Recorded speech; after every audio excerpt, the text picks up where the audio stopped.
infrastructure is crumbling this evening as the Nintenbyte Podcast continues its unprecedented rise. In cities across the globe, fans are rioting. The Pentagon has issued a statement describing the Nintenbyte Podcast network as a pixel-based prophecy. Some say the rise was foretold, others say it's just a really good podcast. We're talking twisted nipples, milk, and a sock puppet who doesn't talk. It's dangerous to go alone. Watch this.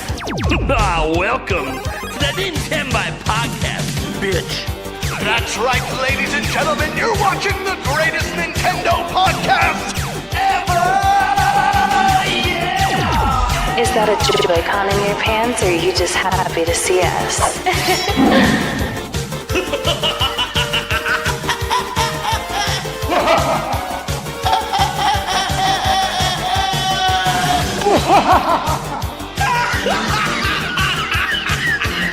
Shut up! Now feel the power. Everyone, do you feel that? Oh my god, I feel it! I feel it too, Gamer. What is it? It's the power of our podcast. I feel it!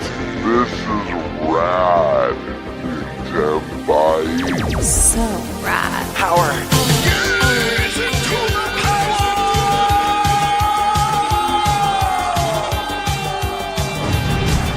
Now bask in their glory.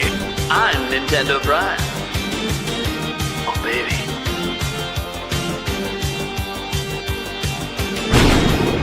I'm Thunderstash.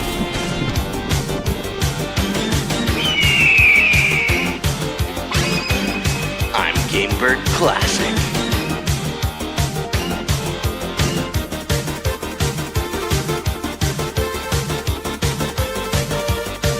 Nintenbyte rules. Let's rock. Hey everyone, welcome to the Nintenbyte Podcast Season 3, Episode 31. How's everyone doing tonight? We have a killer show for you guys today. You might see the headline looks a little negative. We usually don't have headlines like that, but we got some serious stuff to talk about with sales today because we have the November data. We have some stuff to talk about with the game card situation because looks like some new sizes are coming, but will it fix the problem? We'll see with that. By the way, the problem is obviously subjective. Some people don't care about game key cards, but for those that do care about them and are hoping to get less of them, this might help, or maybe it won't make any difference. We'll see. We'll talk about that. We also have to talk a little bit about some pricing stuff going on. The RAM stuff's going crazy out there. It's all kind of related to sales and could lead to increased prices in the future. So that kind of all goes together. And then I think the other topic we have here is Switch 2 editions. Just talking about, new ones that are coming 2026, ones we want to happen. Why? What changes we might want because of them? Like, I'm a bad person to introduce this topic because I'm one of the few people in the world that I don't really care about Switch 2 editions. But again, I keep playing games, so like I'm the person that would of course not care. Like, hey, I beat Tears of the Kingdom. Oh, cool! I can play it in 60 FPS and 1440p. I'm not going to. So I'm like the worst person for this combo. But I know there's a certain person on our panel that loves Switch 2 editions and really wants to talk about it. So, it can't just be what I'm interested in. We got a team here. It's a team where a team is a podcast. And then whatever the mystery topic is, I have no idea because I don't know if anyone knows because it's dealer's choice. So let's go around the room to introduce everyone. First off, we got to welcome the honored and prestigious Tiger Time. And I say this. There. Okay. You have the honor and prestige to be our final guest of 2025. Wow. What an honor. I knew it was an honor already, but thanks for having me on again. Wow. Yeah. Yeah. Our last two episodes are just the core four as we wrap out the year. People can imagine what sort of topics we might be talking about. A lot of gaming podcast topics towards the end of the year. One of them we kind of did last month, but maybe we'll revisit. We'll see. We haven't really decided what the final topics will be. We got holidays coming up here. We'll figure it out. Definitely New Year's resolution, gaming wise. That's obviously got to be a thing. Besides that, my resolution for gaming is to just keep being awesome like I always am. But no. let's see here. And I know for sure. I was talking about this with Eric earlier. I want Stash Man to like, because he kind of tracks all the games coming out. Like we need it. We need a bunch to talk about every single confirmed game coming out next year for Switch 2, because there's already a lot. It's a huge list. Yeah. It is. Like not just Nintendo guys. Like it's like 9 stuff from Nintendo published. 2 of them being Switch 2 editions that we know about right now. The third parties. They're ramping up like crazy on Switch 2. And if the way the stories are going, it's only going to get even crazier. That said, Eric, how you doing, man? Good. All right, I see. Here's charging his Switch 2. Right, guys, I saw Eric gaming in the wild. Look at that. Nice. Wait, what are you playing, Eric? Oh, Imprisonment. Nice. Nice. Yeah. I think you just enter chapter 4? Mm-hmm. Yeah, he's in chapter 4. There we go. Getting in the home stretch. He's in the second half of the game. Mm-hmm. There we go. Then we got the Gamebird Classic. How we doing, people? It's a glorious day. It's podcast night. Favorite day of the week. I also I talk about this on the show. Picked up some new comic books today. It was comic book day. Got this cool Absolute Joker issue from Absolute Batman. He's literally like a demon monster in this rendition. That's sick. Wow. And then a couple OG comic books. I got an old Superman comic, Death of Supergirl. I just like the cover art. And issue 2 of the Ninja Turtle Adventures from back in the. That's a good one. This one is I think this is from the late 80s. This comic. Anyways, I had that favorite day of the week. So just happy to be here. Excited to talk about all the terrible news in gaming. I had that one. It did not survive. I've read it so many times. It never survived. Okay, and then Thunderstash Gaming. Yeah. Hey, happy to be here. It's been action packed lately. I literally right before the podcast, I'm sure you saw, I jumped on at like 6:58, 2 minutes before. Yeah. They recorded 3 reviews back to back to back. Wow. I can't talk about recording 3 reviews back to back to back. But this week, between the sponsors and my normal videos, I have recorded literally 18 videos. Damn. Yeah, it's heavy duty. And I'm not done yet. Crazy, dude. Because I have a wedding this coming weekend and I have a sponsor that needs to go out on Saturday. So I have to actually make a video for the sponsor to go in. Yep. But I'm not going to be here. So I got to like double work hard on Friday. It's going to suck. But hey, at least I know I'm taking most of the weekend off after that. So that'll be a little bit of a relief. I say that as like, most of the weekend. I have to drive 3.5 hours one direction to get to the wedding. So Wow. I'm hoping that by the time I get there, I can enjoy it. But I think I'm going to want to nap and not go. Are you in the wedding? I am not, but my fiance is. She's in it. So. Nice. Anyways, her best friend getting married. Oh, wow. All right. That being said, I'm Nintendo Prime, guys. How you guys doing? Before we dive in and do our little topic roulette and pick what we're going to be talking about, I think I think we could just make this official. It's already practically official, but the votes have been counted. Everything's been double and triple checked. Gamebird Classic, congratulations. You are the Game Awards 2025 Betting Special Champion. Congrats. Wow. Congratulations. Listen, who said dreams don't come true? Not me. I've been waiting for this moment my whole life. I rarely win anything. So it feels really good. That's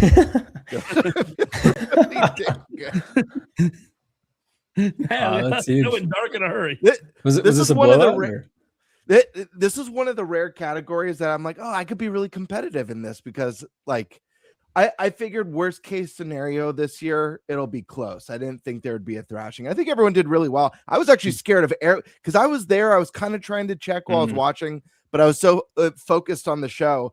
In the beginning, Eric, I was like, oh shit. Eric's dude, Eric was like the first hour. In the second hour, you started doing good, but he was still doing okay. And I was just telling him, dude, you guys are tied. What's happening? How is Eric at the top? And then he fell off. It's crazy.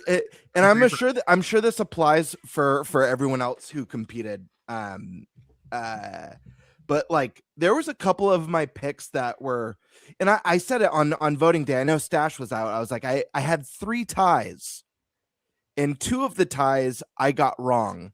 One of them I would have gotten wrong regardless, but one of them I only voted for Death Stranding because I thought, and this was my reasoning for picking it. I was like, there's no way we're going to get a Game Awards where Kojima doesn't win something. Like, I just couldn't visualize it. So on best game direction, it was between Clair Obscur and Death Stranding 2. It was 50-50 tie. I saw a valid argument for both, but I ultimately chose Death Stranding only because I didn't think they'd go. That was wild. Kojima didn't win anything. But anyways, great show, guys. We got Mega Man's back. Yeah. Mega Man's back, baby. How wild is that? Dude, everyone was screaming. Yeah, what was it like in person, the show? It's a lot of fun. Yeah. This year was probably my least favorite year in person, only because I was sitting next to what had to have been like the shittiest people you could ever sit next to. Mostly because, listen, Sorry, it was I me. get my it. bad. It's video games. Video games are awesome. They're exciting. But like also like have etiquette, cheer when there's a big announcement that you want to hear. But don't just like yell shit randomly throughout the show when people are talking and giving their speed. Like it was like that the whole night. I just wanted to stick a bar of soap in his mouth so bad. Just like I will end you, dude, with this bar of soap that I retrieved from the restroom. But no, it was a great time, and we got that really cool. What's it called? Orbital, the new Switch 2 game. Stunning. Orbital? Like hand-drawn, kind of like anime-esque art style sci-fi co-op. Really, really cool. So it was a good time. I hope one year we guys all of us guys can do a Nintenbyte Game Awards. I don't know, 5 years down the road, whenever it is, when the podcast explodes, but it'll be a lot of fun. But yeah, That'd be awesome. I'm honored. Thank you to everyone who believed in me, if anyone believed in me. And I'll see you next year, baby. Yeah. Obviously, just like Stash, there will be a trophy arriving eventually. Yeah. So congratulations on that. To just kind of go over everything, Gamebird had 78 points with 20 correct. Thunderstash had 74 points with 17 correct. Nate had 68 points with 16 correct, and then I was at 50 points with 14 correct. Woohoo. So just to kind of go over the points there. Yeah, man. It was a thrashing for Eric. Sorry, man. Yeah. You started strong, you ended poor. Yeah. You didn't believe in Expedition 33 enough. Yeah. You believed in Dick Randall. He came on the show earlier today. He said it's winning everything. Yeah. Remember earlier this year? I know. Everybody play it. It's winning everything. Yeah. It is what it is, man. I was saying, you got a shot, man. You said you look at the chart because I highlighted like the correct and wrong. Yeah. You actually were doing really good for a while. Yeah. So it happens. So it's all guesses anyway. It's not like any of us know. We're not part of the panel. And even if we were, what we voted for doesn't mean that's what's going to get chosen. So, all right, guys. Well, let's get to our topic roulette.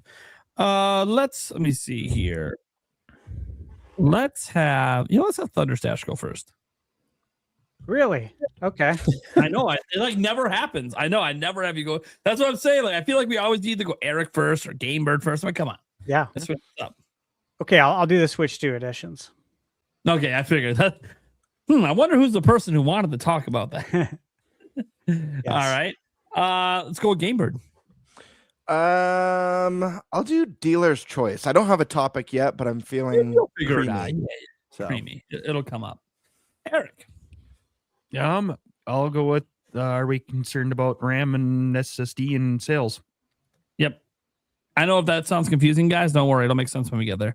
That leaves me with the game card size options stuff going on, which I've heard some things about. So that's kind of cool. So you can kind of hear directly from someone who has their own sources. But most of the conversation is not really going to be about if it's true or not. It is true. It's, the conversation is going to go a certain direction. You guys will see when we bring the topic in. That being said, let's go ahead and go to, oh my God. Kim, we'll go to Thunderstash. What's our first topic? We're going to do this first? Yeah. Okay. All right. So he's like, I wasn't quite ready. I was still making a giant list of 50 things. yeah, I'll pull that. I'll let you guys go first, though. Okay. Switch 2 editions. This is for our wants, hopes, desires for 2026 and beyond. And for it to be a Switch 2 edition, right? Just to be clear, I'm talking Switch 1 games that are going to get Switch 2 edition. It's going to get that Switch 2 edition label, right? And so there's already been a lot of these games. A lot have been announced in the last week or two. There's been a handful. There's been kind of a lot to keep up with, especially because these are all shadow drops. You can't really plan to cover them. You have to plan to cover them after they're announced. So it's been kind of tough. But thinking about it, I think there's going to be a lot more.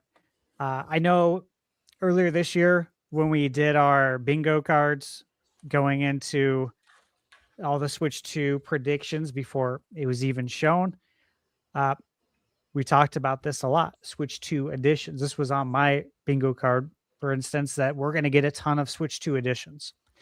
That's been the theme. And this is a really good way to fill out the calendar. I think keep people glued to their Nintendo Switch 2 consoles. Now, as far as what we're going to get in 2026, I mean, with each new year, the sky's the limit. Everything's on the table. You don't know. I mean, we only know what up to, I believe it's probably Yoshi and what Mario Wonder Switch 2 edition.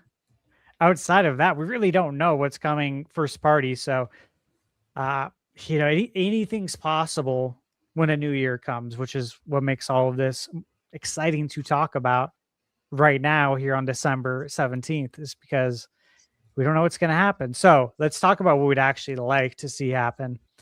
Who would like to kick us off for this with their list? I will go last. I'll play cleanup. If you guys want, I can actually, if you want a second, I can go over some of the games that have just come out. Oh, you mean the ones just announced? Yeah, because there's been a lot. Sure. Yeah. And I'm gonna step away for once. My keyboard died. I'm gonna go grab my little cable so I can look up some stuff. I'll be right back, but I'm listening. All right. Okay, so recent ones, right? And you guys can probably fill in the gaps on a few of these for me. High on Life. That's got a Switch 2 edition that doesn't get talked about a ton. Of course, we have Mario Wonder coming. We have Animal Crossing Switch 2 edition, January 15th. One of the games I'm reviewing which should probably be out tomorrow, Teenage Mutant Ninja Turtles Splintered Fate Switch 2 edition, which came out yesterday. Divinity Original Sin 2 Switch 2 edition. Of course, that just came out. Yesterday, Batman Arkham Knight got sort of like a pseudo Switch 2 edition. It's not quite. It received a patch, though, to perform better on Nintendo Switch 2. So this is not like a red label Nintendo Switch 2 edition. You won't see it like that in the eShop.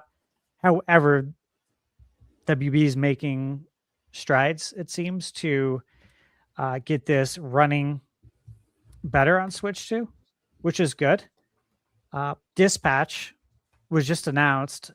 Now, Dispatch hasn't come to Nintendo yet. So I don't know that I would really count this, right, as a Switch 2 edition. This is more like probably another topic with categories of games that are coming as ports, right? Yeah, well, but it was presented that way. Well, Nintendo does it too, though. Switch 2 edition of Metroid Prime 4. It's just a label to... I think, in my opinion, I kind of think the way that obviously Nintendo is implying it is it's a game that's made for Switch 1. So it's a Switch 1 game that they just improved for Switch 2, whether it's day and date or comes later down the road. So I kind of feel like that's how Nintendo's using that label. Yeah, and I agree with that. That makes sense to me. That's why I saw Dispatch Switch 2 edition. I'm like, well, it's not on Switch 1. So this isn't a Switch 1 to Switch 2 thing. It will be. Okay. It will be. Yeah, it comes out the same day. Yeah. Another one. So this is one that, again, for everyone in chat, I don't know if you'll remember, several months ago, probably around May or June, I was saying you should buy Kingdom Come Deliverance because it's going to get a Switch 2 edition. I just know it's going to. Sure enough, it's now officially out there in the rumor mill, and I believe it was a Nash Weedle today? Weedle? Yeah. Yep. And he said the Kingdom Come Deliverance 2 is coming as well. We didn't make my news video today because he posted it after I was working on it, but you guys can imagine that'll be in my news tomorrow. And so I talked about picking up Kingdom Come Deliverance Switch 1 edition that you should because it's going to get a Switch 2 edition. And I mentioned also that I didn't buy Kingdom Come Deliverance 2 to review earlier this year because 100% expect it to come to Switch 2. And I'd rather play it there because that's the more interesting review as well, right? You know how it's going to perform on PS5. We don't know how it's going to perform on Switch 2. And that's what, of course, makes it more interesting. So both of those games they're not officially confirmed, but again, I mentioned it in May, I believe. And now Nash Weedle is actually reporting on it today that's going to be coming. So that's exciting. So those are some of the highlights, I guess, of some of the games that have been announced recently. Of course, we got like Tomb Raider, but again, that came to Switch 1 the same day as Switch 2. So there's a lot coming. Parameters. Yeah, exactly. The Rogue Prince of Persia, definitely. right? I just reviewed that yesterday. And same thing, right? That's a Switch 1 and Switch 2 edition. We got Skyrim. Skyrim just got the Switch 2 edition. Literally, I got to the airport and it got announced. I'm like, shit, wish I had that game card on me. That's one of those times I wish that I was digital for a game because then I could have updated it and checked it out on the plane. So there's a handful of games, right? What do we want to see in 2026 as a Switch 2 edition?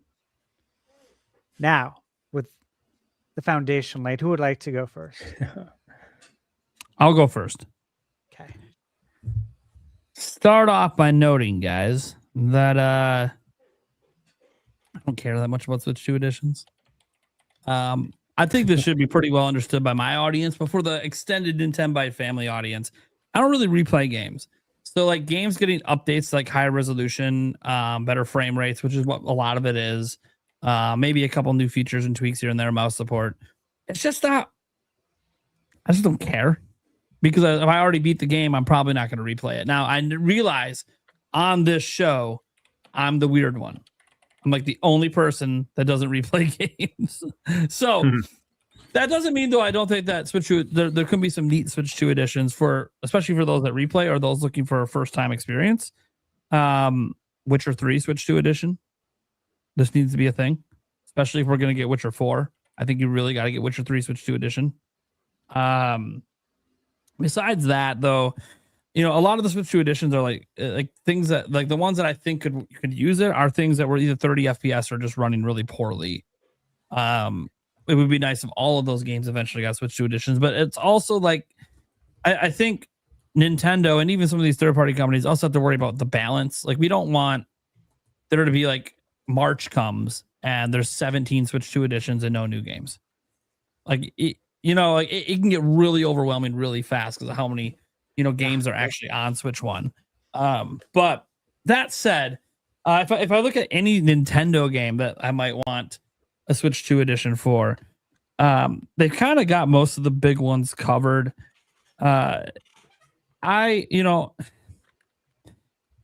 wouldn't mind if they did a Switch 2 edition for Smash Bros.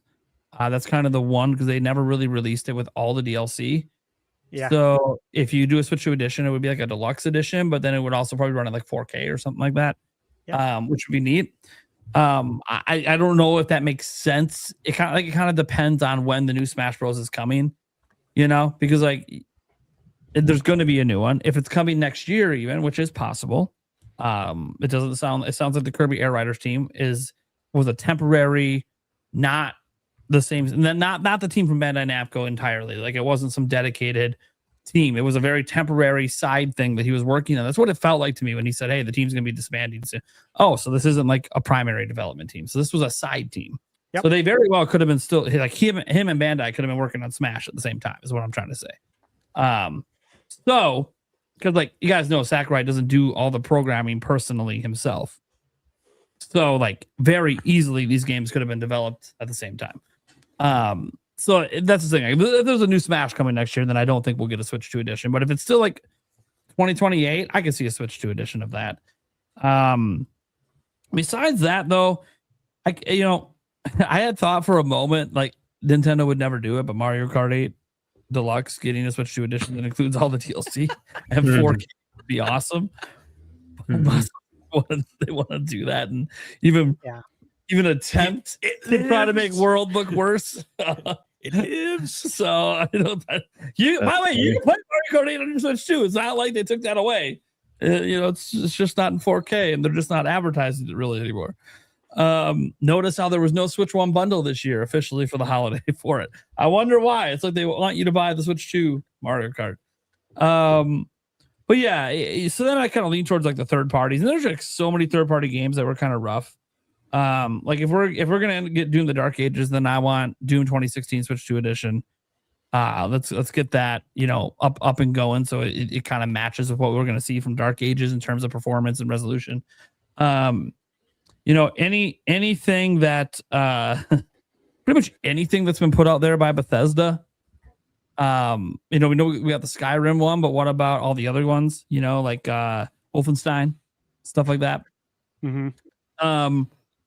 And besides that, I'm trying to think. I know there's some other games that ran really rough. So wait, I missed part of it because I had to step away. Is this only games that already exist on Switch right now that we want an upgrade for? Or like when we say Switch edition, is it just a Switch 2 version of a third party or first party game that already exists? Yeah, that. I think we can go with that because Nintendo's kind of phrasing it that way, like Dispatch Switch 2 edition. That's how it's being promoted. But there is no Switch 1 edition right now.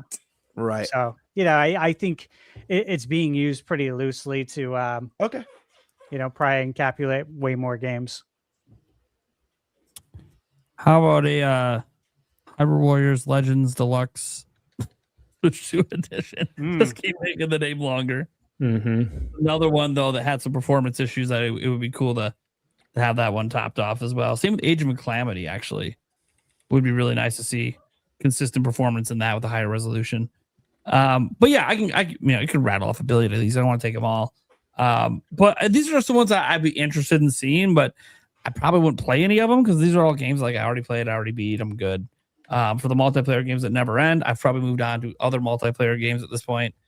I will say this, like if Splatoon 4, because of Splatoon Raiders, is going to be like 2-3 years from now, then Splatoon 3 Switch 2 edition could make a lot of sense.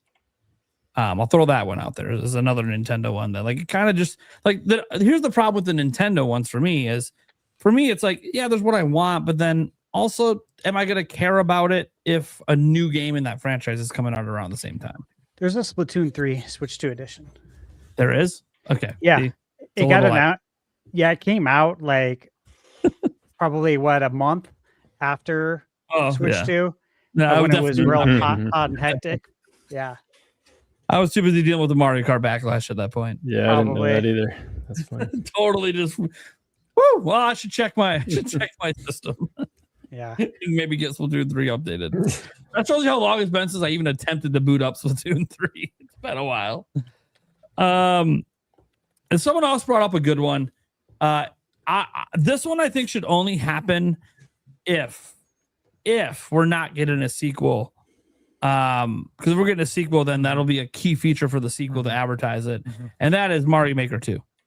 Demonic Brawler, throwing that out there. Makes a ton of sense. Mouse support for that kind of game makes so much sense. That'd be the biggest upgrade. Forget resolution, frame rate. Who cares? The mouse would make that game infinitely better for building levels.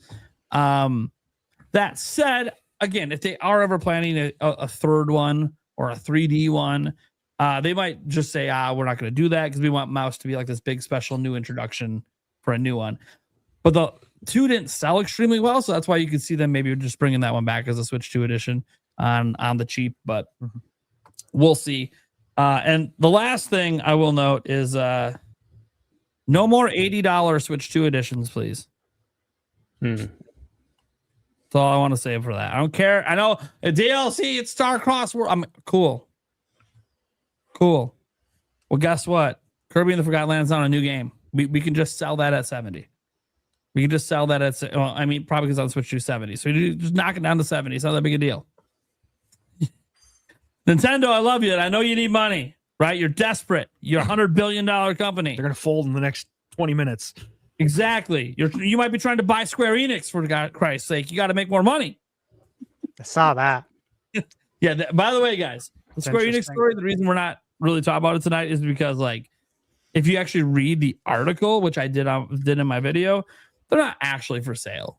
But there is an investment group involved that does push for that sometimes. And it did seem, based on reading the article, there are certain investors that would like that group to push for a sale. God, just But for the love of God, keep Square away from Embracer and Tencent, please. For the I love don't think of Embrace is God. buying anything anymore. Yeah. That all backfired for them. So I think they're Yeah.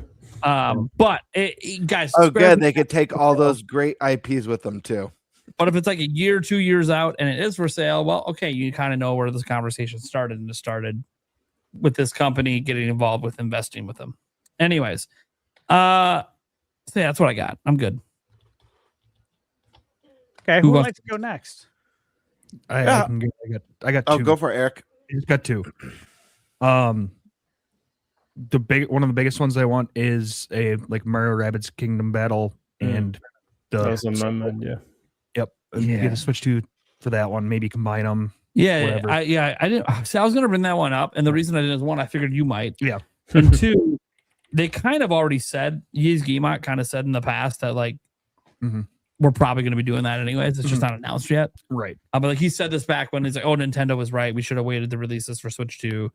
But don't worry, we're going to continue to support it, and we'll, bring it to Switch 2." It's okay. It's not announced yet though. Yeah. So.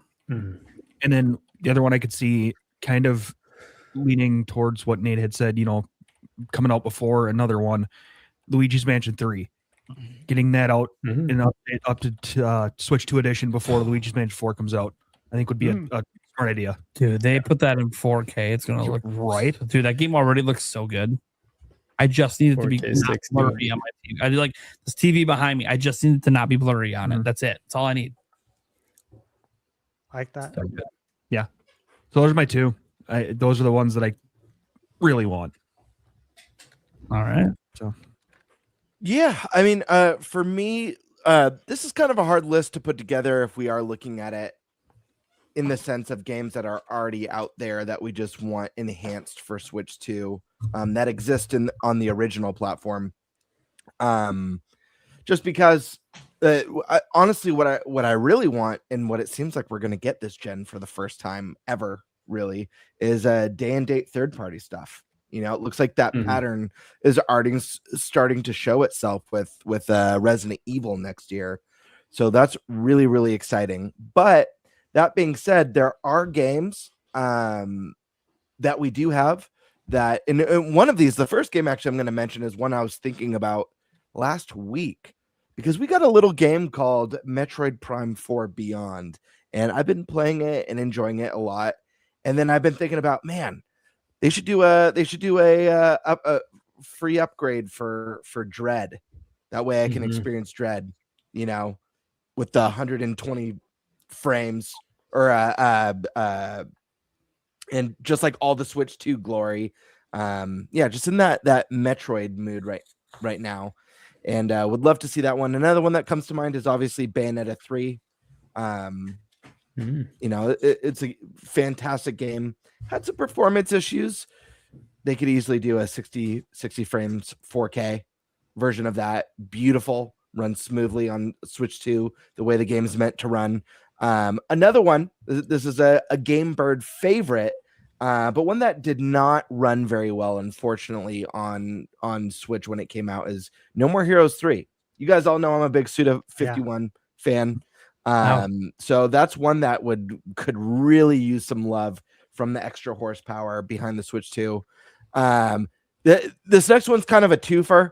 I'd like to see an enhancement, but I'd also like to see the recent game ported to Switch 2. So either or, I'll take either or. But Diablo 3 Switch 2 edition would be amazing with added mouse mode support. You know, it's an ARPG. That it's a game that's as wonderful as that game plays on PlayStation and the OG Switch. The game's meant to be played with the mouse, period. It's always going to be better with a mouse and keyboard. So I'd love to see Diablo 3 or 4 make its way. Nate, you mentioned Witcher 3. You know, I'd like to see Alan Wake 2, a Switch edition of that. It's, you know, we don't have it on the OG Switch. But again, returning to OG Switch games that I would really like to see on the console. Xenoblade Chronicles X. I've been waiting. I have the Wii U version. Played a little bit of it back in the day, and then I got carried away with something else. I got the Switch version, but I've been holding off on that Switch. Yeah, 2 a lot of people are. update. So I'm not touching it until it comes. And then Nate, you mentioned another one. I was thinking a lot about my favorite Hyrule Warriors, the original, the OG Hyrule Warriors, the mashup of all Zelda canon, all Zelda lore, all Zelda characters in one game. It's a full celebration of the entire series, and I would love to see that one beefed up for the Switch 2, especially coming off of Age of Imprisonment. But those are kind of the core ones. Outside of that stuff, I mean, there's tons that'll come to my mind. Doom, Monster Hunter Rise, you know, would be sick to see get some of that love and treatment. Smash Brothers, obviously, so many, but ultimately I just really want day and date for the new stuff, and it looks like that's starting to come. So I hope that pattern continues, and yeah, it's exciting. Good times. Absolutely. Indeed. All right, Tiger Time, you want to go? Well, heck yeah.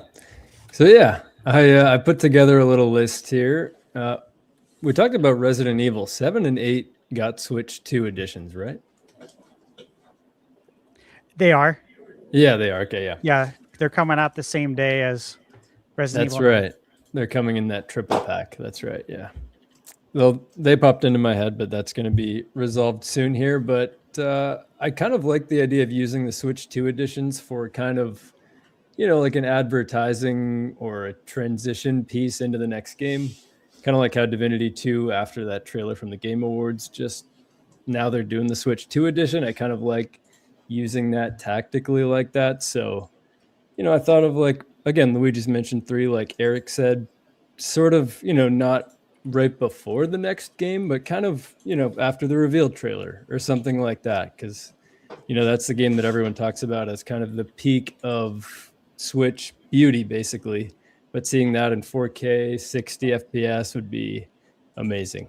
And that was like my big thing, because I remember when I played Breath of the Wild and Tears of the Kingdom for the first time on their Switch 2 editions, it was kind of like playing the games the way that my imagination remembered them, sort of thing. You know, sometimes when I go back to older games, it never hits like my imagination, but playing those games in the Switch 2 edition was like, whoa, this is how it was supposed to be played.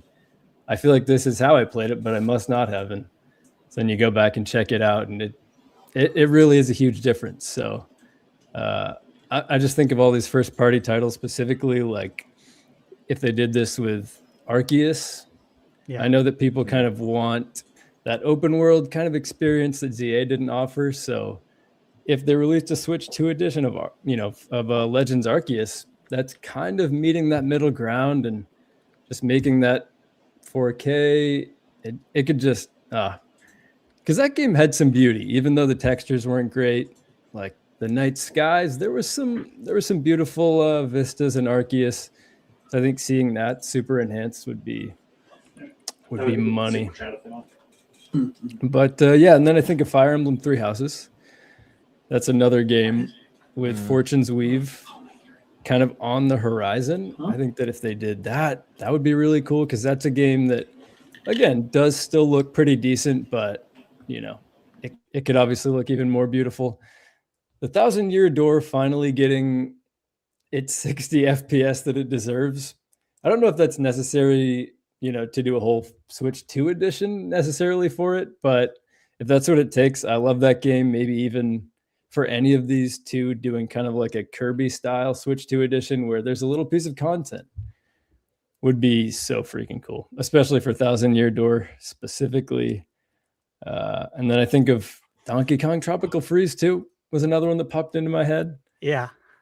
That would be sick. Yeah, I just love that game. I know we talked about it 2 or 3 weeks ago when I was on, but that's right up there for 2 with me in terms of the Donkey Kong 2D style. So seeing that game with even better textures, just possibly getting some DLC in the wake of hopefully whatever the next 2D Donkey Kong game is, would be really cool as well. So yeah, I think Ori also popped into my head, kind of in that similar vein. Like when I heard about the Silk Song getting a Switch 2 edition eventually, Ori was the first game that popped into my head. So those games are already beautiful. So just seeing what they could do with the Switch 2 edition would be great. But yeah, I feel like those are kind of the first few that popped into my head. But again, I just love the idea of using them in tandem with either a reveal or, whether it's Zelda's 40th somehow incorporating. I mean, most Zelda games have the Switch 2 editions that you would assume did, but just kind of using it with that piece would be cool. And again, I love them because they just kind of awakened my imagination to what the game can be. So yeah, exciting. Nice. That's a good list. I like that. Heck yeah. You definitely had some of the ones I had on there. Okay. So some of the deeper cuts, but yeah, I still have a lot, but those I'm are sure, good. yeah. All right. So let's see here. This is what I got. Again, Nate, you mentioned it. I've been talking about this nonstop. You guys know I have Smash Brothers Switch 2 edition. I fully expect it. I do really believe the reason why we haven't got a complete edition with all the DLC is because that's what we're getting on the Switch 2. Much like Mario Kart 8, same thing. Obviously, we didn't get one with all the DLC unless you get the Japanese version, which I do have. But they didn't sell that here in the US physically. But in the same vein that we had Mario Kart 8 and then on Switch, the deluxe with all the good stuff, I think we're going to get something similar here for Smash Brothers. And whether that's to hold over the Smash Brothers community or not, or if that's the actual game plan to roll with this game this generation, because hey, we're building Smash Brothers from scratch again. We're fully rebooting it. So this gen, you're getting this one, and we're going to add more stuff to it, just like we did with Mario Kart 8. I think that's a good proposition there, especially if they fix the net code. I think that'd make a lot of people happy. Pikmin 1 through 4. Look, Pikmin was on GameCube, the Wii, and Switch. Why would it not be on Switch 2? And I'm talking about not the IP, but the Pikmin games were on all consoles. There was a edition on the Wii. There was an edition on the Switch. I fully expect the Switch 2 to have 1 through 1, 2, 3, and 4 Switch 2 editions with the mouse Joy-Con mode. Just makes sense. It's just a matter of when they want to slot it into the calendar. That's all it comes down to for me. The Witcher Switch 2 edition, yes, again, this is a game that I said to pick up. When it goes on sale, buy it, because there will be a Switch 2 edition. I have more reason to think this too, that I'm even allowed to say. But I will say you should buy that. Again, Fallout 4, that was on my list since before the Switch came out, and sure enough, we're getting it now. So again, Switch 2 edition of that's going to be exciting. Elden Ring, of course. And again, some more recent footage came out of Elden Ring. It's just crazy. Like when we played this at PAX, this is a in development version. Made it crystal clear that it's in development, right? And all of these major outlets go with the full-on sensationalism that this game is horrible and it's this and that. It's like, bro, this is in development. It's going to be better. And sure enough, footage came out, I think 3 or 4 weeks ago, of an updated build and it's looking great. And it's not out yet, which means they're still working on it. It's only going to get better. Metaphor ReFantazio, I do expect a Switch 2 edition. Again, it's not on Switch 1, but, under the framing that they're using, I do expect Switch 2 edition of that. That's a great call. Yeah, it's perfect. Perfect home. I actually mentioned this in my review of Metaphor about, I think, a year ago, that I fully expect it to come to Switch 2. And again, before we even saw Switch 2. It's just once you play, it's easy to see that this game would do numbers in the Nintendo community. Being able to play that mobile would be awesome. Yeah, it'd be huge. Yeah. Again, you mentioned Hollow Knight. Also, that's coming out. What was it? Q1. Forget if they dated it or not, but that's going to be really exciting. Games like that. We'll see if that. But yeah, I think it was either 1 or 3 for some reason. I can't remember. But no, it was, I think it was 1. That's exciting, right? Because it's games like that. It's games like Ori, like you said too. That was on my list. That they could really benefit from a FPF boost, and you could probably get it running in 4K because it's not a demanding game, but because it was on Switch 1, it just wasn't able to hit those technical markers. But on Switch 2, they could do it easy, which leads me to another one. I expect Hades 1 to get a Switch 2 edition. I think that's perfect candidate. You got Hades 2 running at 120 frames, 1080, or you can do 4K 60. Surely you can go back and fix up, give a little patch to Hades 1. I bet you get a big sales boost from that. The Doom games as well. Nate, you mentioned those. Wolfenstein, yes, and yes. One thing I could really see, I could see Night Dive Studios releasing their entire Switch 1 lineup of games as Switch 2 editions. So the Turok games, Star Wars Dark Forces Remaster, Quake, Heretic, Hexen, System Shock 2, Killing Time Resurrected, The Thing Remastered, Rise of the Triad, etc. I see those coming over. Moving into the cloud stuff, right? I still expect Kingdom Hearts to get actual Switch 2 editions, not cloud editions, games that we can actually buy. Again, said this for decades, literally decades, just not on YouTube. The Kingdom Hearts would do numbers on Nintendo. I never understood why, outside of the fact that there's an exclusivity deal probably in place. The Assassin's Creed games, there's a handful on Switch 1. I think those could all be patched up for Switch 2 editions.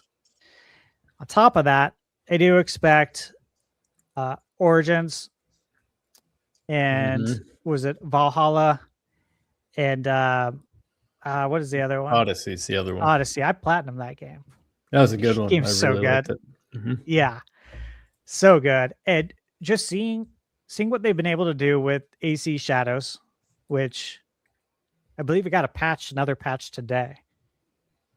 And that's going to, fix a little bit of the performance, even though it's already good. But seeing what they've done with a next-gen Assassin's Creed game on Switch 2, I think there's good reason to believe that we would have performance options for the PS4 games on Switch 2. Like the Origins and the Valhalla and the Odyssey. Again, still fully expect Metroid Prime 1, 2, and 3. I expect Prime 1 to, get the... I think 1 through 3 get the 4K 60, 1080, 120, Switch 2 Joy-Con controls. It's just a matter of when. It's not if for me. The Ninja Gaiden trilogy. Again, these games would really benefit from the Switch 2 hardware to get them up to 60. You really need that too with Ninja Gaiden. Here's one. So I just reviewed this game, Octopath Traveler 0. And I had to boot up Octopath Traveler 1 again to grab my save. Because if you have save data from 1 or 2 and it's recognized on Octo 0, you get some extra stuff, right? As I booted up, Like just having 0 in for like 10 minutes. Then being like, oh shoot, I need to grab my save from the cloud. Let me go back to Octo 1 and grab that. Seeing that and then seeing 0. So playing Octo Path Traveler 1 on Switch 2 versus 0 is like night and day. You know, as far as fidelity and performance. It's like, man, these games could really use 60 FPS. Get them running the same as Octo 0. And again, you're going to sell way more units of this game. So why not do this? And I think they are. I think they will. I think it's part of the agenda. Let's say that. Xenoblade, again, all of them. So I don't see why we wouldn't get all of them running better. Monster Hunter Stories 1 and 2, especially with 3 coming, they're already performing better on Switch 2 without a patch, which means it's almost there. All you got to do is put a small team on there to get it patched up, and then you get to slap on that Switch 2 edition red label, and it'll automatically boost sales. And then you could even sell all 3 of them as a bundle in the eShop. Easy money. Here's one that we're pretty sure is coming, guys. That's the Lego games. Because remember, they were shown. I think they were shown in Germany at one of the game shows. It's like the Skywalker trilogy, the Marvel superheroes. They were all there being advertised as Switch 2 edition. So I don't see why we wouldn't get that. And again, I actually bought all of these digitally when they went on sale, because when the Switch 2 edition comes out, they're going to be asking for some more money. So get them when they go on sale. I think I got them for like $5 each, which is, absolute steal. And like the Marvel game too. Again, Marvel, I was looking at their slate of TV and film stuff for 2026. They got a lot cooking. And being able to advertise a Lego Marvel game on Switch 2 as if it's new to coincide with some of their film and TV announcements is easy money. You're already marketing Marvel stuff. You can market it alongside it, which is why I think the new Marvel fighting game, right, will get more DLC. Let's see, the Ease games. That's a good pick. Yeah, dude. That's a great pick. They do numbers on Nintendo. They do a really good job on Nintendo. Yeah, so Switch 2 edition right there. I mean, there should be a Switch 2 edition of every RPG. Pretty much, because yeah, dude, like the Switch is home to so many RPG players. RPG, JRPG, we don't care. We love RPGs over here. Like Dragon Quest 11. Like Dragon Quest 11S it's in my top 5 RPGs of all time. The best version is on Switch. The S stands for Switch. The S version was a Switch exclusive. It was so good that it then got ported to PlayStation 4 and Xbox. So the perfect home to get the Ultimate Edition of it is obviously Switch 2. And there's still more people that need to experience that game. Disco Elysium. Yep. Slap on some mouse Joy-Con controls, up that resolution and FPS. It's one of those games that I think is pretty close to probably being there. It just needs a dedicated patch. I'm a bit disappointed that it's 50-50. I think it's awesome that we got a Switch 2 update for Divinity 2 Original Sin. Very disappointing that it doesn't include mouse mode though. Yeah, they need to add that. I hope they are working on that. Yeah, I hope so too, because that's feedback. Those kind of games are always going to be better on a PC. They're just at the core of their design. They're meant to be played with a mouse. A lot of menus to navigate. I hope that's something that they change, and on top of that, keep those kind of games coming. Yeah. I saw Wink Demand just had a comment there about Super Mario RPG Switch 2 Edition. I do have on my list Super Mario RPG, Paper Mario, The Origami King, and of course 1000 Year Door, because it's in the code. It's coming. I'd bet the house on it. It's coming. It's just a matter of when. Where does Nintendo need to strategically slot this into the calendar? And I am under the impression that Nintendo is very agile when it comes to this, in that they don't need to say today internally when we're going to release this. They'll look at the calendar to see when there are dry spells that coincide with third parties. And when there is, Switch 2 Edition. And they'll continue to do that. They're ready. Like, I really believe a bulk of these games are already ready. It's just a matter of when. And we know Nintendo does this already. Final Fantasy 1 through 6 Switch 2 Edition. Yeah, I mean, I think you could probably up the resolution to 4K. 4K? I don't know what it is on PS4, PS5. I'd have to double check that. But I think that's all you could do. But hey, why not? Yeah. Dragon's Dogma, Dark Arisen Switch 2 Edition. I think Dogma 2 is going to come to Switch 2 because obviously Dogma 1 came and that was a tough one to get. And it runs at 30 frames on PlayStation 5. Okay. So I think bringing it over to Switch 2, it's expected to run at 30 frames where it's already currently running at that. So I think that would be more than acceptable for a lot of people. Unicorn Overlord Switch 2 Edition. Again, locking that frame rate. It was very close to 60. They aimed for it. Didn't always hit it, but mouse Joy-Con mode, up the resolution, easy. We're not. We're also not talking about it much. We keep talking about 60 FPS. Dude, Switch 2 does 120.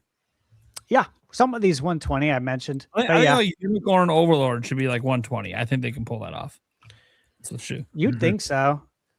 Some of these, I hope a lot of these would be just a free patch, like a Switch 2 patch. Oh. But some of the games, like when they do titles like some of these, like, I don't want to say lesser titles because a game like Unicorn Overlord to me is one of the best releases of its time. Phenomenal game, and I know a lot of us sing praises for some of these smaller titles, not necessarily indie, but like the HD 2D, really, really cool games. But I'd love to see a lot of these do free updates or do how some of the games they just charge like $1.99. I love that. And then you get like the Switch 2 update. Like Yeah. Fantasy Life did that. Yeah, Turtles just did it. Splintered Fate. That was one of the reviews I was just recording. $249 to get the Switch 2 edition, and it's just say it's worth it. I don't want to give away. Silksong will be free. Yeah, They're saying that Silksongs will be free. So yeah, there's a precedent out there for it. Borderlands 1 through 4. Obviously, we're waiting for 4. I think after 4 comes out, they can retroactively probably use that development team that just got to know the Switch 2 very well. Say, hey, let's get these fixed. Maybe we start with 3 first, since we haven't been able to put that on the eShop because of the lighting issues. Because, if your game's not selling, you're losing money if you can't have it on the eShop. Tony Hawk 1 and 2. Again, we got 3 and 4. 1 and 2, easy money. You guys mentioned Resident Evil. Yes. Revelations 1 and 2 is already running better by default. It's running at 60 without a patch. So how much work would you have to do to just up the resolution now with a dedicated patch? And then again, you get to slap on that Switch 2 edition label. You get a special section on the eShop for it, where you can actually go to all the Switch 2 editions. And that's an easy way to boost your sales. Point and click games. Grim Fandango. Thimbleweed Park. Right? I really want to see Maniac Mansion come to Switch 2. Day of the Tentacle. It's on PS4. It's on Xbox. I love that game. that would look great on Switch 2 in 4K. No problem. A couple more. What Remains of Edith Finch? I think that's a great candidate for it. Dying Light, Switch 2 edition. That was one of those kind of impossible ports. BioShock 1 through 3. Great games. Get those going. You mentioned Legends Arceus, yes. The Bayonetta games, yes. Here's one we didn't mention, Astral Chain. Especially if we all think Astral Chain 2 is coming, which I do. Get that there. And then again, I mentioned all this stuff with the Marvel, everything on the Marvel slate for 2026. Great time. And Nintendo published this. The great time to bring out Marvel Ultimate Alliance 3, The Black Order, again, as a Switch 2 edition, 60 FPS, up that resolution to maybe 1440p, 4K if you can. But with all the Marvel stuff going on in 2026, like you got to do that. You got to take advantage of the marketing that already exists, right? Like Cosmic Invasion that I reviewed on Switch 2. Awesome game. There's 15 characters on the roster. That's not a lot for Marvel. We all know that. There's so many Marvel characters. But again, there's a reason why. And that's because you can release DLC to coincide with something else you're marketing. Like, what is it? Avengers Doomsday? That's coming out in 2026. You make sure your DLC is ready, which I'm presuming it already is, but it will be ready.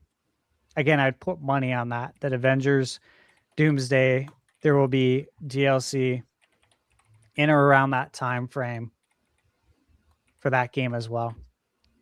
So you kind of got to look at that stuff. Like I mentioned earlier this year about Fallout 4. What I had said was season 2. It's coming out, right? We just watched the first episode, I think yesterday, the day before. But I mentioned that Fallout 4 Switch 2 edition, that's why I think it's going to come out, to coincide with the new season. And of course, that's what we're going to get. So you got to look at what's going on in other places, right? Like expect Lego Marvel to get that.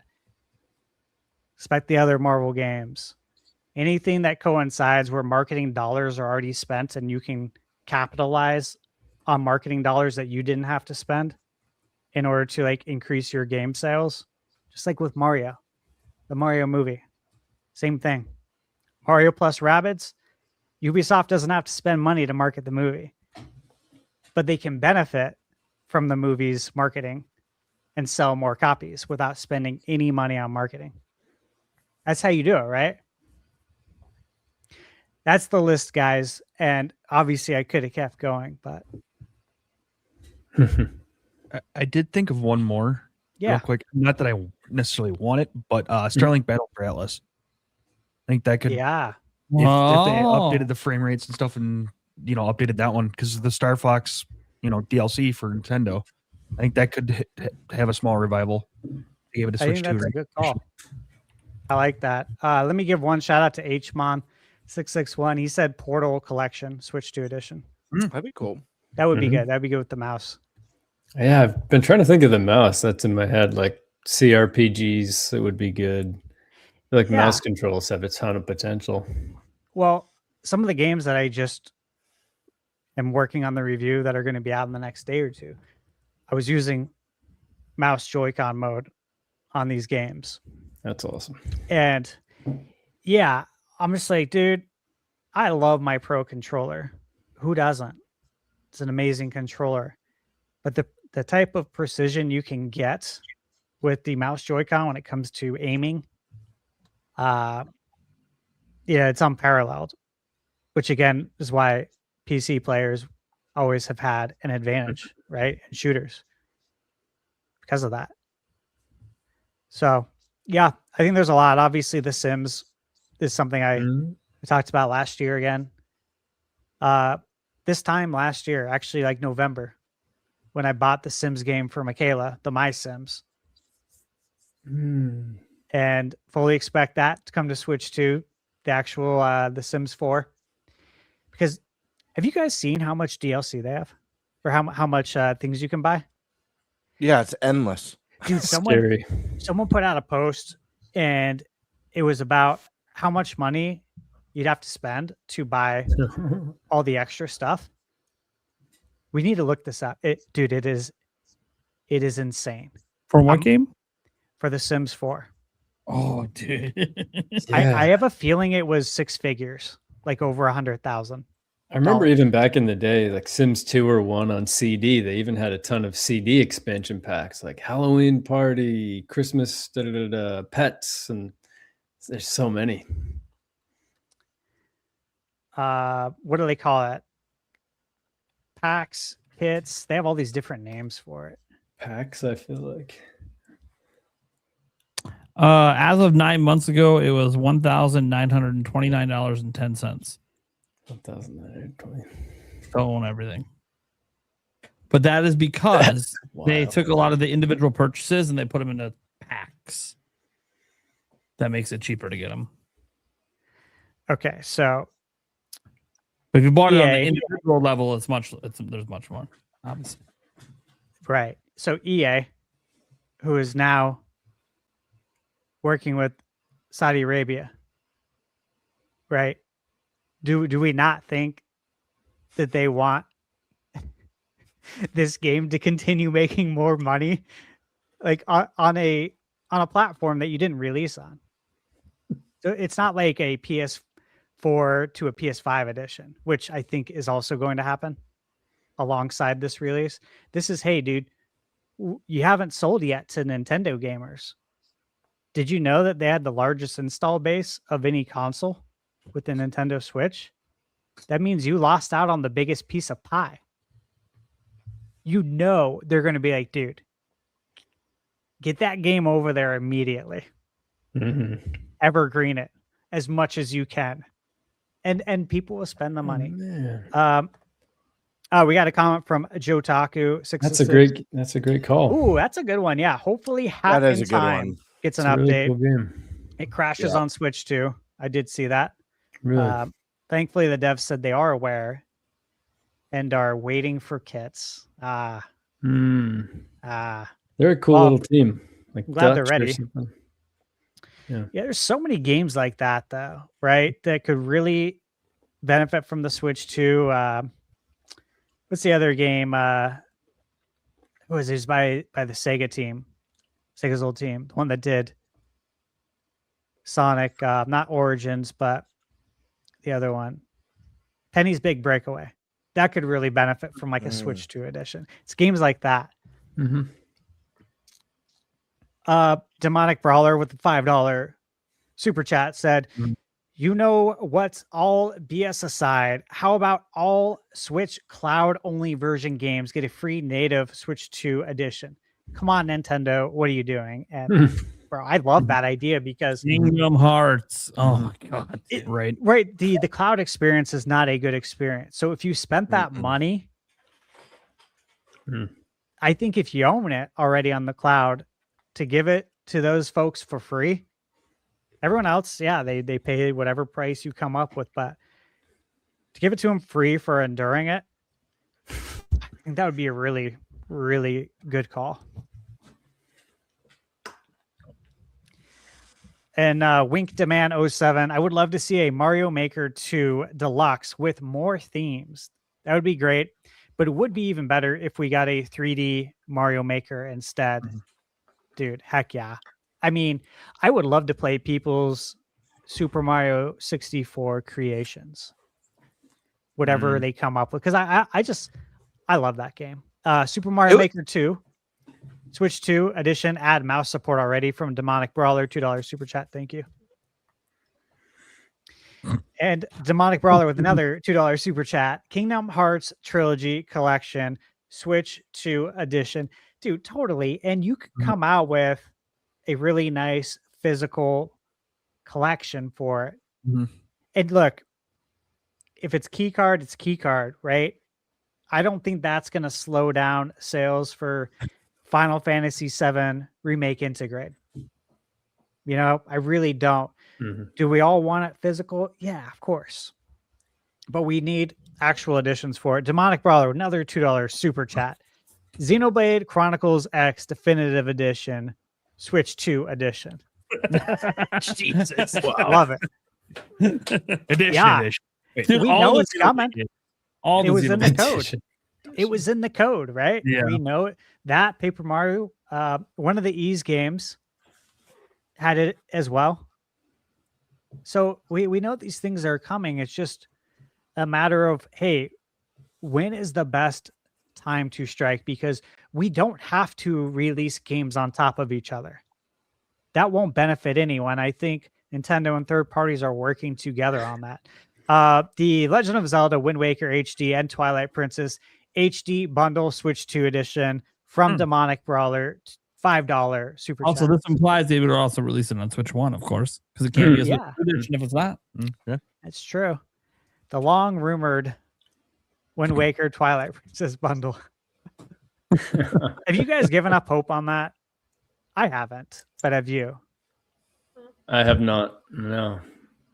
There's a I don't flame know. still flickering. You guys know I've been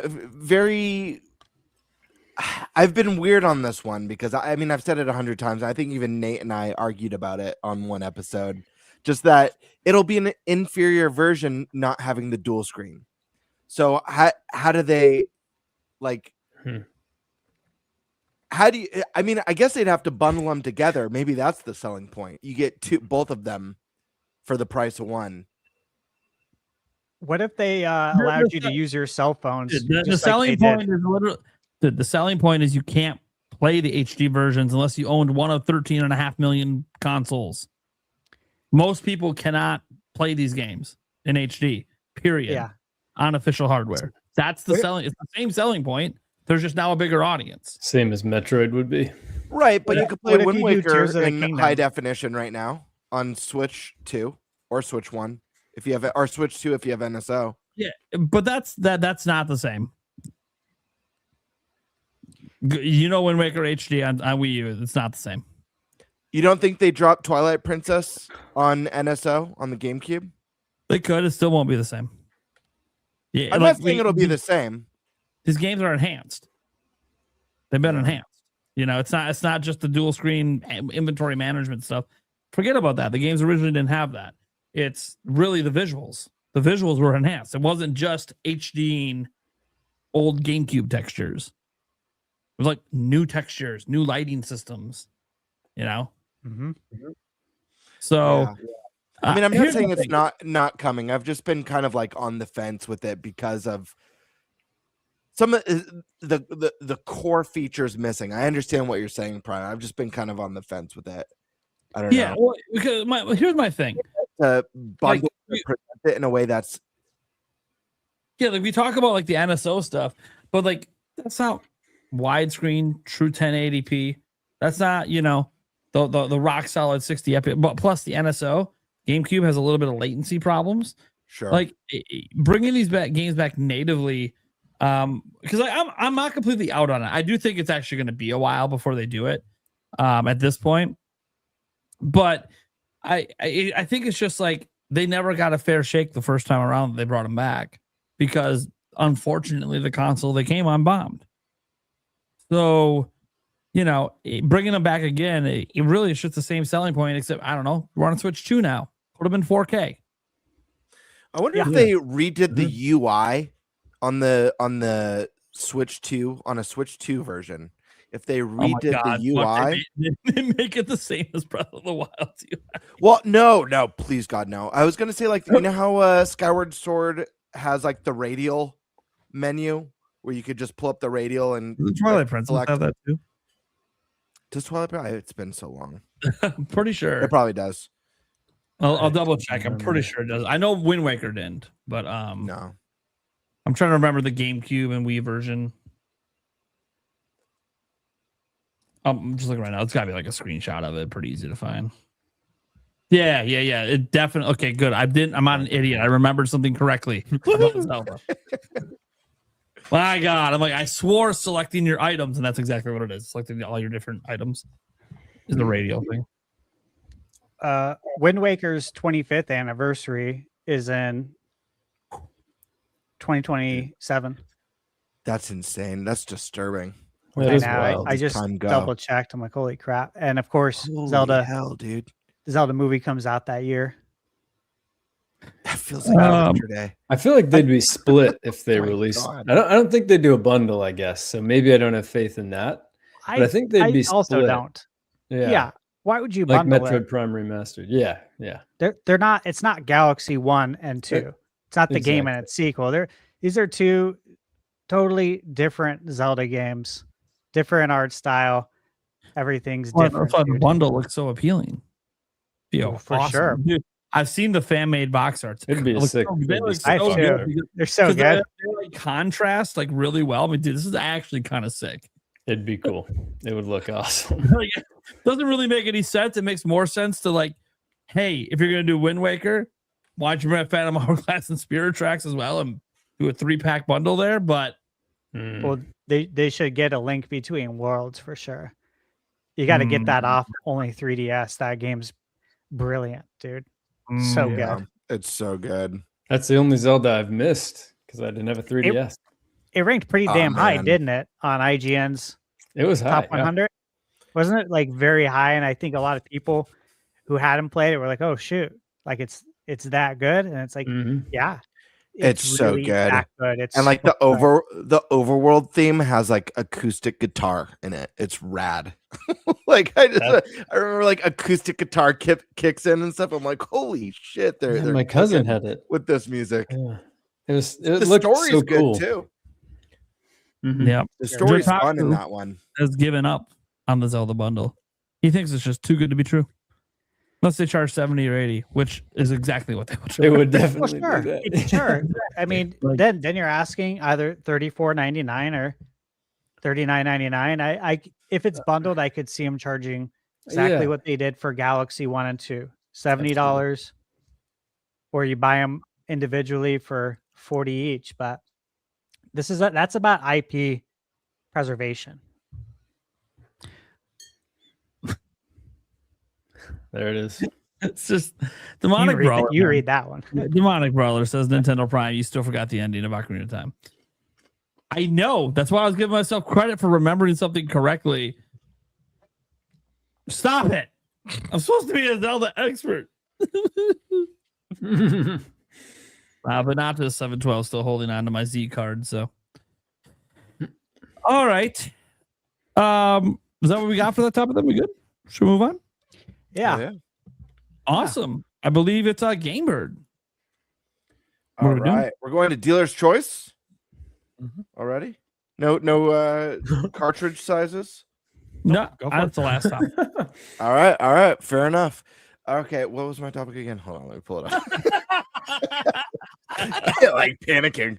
I know your Okay. topic. So, You see why he was trying to usher me to go first? He's like, I'm not ready. Hold on. all right. So my topic is gonna be about the NSO. We have Virtual Boy coming to the NSO in February, beginning of 2026. But my question for everyone here tonight is, how do we think Nintendo is going to continue to grow NSO in 2026 post Virtual Boy's release to increase its appeal? This means, do we see them adding new consoles, maybe themes or music, maybe trophies or something unexpected? What do we think? Because I think this is obviously a service that Nintendo wants to continue to build upon. Obviously, they don't want it to be stagnant. They want it to grow. They want NSO to also be a reason why you convert from Switch 1 to Switch 2. So let's start with Primal. Look, I've been saying this whole time. It's very easy for them to massively expand the NSO user base. It's very simple. They just have to do what everyone else is doing: monthly free games.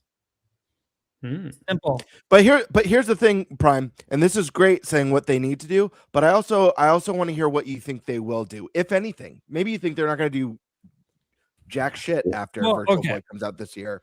Because here's the thing.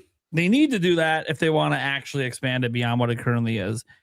But the thing is, like, they're probably not going to do that, obviously.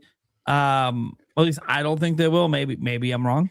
Maybe they do start to do it, and they're not just their games, they're working with third parties as well to try to come up with some packages. Absolutely possible. Will that increase the price of NSO? I would assume so, since they'd have to start giving more cuts to third parties. But in terms of what they actually will do, I mean, obviously continue along the way they've been doing, just keep trickling games out. But the games aren't really expanding anything. And part of me wonders, like, what Nintendo is actually willing to do.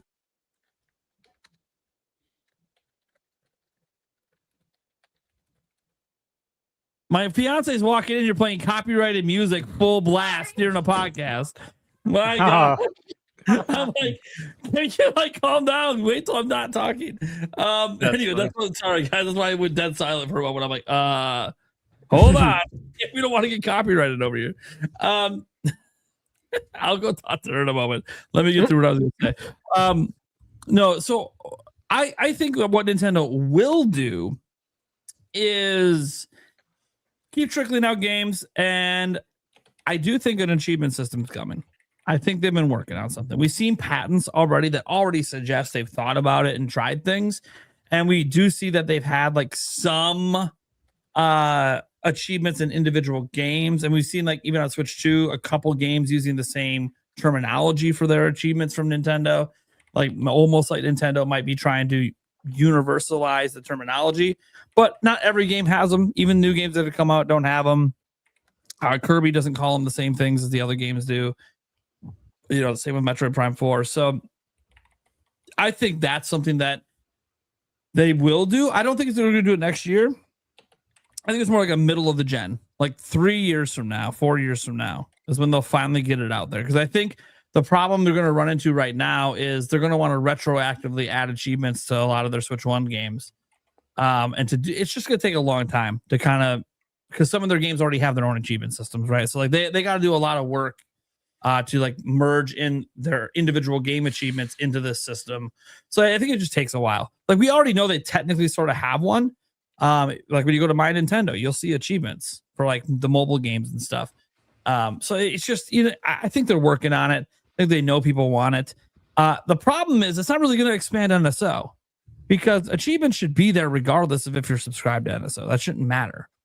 So I just don't know if there's, I'm going to be honest. I think outside of giving away free games every month, there's nothing they can do to make NSO get more popular because nothing else you do, like even if you're like, oh, if you're subscribed to NSO, you get themes. Okay, well, the people that are likely interested in that are probably already subscribed to NSO. Music, they're probably already subscribed to NSO because you have to be for Nintendo Music. Like, it just, nothing feels like a bigger value add than they're already doing. And you could argue, well, oh, they just need to add like Wii to the system. They need to add DS and 3. Okay, well, they keep adding new systems, but the numbers aren't going up. So I think they've kind of hit the limit at what they can appeal with their classic games in terms of growing. Now you just got to keep releasing games so people stay subscribed and don't get off. And obviously you tied online behind it and you've kind of maximized what you can do there. The amount of people that care about playing your games online, those also are subscribers. So with you need some other value add that is undeniable. So free games. I just don't know if Nintendo will go that far, but I think they should. And you know what? I honestly think there's a way they can do this where they don't have to change the price. You go with Nintendo's lowest tier games. So not like the Mario Odysseys of the world, right? But what about a Cadence of Hyrule? And then you start going the indie game route. You can't tell me they can't find tons of indie studios to work with that are totally cool with giving their game away for free for 1 month via NSO. They already do this on like every other platform. PC all the time. They could find some really good gems in there. You start to do that. You know, you could add a welcome tour eventually. Say like a year from now and no one's buying it anymore. Hey, instead of us doing a Nintendo Select line, what if we just gave that to you for a month? And by the way, how it works in the system, you keep it after that as long as you're subscribed. You just had to claim it during the month. As long as you claimed it and you stay subscribed, you maintain access to that for as long as you're a member. So that's what I think they need to do. I just don't know if they will, but I know that it would push numbers up. It's one of the reasons that PlayStation maintains such high subscription numbers. People don't want to lose access to all these games they've claimed over all these years. You know. So one other thing they could do, and this would really only impact people who buy digital only, they could offer a digital discount. Like, hey, 10% off all digital games. And Nintendo can do that because they take a 30% cut of every game. So they can literally offer that without hurting any of the developers.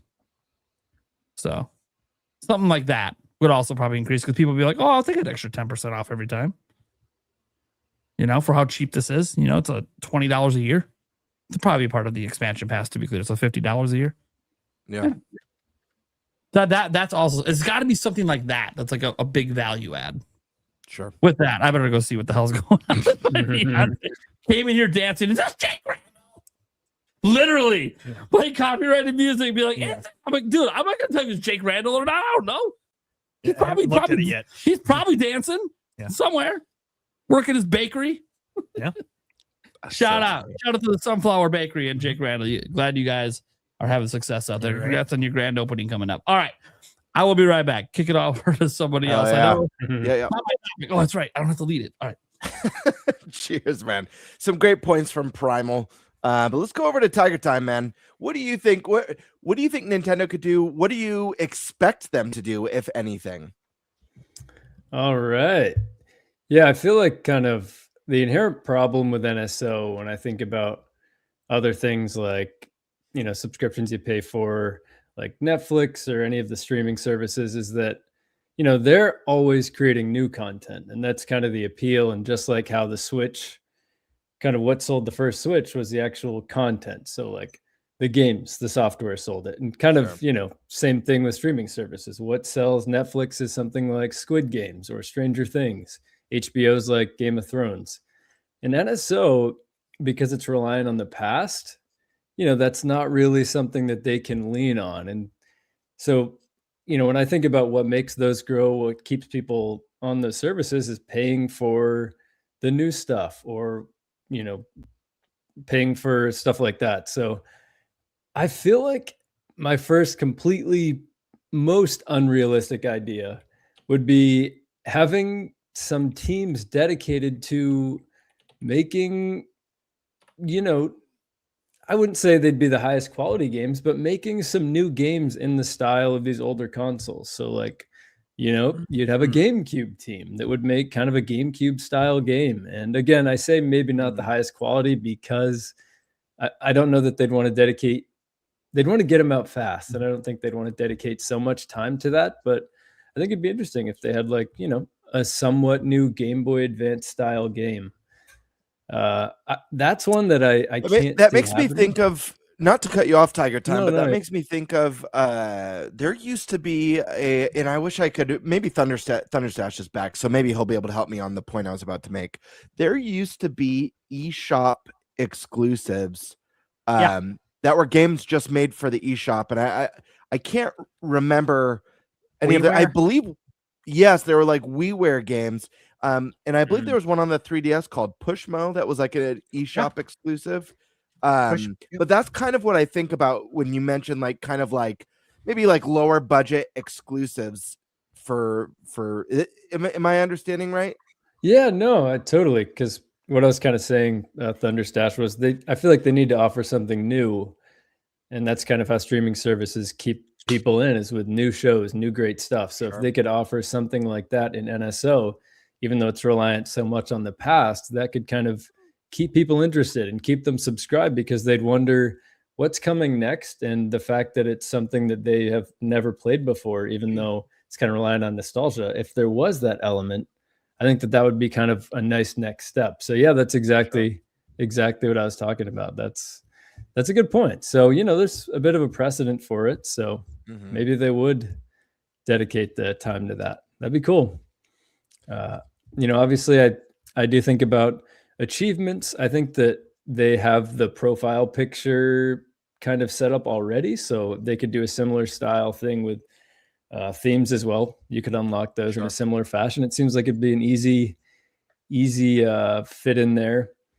I also thought, because NSO is so reliant on nostalgia for so many people, so if they kind of really embraced that and put in, some cool touches like a CRT mode for all the games, something like that. I don't know how complicated that would be to figure out. I know that games themselves sometimes offer that, but They have it currently. They have a CRT mode. Yep, they have it for all of them. They went and added it. They just added it, right? Yeah, like okay, cool. When I was at the Switch 2 experience, one of my videos, I made sure to test F-Zero GX with the CRT mode. So it came with the GameCube, and then they went back and like retroactively added it, so like you could play Mario 64 right now with CRT mode. And yeah, cool. It's a good point, though. I think that's a good selling point to your point. Yeah, thanks. Yeah, I think they'll do that. I'd love to see him go a little bit above that, because we do have like some games that have like a little bit more expansive options, the CRT mode, the scan lines. I know the Analog 3D just came out, and that has like, you could do CRT, you could do PVM monitor, BVM monitor, clean look, all the really customizable. So more options, the better. Absolutely. Yeah, totally. I also think adding in a way that makes it very simple when you're paying for that to interact with other people that have it. It was kind of something on my wish list was, getting rid of the friend codes, making it easier to just hop into a party with someone like you might do on PlayStation or Xbox, and just creating more of that community. And I think that if people were able to pay for NSO and guarantee that they could easily play with their friends and talk with their friends, it would incentivize more people to kind of commit to that as their system, especially now with all the third parties coming day and date. Maybe this will be our Call of Duty game, because this is really easy to just hop in here and we can all get in a party. And if they make that so much easier to access, I think that would incentivize people to really kind of lean more into NSO in terms of just one button, basically like it is on the other consoles, and you can just search through your friend list, and it's a pretty simple process. So sure.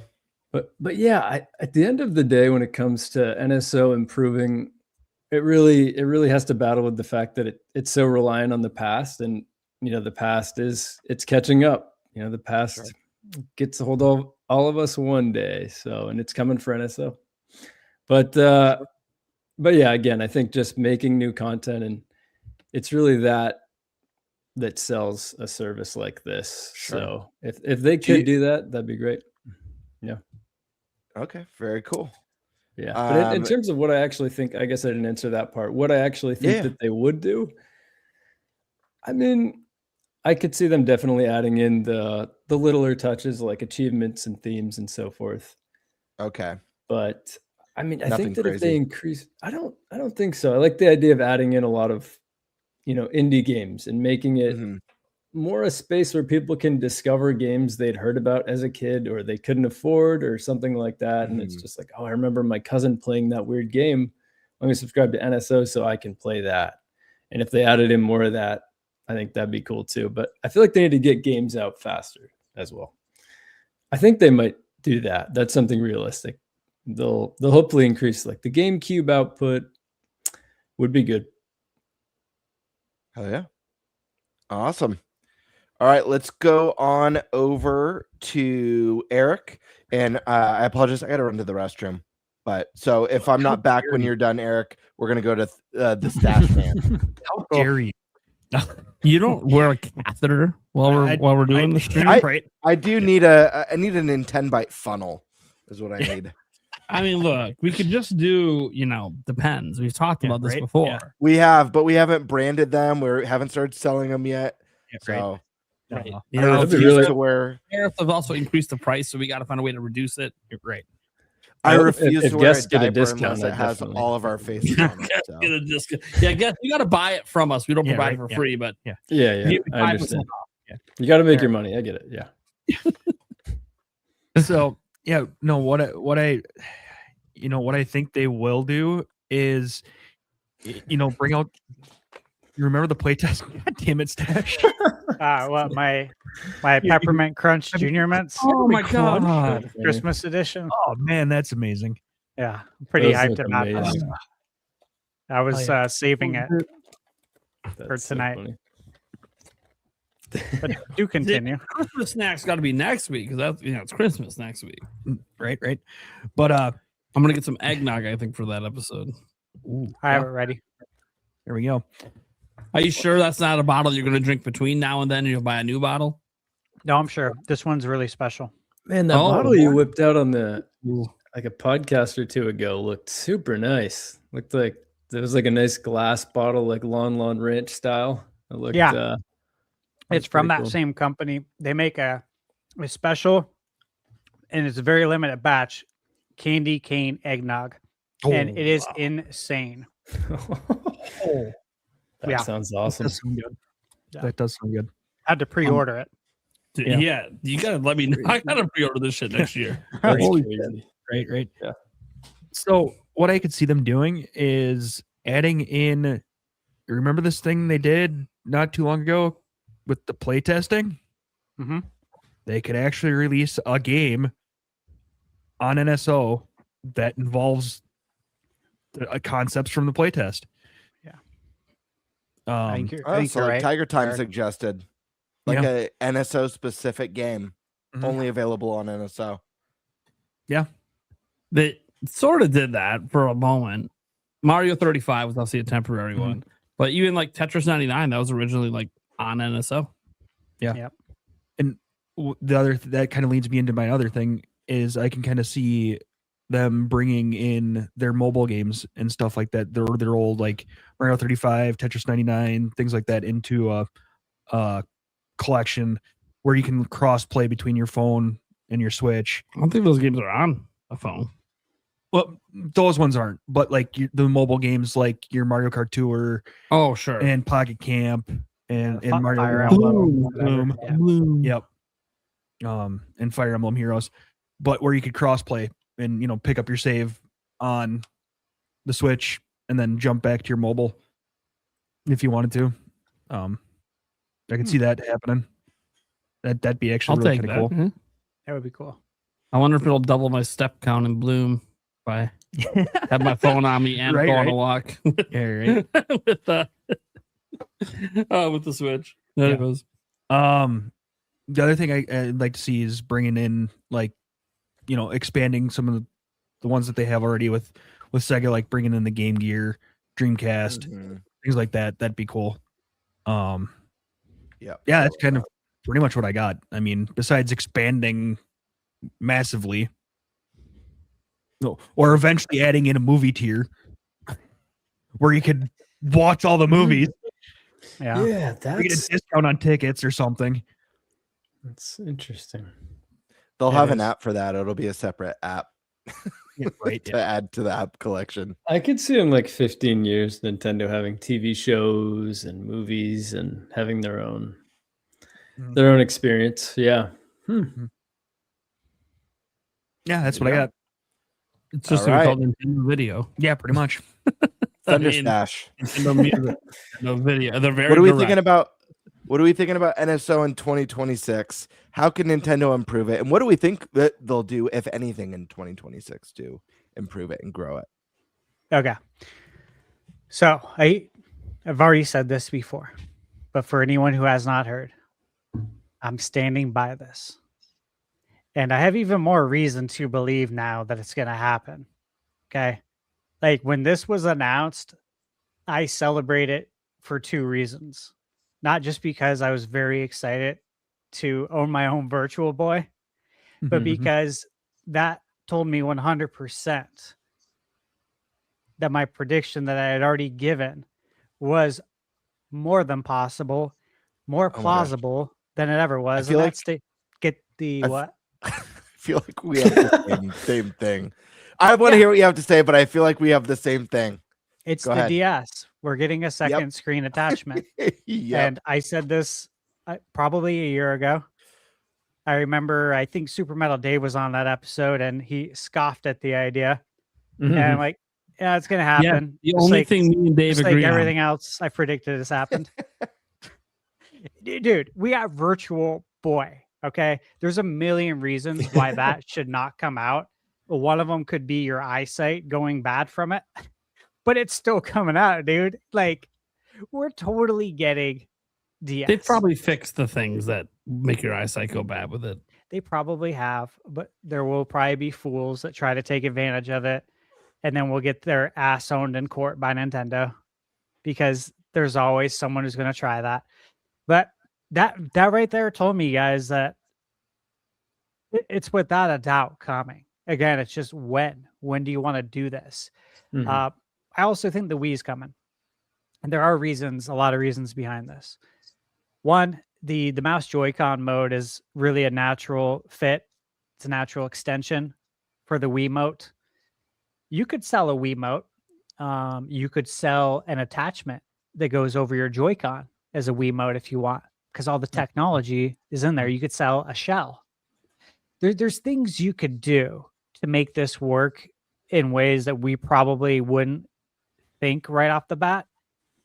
But as far as how these games actually work, they line up really well. I mean, you think about it, like Pikmin. That's a game that we expect to get a Switch 2 edition. Metroid Prime games. Again, when I played Prime 4, the Switch 2 experience, the first thing I said to Michaela was, all the Prime games are coming. I turned around while I was playing to tell her this. I said, after playing this, I know all of them are coming to Switch 2. This is the way to play. So it's very natural for Wii games.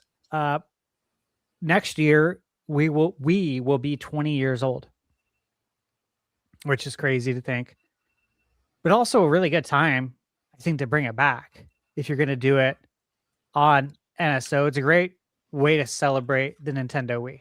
Like, hey, man, can you believe it's been 20 years? Wow. Time really flies. 20 years of, like, think about all the people born in 2006 have never even played Wii. Didn't start playing video games till maybe the Switch era, right? It's passed a lot of people by. It's a good time to bring it back. I mean, could you imagine Wii Sports on the NSO? Like, people would sign up to play that. And what if you have online play added to it? Leaderboards. Leaderboards. Yeah, now you can bowl against your friend. You know, I think there's a lot of opportunity there. I'll kind of keep it at that because, again, I expect this to happen. I don't think this is very bold of me, but the achievement system, look, man, I want to see this so bad. I love competing. You guys know this. I think this would be so much fun, though, to compete on Nintendo's platform. Like, I would much rather compete to get, like special badges. Like, for instance, if you go to like my profile on PlayStation, you can see the trophies I have for each game. You can see the platinums. They all look the same, though. Platinum trophy is the platinum trophy, man. That's the personality. It's the platinum trophy. What I'd like to see is a badge for it. Like a specific badge. Like, if you, again, use this example a few times. And obviously they don't have Mike Tyson's Punch Out. They have Punch Out. But if they had Mike Tyson's Punch Out, give me a badge with Mike Tyson with his 8-bit face on it from Punch Out. And let me proudly display on my profile that, yeah, I beat Tyson. That commands respect. You can't even last 10 seconds. I beat him. But you know what I mean? Like, I think that's what you got to explore as Nintendo, is bring out that competitiveness. Because I think right now it's very null. It's dormant in a lot of people that are playing on Nintendo, to the point that some folks have said, "Oh, if they do it, I'm just going to turn it off. Like, I don't want any part of it." It's like, why? What's wrong with what's wrong with this? And again, like, that is your to each their own, but allow it to be turned on or off. I think that's fine. You can do the same thing on PlayStation too. This isn't anything new. If you don't like it, you don't have to have it. Turn off. If you're okay with it, but you don't like the notifications, you don't have to have the notifications. You know, you can turn those off on PlayStation as well. It doesn't matter. Like, you do whatever you want. The options are there. The accessibility options will always be there. So that's not a sticking point. I think Nintendo would do this in their own unique way, showing their personality that they're known for, to where you're not going to just get a gold star or a platinum trophy. You're going to get something cool that you can display on your profile. Almost like, think about, what was that movie? Remember that movie Waiting? You were talking about all the swag that they had on their vest, right? On their work shirt, like all the badges or whatever, or like, you know, Girl Scouts, Boy Scouts, all the badges you have. Obviously, in a more serious note, like the military, right? Everything that they have on their uniform. That's something you get to proudly display as a gamer. Like, this is what I've done. This is my body of work. Right. I think that would be really cool. And I think Nintendo could make it unique. They could take everything Xbox and PlayStation has done good, extrapolate that, and then put your own spin and personality on it, which wouldn't be hard for Nintendo to do. So I do think that's coming. As far as themes, look, man, I think people would love it. I think it did well on 3DS. It is a way to make more money. Maybe they could sell themes. If you don't have NSO, like, you can buy it. If you have NSO, you can use whatever theme you want as long as you have NSO.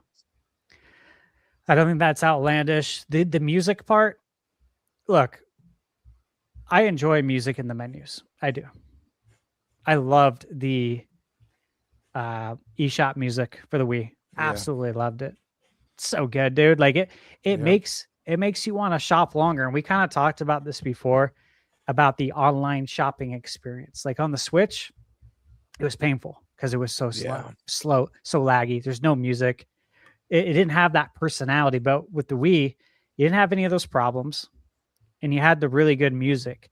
And when you go shopping somewhere and the experience is good, you tend to stay longer and you tend to spend more money.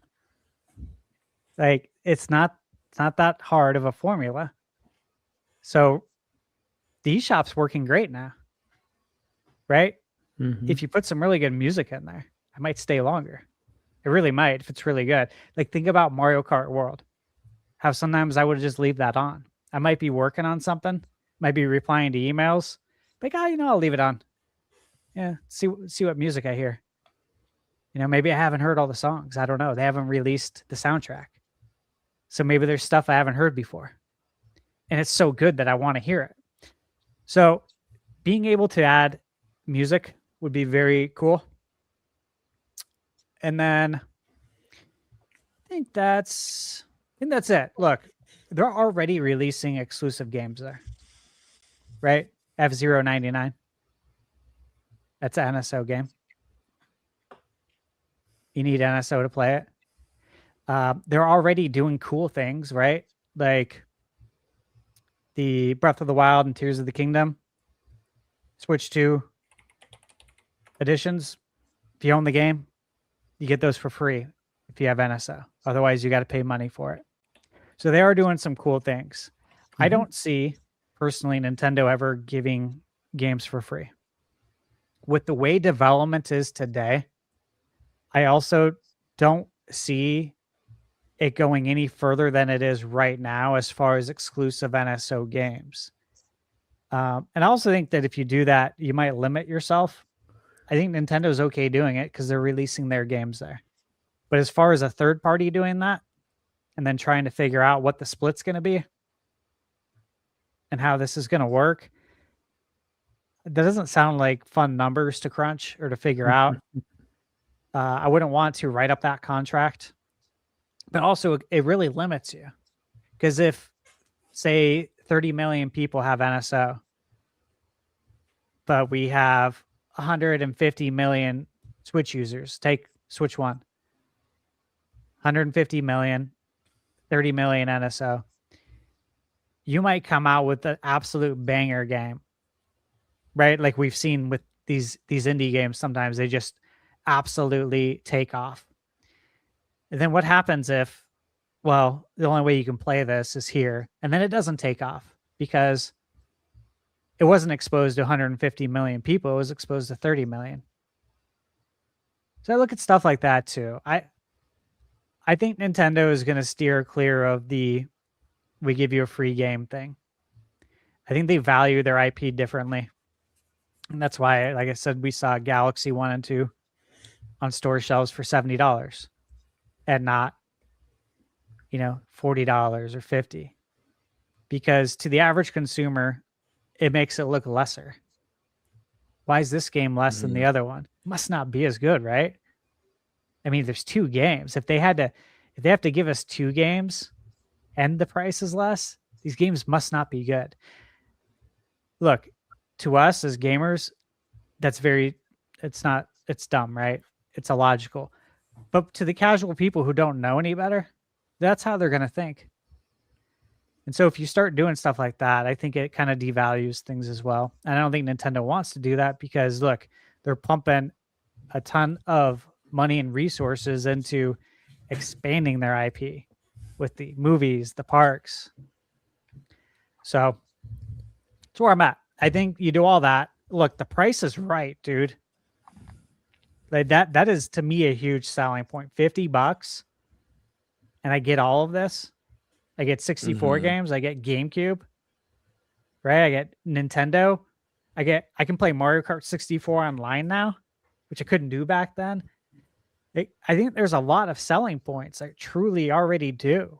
And the price, it's a great deal. Yeah, the price keeps going up on Game Pass and on PlayStation. PlayStation Premium, I forget what it was. All I know is when I saw the price, I'm like, okay, I'm not going to be resubscribing because, look, I'm not taking advantage. The games that you're giving for free down the line are games that I was already interested in. I'm already buying or I've already reviewed them. So it doesn't make sense for me. But even before I was reviewing games, if it's a game I want, I'm going to buy it. And if you give it free a few months down the line, that's great for anyone who didn't buy it, but it does nothing for me. And same with Game Pass. If I want the game, I want to own it. I don't want to rent it from you. You know what I mean? Like it's not my idea of fun. I'd much rather just go to Blockbuster and go pay, $3 and go ham for a weekend and keep my save file. Because now I don't have to worry about anyone deleting my save on the cartridge. Because now we have different ways of saving games. I would just rather do that than spend. How much is Game Pass going to be? Is it $30 a month? $30 a month. Dude, 12, 24, 36, Xbox 360 a year plus taxes. It went from being the most consumer friendly and it went to being the best value in gaming to being complete ass. I want to say this too. About the old games. I see in my chat that a lot of kids don't care about all of these old games, and you're right. They don't. These old games, NES games to them are probably black and white movies to kids growing up. Now look, I liked black and white movies. It doesn't matter. If the movie's good, the movie's good. However, I get it. The vast majority are going to look at it this way.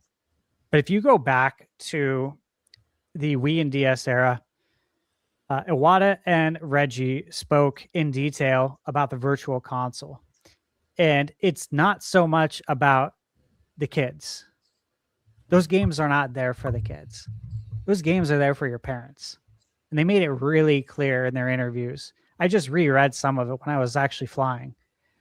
I had a really good article I was reading about it, an old one, I think from planetgamecube.com, that it came up in my search results. I'm like, what? Let me read this when I get on the plane. It was a pretty lengthy one.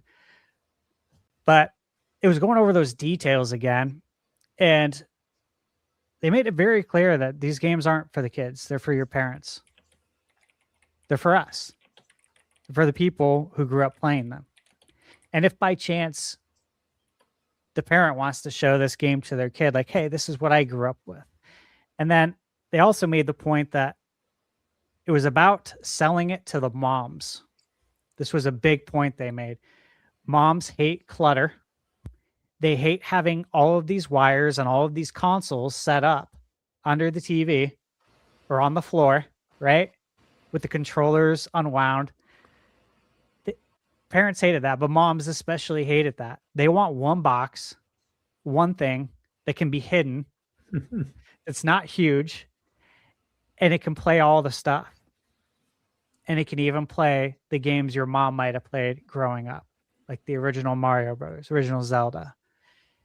And of course, they extrapolated on that a bit, but just reading that again, these are things that I read back in the day, but you forget about it over time. It's like, God, dude, so brilliant. Just absolutely brilliant. Iwata and Reggie working together. Miyamoto was part of that discussion too.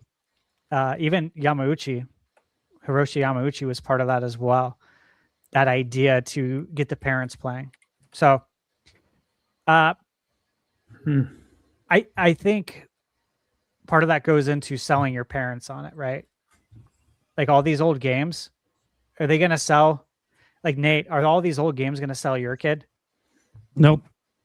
No. Now you don't replay games, but are they going to sell the parent? Is the idea. They're the ones who's got the money, though. They're the ones with the wallets. They're also the ones with the least time to play. Yeah. So as a parent, though, do you want to like have all these consoles set up? Do you want to dig out all this stuff and find controllers and hope they work and then buy each game individually? Or to be a lot better as a mom, right? To have one box that has the stuff there. I think that's the idea. And again, the price, dude, it's not even close anywhere else. $50 versus, again, Xbox is $360, $359.99 plus taxes. Look at almost $400. No one talks about the tax. It's really about $400. Well, and then you look at PlayStation Premium. How much is that? Again, I looked at the price when the prices went up again, and I'm like, when I saw it, I said, I'm out. I'm tapping out. I don't even take advantage of this. It's funny too, because like the thing you're talking about how like, parents might appreciate having all those consoles on like, one thing. Well, the appeal of the PlayStation and the Xbox stuff is it's modern games and classic, both, especially Game Pass.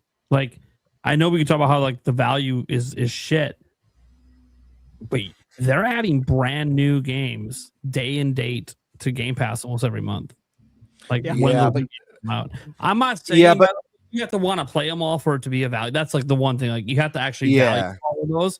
Whereas before you can kind of have it and only have to value like 3 a year or something like that.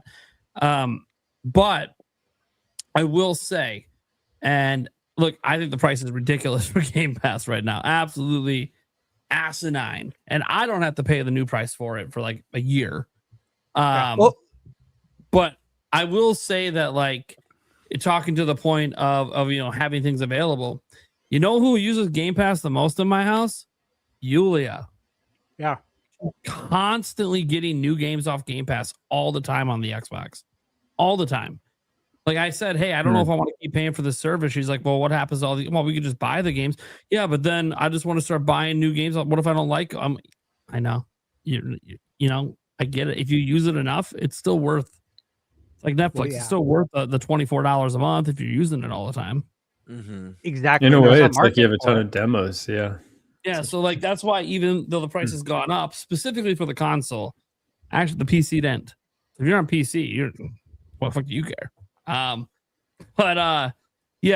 It's interesting just because I do think, and this is the case like with Yulia, she's not going back to play the classics. It's all the new stuff coming out that she keeps downloading and checking out. So I think like that's the appeal for younger people or people who didn't grow up with the games, so they have the nostalgia to go back and play them. So I kind of feel like there is something to say about adding those new games in, and I do have to say like we can talk about the greatest deals, right? Like the part of this topic was how does NSO grow? Well, PlayStation has like 90 million subscribers. and it's because of the free games. Like, it's more expensive, but you're getting literally games every month. For PlayStation? Yes. They're just handed to you. Yeah, I was just looking. So PlayStation, if you buy it 12 months up front, it's $160. So Game Pass is $200 more. Yeah. But if you buy it monthly, which, look, let's be honest, a lot of people gamers are buying monthly. They're not seeing the value. So if you buy it monthly, I don't think it's also the value. It's the people just don't have a spare $360 sure at once. Yeah. No, but for PlayStation, if you buy it monthly, it's $17.99 a month, which comes out to $215 for the year. But if you buy it all up front, it's $160. So you're spending PlayStation $75 more if you. They would never jack the price because they have such a huge user base. Xbox is doing it because the user base was already kind of shrinking. They're just trying to no, I know that. I'm just saying the value there. Like, if you buy it all up front, if you buy the 1 year, it's $160. Yeah. If you buy a year, but you buy it month to month, you're paying $215. So you could save a considerable amount of money. Oh, no, you're not wrong. Eric and I talked about we were just looking at it with StreamYard today. We reviewed StreamYard for the show. And it's like, well, we do save 22% if we pay for a year. Yeah. I can't, dude. It's a lot of. I don't know if you guys know. We pay like $90 a month basically for StreamYard. So you save the 22%, but I still have to have a large chunk of money, like over $1,000, ready to go to pay for a year, and it's like that's a huge ask. Yeah. So, but someday maybe the business will be so liquid, or the Clips channels making so much, we can just prepay a year. You know, Xbox doesn't offer 12 months anymore. I remember when I was, I was trying to like see, okay, how much would it be if I bought a year? You know, like that kind of like, but wait moment. Maybe it's not that much. Like maybe there's some savings somewhere to be found. And I remember looking and like, why can't I find this anywhere? I looked and I looked and I looked. There's no answers. They had nothing on their website. On their Game Pass website. I'm like, did they get rid of it? And sure enough, they did. And I'm like, that's pretty shitty. So you offer no savings, yet at PlayStation, I save $75 if I buy it for a year. You guys offer nothing. Like, that tells me that they probably wanted to raise the price even more. If you're not offering any savings, that tells me the margins are extremely tight, razor thin, right? Yeah. That's not good. That's not good, man. You already raised the price of your consoles. You came out with a handheld that's extremely expensive. And I get it for what you get. It's not a bad deal. But where's the market for it? Right? I mean, look at the dent Steam Deck made. That's the biggest dent that's going to be made. You're not going to make a bigger dent than the Steam Deck. It's very interesting. I can't wait to see what happens in the next few years. The way all of this unfolds. It's going to be next fascinating. Year. Yeah, I'm excited. Just, you know, as a gamer, right? Like, I have Xbox. I play it. You guys know that. You know, it's my least favorite console. I think everyone knows that too. It is for a lot of people that own it, but there's obviously a dedicated fan base as well. So it's just going to be interesting to see how it all pans out. All the games that end up coming to Switch 2 and PlayStation. You know, like I'm excited to play Indiana Jones on Switch 2. I love that game. Oh yeah. Well, I think you guys made a lot of really great points with NSO. I do think it's funny. Thunderstash and myself are. I'm calling it Team Thunderbird, guys, because we're on the same wavelength tonight. Yeah. You know, that's the street I grew up on. It's Thunderbird. Oh, did you? Yeah. I grew up on a street called Thunder Drive. Really? In Oceanside. Yeah. In Oceanside. That's crazy. Yeah, it's wild. Kind of weird. Yeah. That's super weird. But yeah, we're on the same wavelength, man, because listen, the best-selling Nintendo platform of all time is the DS right now. So it's the reigning champion, and it has a slew of incredible games that are just sitting there, just stuck there. That's not even including the 3DS. And so I've been talking about this for years before Switch 2 was announced, before any of that. I remember doing videos on my channel, doing predictions in the Switch Pro era about Switch 2 having a dual screen feature, and that's going to be what separates. I did a video with Andres on his channel and on my channel where we debated what Switch 2 is going to be, and I was like 100% in on it's going to have a dual screen. And I was like joking about they could call it the Switch Duo, they could call it the Dual Switch, so it's like an NDS play on words, kind of like the Nintendo DS. I talked about calling it the Switch Flip or the Nintendo Flip. But I was sold on the idea that it was going to have dual screen technology because I knew Nintendo was going to want to grow and expand and carry over NSO. And it just made sense. Like, why would you leave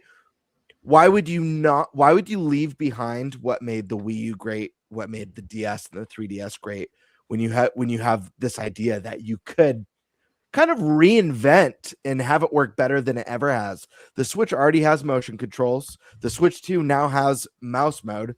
So this is a match made in heaven. All you need is that second screen. And like Stash said, I was surprised when we didn't, obviously as we got closer to Switch 2's announcement, as we started to hear more rumblings, my hopes for the console launching with dual screen would dwindle until I no longer believed that was going to be the case. But like Stash said, once we saw that Virtual Boy peripheral, everything changed because this was back in the game again. And if they could sell a plastic Virtual Boy headset for $100 for $99.99, you bet your ass they could send you a $99.99 screen. Yeah. And they can even offer an option like they do for Virtual Boy. Virtual Boy has the cardboard one, that like the kind of fake one. They could offer a dongle that lets you set up your phone on top of your Switch 2 if you want to. There could be a cheap alternative. But this has to happen because it is one of the biggest and best Nintendo libraries out there. I'm combining the DS and the 3DS. And like Sash said earlier, you got games like A Link Between Worlds stuck on this system. It just makes too much sense. And with that comes the Wii. And again, we go back to their third greatest selling, before Switch. It was their best home console of all time in the sales department. So many great games. Motion controls have improved on Switch 2 over Switch 1.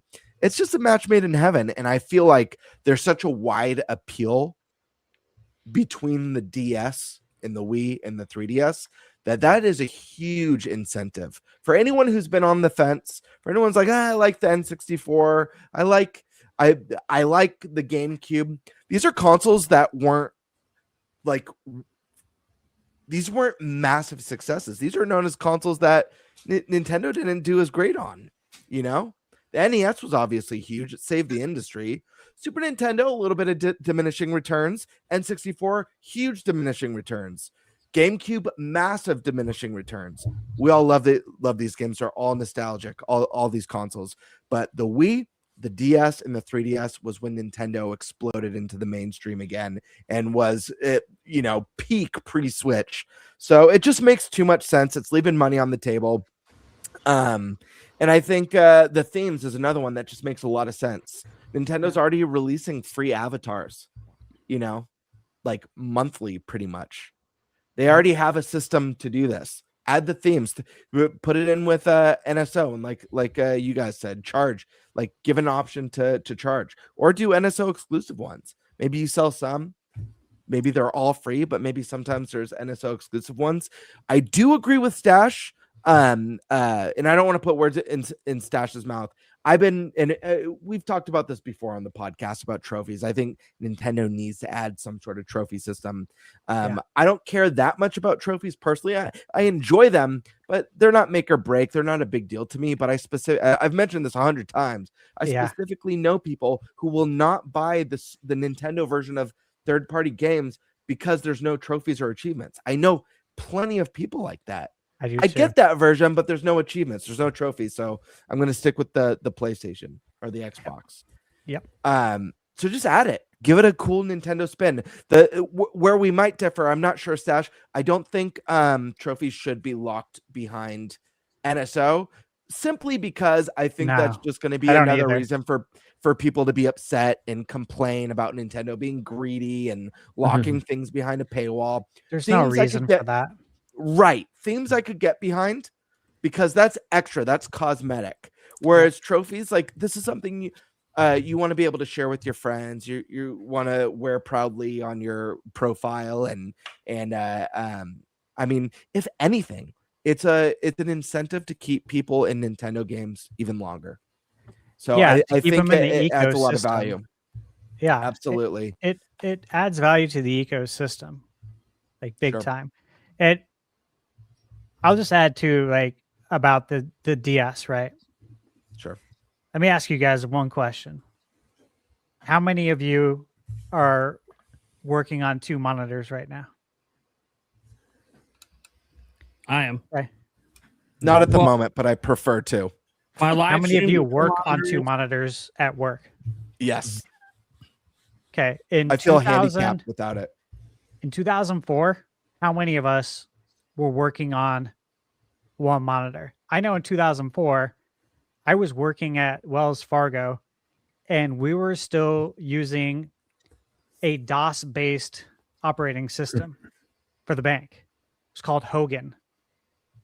And we're on 1 shitty monitor. Even when I was at Loan Depot, when I started there in January 2015, everybody was on 1 monitor. And I asked them, like, hey, am I allowed to buy another monitor and bring it in? Because I think if I could work on 2 monitors, I can do twice the amount of production. I can close twice as many loans. And like, it was kind of a joke, but I'm like, I actually think I could probably come really close to closing twice as many if I had more real estate. I need screen real estate. Way less productive with only 1 monitor. Unless, I will say this, when I'm editing and stuff, I do only have 1. But dude, it's an ultra wide 49-inch. It's like 3 monitors in 1. Like, I need the real estate. Yeah. Point is that in 2004, when the DS came out, this was new. People were still trying to wrap their heads around 2 screens on anything. Nobody was doing it. And even in 2015, one of the most, they consider themselves Loan Depot, the most like high tech for the mortgage and banking industry. They had 1 screen until obviously I asked, and then they said yes. And then I'm like, okay, I'm going to go get actually like 2 like 25-inch monitors now and get it set up on that instead of this little, I don't know, I think I had like a 17-inch one. That's crap. Right. You know what I mean? Like, so today we're all used to it. This is the best time to bring back a second screen. Yeah. Because now we're used to it. And I mean, your inventory management, all this stuff makes sense. It literally enhances the experience in every way. And I think Nintendo's, I hope it's a problem that they solve. I mean, they've already solved it. They solved it with the Wii U. They solved it with the DS and the 3DS. But I hope it's a problem that they solve this generation or the next generation. And I don't know if that's your phone communicating with the Switch. I don't know if it's the Switch communicating with the dock, so you can have your tablet tabletop mode, and it's communicating with the dock to give you something else on the screen. Or they sell a $99.99 screen like they're doing the Virtual Boy. But I think like I said, I think it enhances the experience in every way. It makes things more immersive, and I think the fact that like Switch 2 is already built in with mouse mode like solves the stylus issue. I don't know. Absolutely. Not only that, but look at the retroactiveness of it. And again, this is another announcement that, well, one, they predicted on our show was that Mario Paint will come to NSO and we'll get mouse Joy-Con controls. Totally said that. Totally happened. What's cool about that, though, is it opens the door for everything else.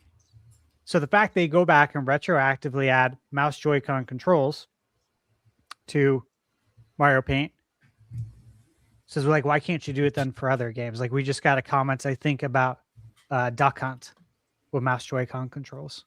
Yeah, dude. Why don't we have it yet? Mhm. You know, like stuff like that should exist. The games we never got to play. Super Scope 6. Give me Yoshi's Safari. I want to play that on NSO. You know what I mean? I don't want to track down a Super Scope 6 and then hook it up to my CRT because that's the only way it's going to work. Because it won't work on a modern TV. But if I can play it on NSO, that would be really cool.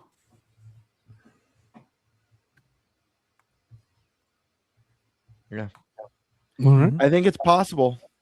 At the very least, can we get Game Gear on the NSO this year? Right. We got Virtual This Boy year. before Game Gear. Wild. Right. Dude. Yeah. Come Game on. Gear, Dreamcast. Dude, we are Yeah.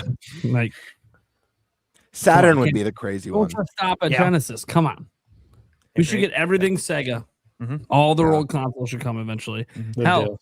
Atsu Atari, make a deal, get some of their stuff over. Oh, hell yeah. You know, make it like a nice collaboration. You're never going to be able to get PlayStation to come over, and that's fine. But all the rest, they don't have services. Let's Ooh. go.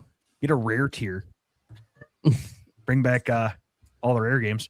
You can't have a tier for that. They sold them all together as one package. I don't care. A tier for that? Yes. Can we just get Rare Replay? That's all I need. I don't think we ever get it. You would pay more for a Rare only tier.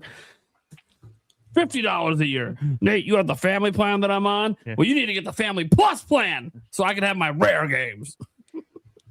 Yeah, it'll devalue NSO if they sell all What the if they- rare games. And I Rare feel Replay. like one of the things Nintendo should be doing also, now that it just came to me, I've thought about this before.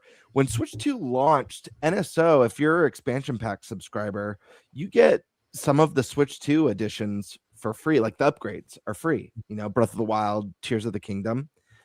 Nintendo should offer that across the board. Maybe they're not going to offer free games, but like maybe if there's an enhanced version like that, it's just free NSO. All Switch 1 games are like Nintendo published games are free enhancements if you have NSO. That's an incentive. Absolutely. I felt Yeah. great knowing that, like, you know how amazing it was knowing that I got to play Tears of the Kingdom and Breath of the Wild in 4K 60 frames and it didn't cost me a dime. Yeah, it was really nice, wasn't it? Yeah, that's $40 off right there. Mm-hmm. So All right. Well, we're ready to move on to the next one? let's do it. Yeah. What are we doing? We are talking about how concerned are we with the Nintendo Switch 2's future. This is based on two different things. The sales data for November came out, and it is at a 20-year low. And then there's also things out there saying that one of the major RAM producers is now consumer RAM producers are no longer making RAM for consumers. They are now switching over to AI. And then there was also a rumor out there that Samsung was going to stop producing their SATA SSDs.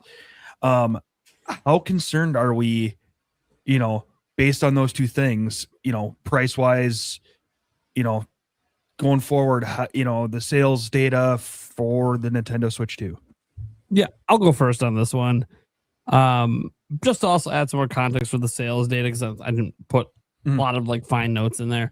Obviously, the Circana data came out. When he talks about the 20-year low, it's cumulative hardware. So all physical hardware. So this includes PlayStation 5, Switch 2, that next console you guys have seen pop up on lists, Xbox. It also includes, by the way, PC handhelds. So this is literally all hardware that's like that. Does not include, by the way, individual PC and laptop sales because those aren't gaming specific necessarily. So like they don't count those. They will count the gaming handhelds because those are obviously made to game on the go.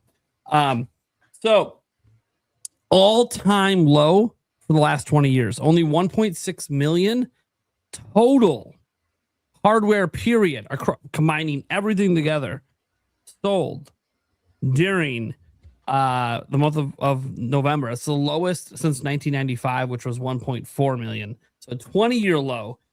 And yes, PlayStation did outsell Nintendo Switch 2. The rough estimates people have out there, they're able to kind of extrapolate based on percentages that were handed out by Matt Piscatella earlier, and then extrapolated from prior data, because we got further information such as PlayStation 5, even though it was the best seller, it's actually down 40% on sales year over year when it comes to the month of November. Xbox down 70%, which is, I mean, I don't think we're really surprised. We've seen the Xbox sales rapidly declining. Obviously for Switch 2, it's the first holiday, so there's no real decline. Switch 1 had a massive decline as well. I forgot what the percent was, but it was huge. Anyways, they were able to, because we know those percentages, able to figure out roughly what was being sold. And like PlayStation's like right around like 770,000 they sold, and Switch 2's around 531,000. If you think about that, you combine those together, Switch 2 and PlayStation 5 out of that 1.6 make up like 1.2, 1.3 million of the 1.6 sales. So like, you want to talk about two companies kind of carrying the hardware industry right now. They're the only ones carrying the hardware industry. Actually, clarification, it was 95, so it's a 30 year. 30 year. Yep. Yeah. What's interesting to me is you consider that. You consider obviously the RAM problems. Besides what Eric stated, there's also reports out there that like Nintendo's RAM prices are already going up, which suggests that Nintendo may have already burned through all of their resources they had heading into the launch. There's been reports out there about in the past how Nintendo was stockpiling raw resources before Switch 2 came out, because they knew some stuff were coming, probably the tariffs. They probably didn't know about all the RAM stuff going on. Well, they've apparently burned through all that. And so now the RAM they're getting for their current systems, we're talking about the literal RAM, that 12 gigabytes we're talking about, is now gone up like 41% in cost to Nintendo. Yep. Yeah. In cost to Nintendo. So Nintendo is factually losing money selling Switch 2s. It just is what it is. They are losing money. There is no ifs, ands, or buts about it. Per unit. I'm not saying in total you buy a game, obviously it's probably profitable for them. So I do think it's really, really interesting. Because obviously, you know, this probably isn't the way any place. I'm sure PlayStation 5 is not happy with these sales numbers this holiday. Now, to be fair, when PS5 was probably having their first internal projections, they thought GTA 6 was coming out this year. So, like, that would have been I think that would have been a huge boost regardless, but it didn't. It's delayed. And now delayed like a full year from when it was supposed to come out this year. So, and then obviously Switch 2. I don't know, obviously, what Nintendo's projections are. We know their fiscal year projections are 19 million shipped. We, according to Paul Gale, have data that Nintendo has already hit 15 million shipped as of December 5th. But Paul Gale actually gave a really great breakdown earlier on X. And I just want to shout him out because that's where I'm getting some of these numbers from. Nintendo sold like almost 1 million units in the first week of December. Worldwide. It's worldwide numbers. That's insane. So, and they sold about 1.89 million in November worldwide. And that is actually their second highest selling month besides launch month. So it was still a good month for Nintendo, to be clear. But like, if you look at the monthly breakdowns, it wasn't like crazy above non-holiday months.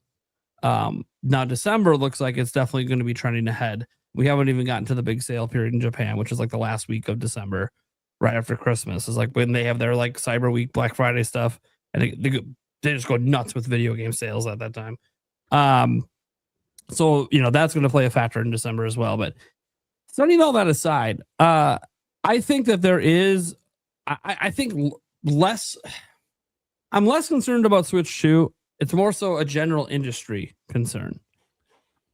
We see multiple price hikes already due to tariffs, increased cost of things. Now RAM's going up. Guys, it ain't just Nintendo the RAM went up for. It's up for Sony and Xbox as well. Meaning you can see further price increases for them next year.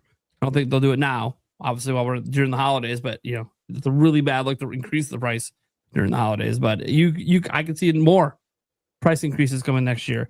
We hear rumors about like the PlayStation 6, right? Like, they're supposed to have this hybrid handheld to compete with Switch 2, and it's supposed to be, the most recent rumor is, it's going to be cheaper than what? What, the base PS6 that at this point might be $1,000? Yeah, I hope it's cheaper than that. I hope it's a lot cheaper than that. Hope it's priced around $500 like Switch 2. But like more and more the signs keep happening that things are just going to get more and more expensive moving forward. And so I do think there's a general industry problem, and I think it's a consumer problem, and it's not a problem for the consumer. It's a problem of the economy. People worldwide don't have the spare money we did during COVID or even before COVID. Rapid inflation, rapid changing economies. I see this with my bills. I spent less on games this year, despite Switch 2 coming out. I spent less than I did the year before because it's just I don't have the same kind of money. Because even though it's my biggest revenue year ever as a channel, well, how about my bills doubling in price? How about that? How about my cell phone bill out of nowhere is now $100 more because of fees and taxes that I didn't have last year? Fucking bullshit. I'm sorry, it's fucking bullshit. But it's everything. Grocery prices going up.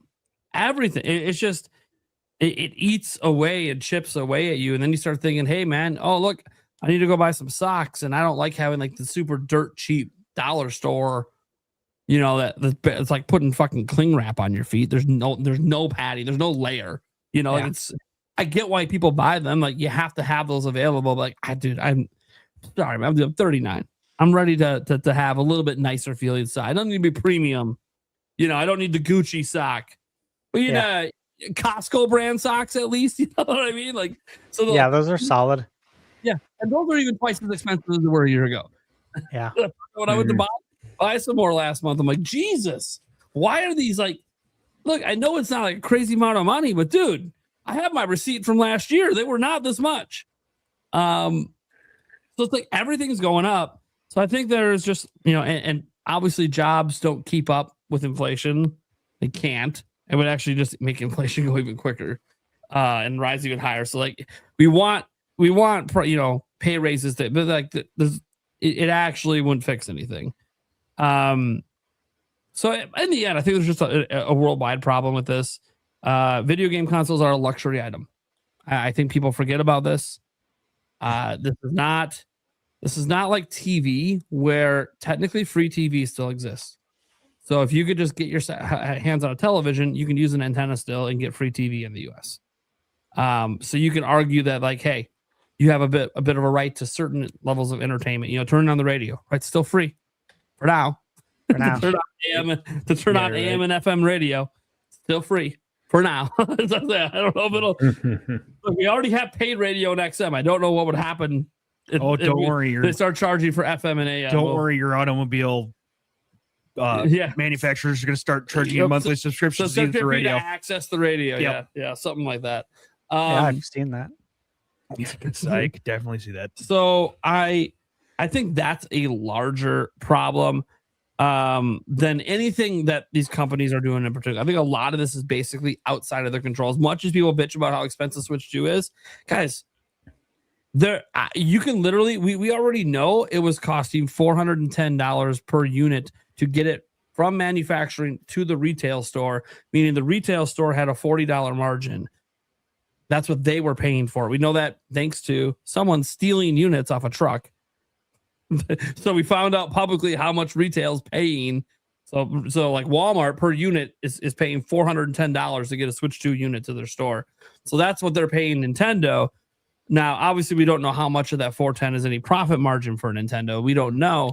But the breakdowns from the shipping manifest.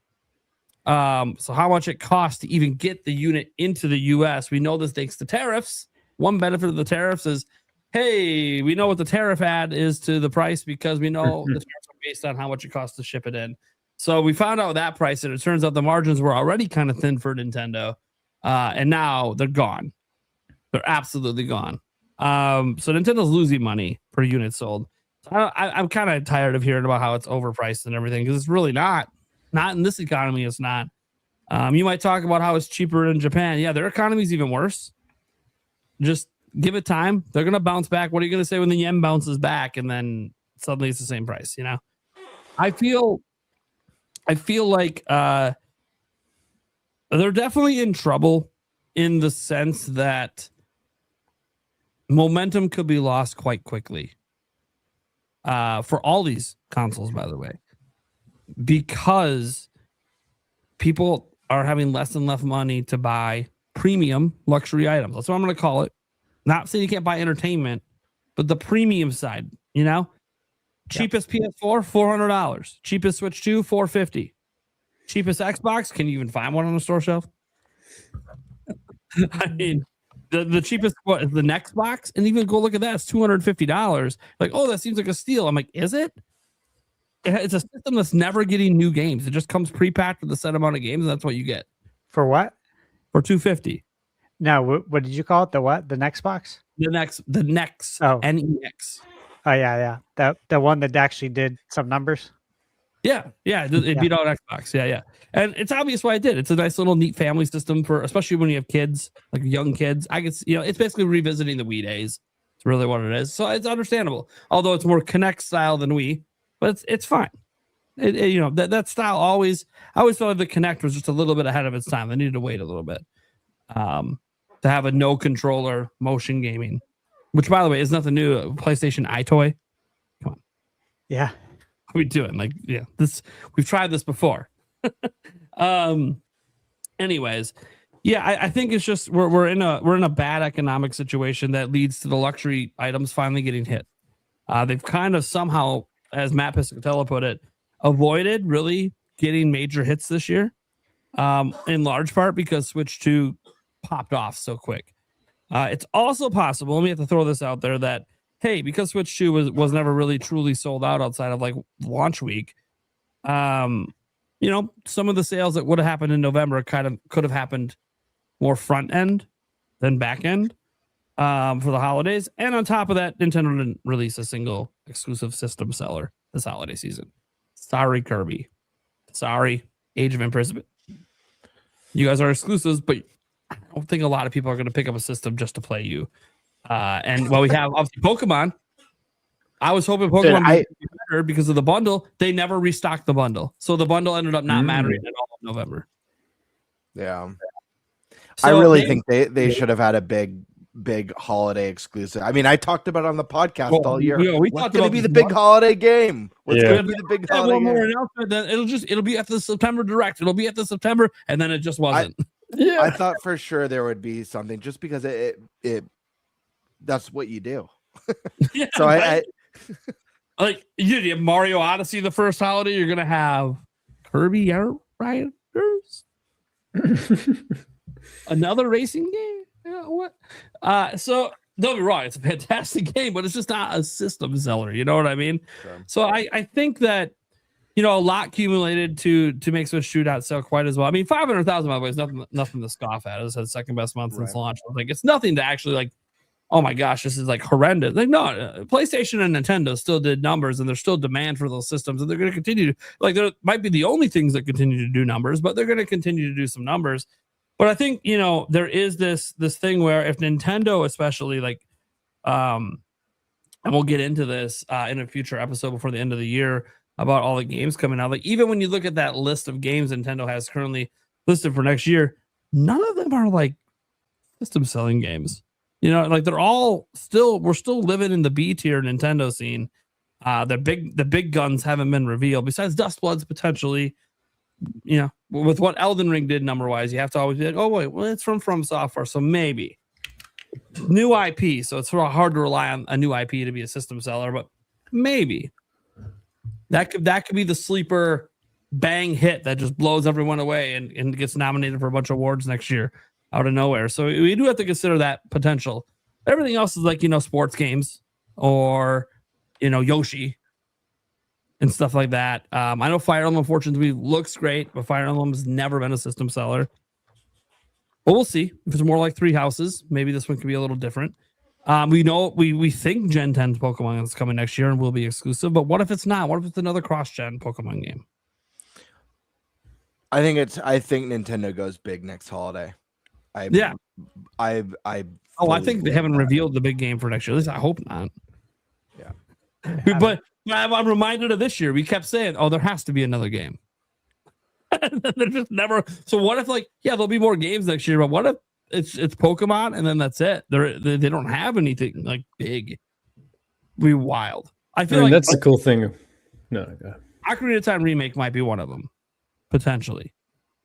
I think they can find a way to make that be a system seller, because to people who got introduced to Zelda with Breath of the Wild, which is a huge chunk of the Zelda audience now, they might just view it as a new game, straight up.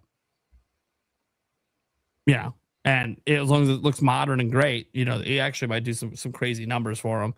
I know it'll obviously do numbers with the people like me and others that played it in the past, but I think that's got a chance. And even then, as long as the problem is it's not going to get a 99. Like, how do you live up to the legacy of a 99? Like, it might objectively be better and still not. It's not getting a 99. It's just that'll never happen again. There's just too many critics that get counted in all these scores now compared to back then, so it just won't happen again. People forget that. Like, you go look at the total reviews for Ocarina of Time when it's a 99, it's paltry. Like, today, if that was the total number of reviews, we'd be like, there isn't even enough reviews yet to know what this is. But there was less review outlets back then, so. But yeah, and you can see this with like Ocarina of Time. It's been re-released, like the Ocarina of Time 3D. It's not a 99. But I think that could be a system seller, and I really think that we're just in a look. It's a tough situation for all the systems. I feel even worse for Sony. I don't think things are going to suddenly be better in 2027 when they're probably looking to launch PS6. I think it's going to be even worse. And like, I don't know how you launch a premium, under your TV powerful box in 2027 that has to clearly have a price point that's still going to be a loss per sale, but is going to be higher than PS5's current price, which is pretty expensive. Why even be higher than PS5 Pros? That's $750. So it's a very difficult marketplace that we exist in. And I guess maybe the only hope would be, what if the AI bubble bursts next year? Then prices will come crashing down as they rapidly try to find any home for this RAM. Like that is a hope some people have, that it'll eventually pop. I don't think it's gonna pop next year. Because like all you guys remember, like, for AI, the reason there's such a high demand is you got to make data centers of this shit. Like, massive, mega billion-dollar data centers of this shit.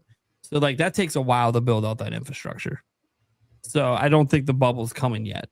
I think the bubble burst maybe in 5 years, where they realize maybe they went a little too hard and there's too many data centers. We didn't need quite as many. I mean, I don't know. People are starting to push back against the data centers. So sure. Yeah, I wonder why. Yeah, right. when all their electric bills triple. Yeah, right. Yeah. But go ahead. Sorry. Yeah, no. Yeah, there's pushback, but you know what? There's more of AI being put into everything. Oh, I know. And guess what? As I walk around and I'm in public, I'm literally watching people glancing at their phones. Sorry, I know it's creepy. They're using AI. The general populace is using it all the time. Like, all the time. So as much pushback as there is, it doesn't matter because people are using it. And I mean that's the and I don't even want to say it's a bad thing.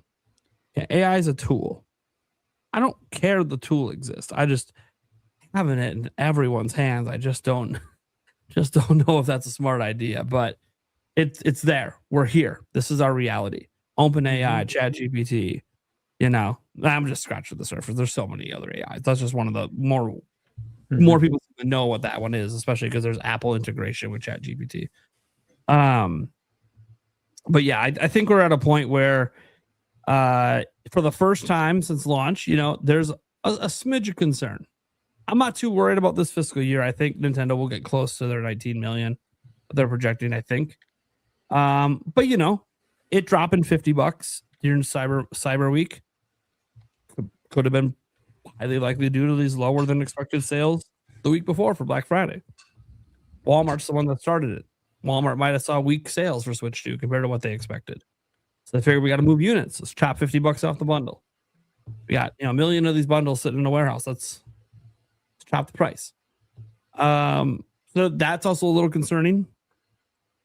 But I think in the end, as long as Nintendo finally brings out the big guns, things will be all right. I think that's really the pause right now. Like, you gotta have gotta have games. They gotta have it. And I don't think they've. I love Donkey Kong Bonanza. You can pass and had a fantastic time with games this year. There's so many great games. I will not say it's a gotta have a game. Breath of the Wild in 2017 felt like you gotta have it. Everyone was talking about it. No one could shut up. It was unlike anything people had seen in a long time, sometimes ever. The way that game was structured at that time. Much more common now. We've seen a lot more games inspired by it. But back then, it combined a bunch of things together that, other games had done, but they've never done it like this at the same time all together in one game. So it felt like you got to play this thing. It's a 97. You know what a 97 is? Top 5 game of all time. All time. Like, period. All time. Throughout all of gaming history. That's a gotta have it game. Gotta play it. Gotta be there. Gotta be part of it. I want to be part of the memory of one of the greatest games to ever release. Nintendo doesn't have anything like that announced yet. I don't think even anything they have announced for next year, besides maybe Dust Bloods, and even then, we don't know yet with that game. It could also go the other direction. I trust Miyazaki that it won't go the other direction, but maybe he finally has his first miss. First time for everything. So, I have concern, but I would say if you want to rank my concern levels, if you're going to red alerts, oh my God, emergency, we're screwed. Or if you're just kind of at a yellow where it's hey, little mild, little worried, but it could go back to a green light and be good. That's where I'm kind of at. I think it's fine to have a little bit of concern for the health of the industry and for Switch 2 possibly finding a cliff at some point here. And I don't just mean cliff falling off the pace of being the fastest selling system ever. It's going to fall off the pace, I assume, at some point. Like that, it's only natural. But that's not what matters. What matters is being able to maintain a consistent sales pace for Nintendo and a consistent software sales pace, which is just as important. So we'll see. I know I'm going to keep buying games. All of us on the panel will, but not everyone will. So people are cutting back. So it'll be interesting to see if Nintendo can release some bangers that make people go, you know what? Fuck it. Wasn't planning to buy a system, but dude, as I was watching the trailer of that new 3D Mario, holy fucking shit. I can't wait to play that. I have to play that day one. I'm going to go get a Switch 2 right now. So I can get my account set up and everything transferred over and play around with it and see what I like and don't like. And if I need accessories, and make sure I'm set up for when that new Mario game's here. That's what I feel like they kind of need. And I think they kind of need it sometimes for the narrative too. Because I do think that the low sales and the RAM stuff going on has kind of also added to, remember that negative narrative we've been having all year about some of the decisions Nintendo's made and how they get criticized for all this stuff. This kind of adds to that. Hey, it's culminating in a kind of a disappointing holiday so far, which is exactly what some of those negative people were saying was going to happen. So maybe they were right. And that's something that has to be considered as well. But right now, I think we're just in a yellow alert situation that could go to red alert. But I won't be there until, if we get to a month where there's a cumulative worldwide sales of less than 300,000 units. Yeah, that's fucking red alert time for a brand new system. So that's where I'm at.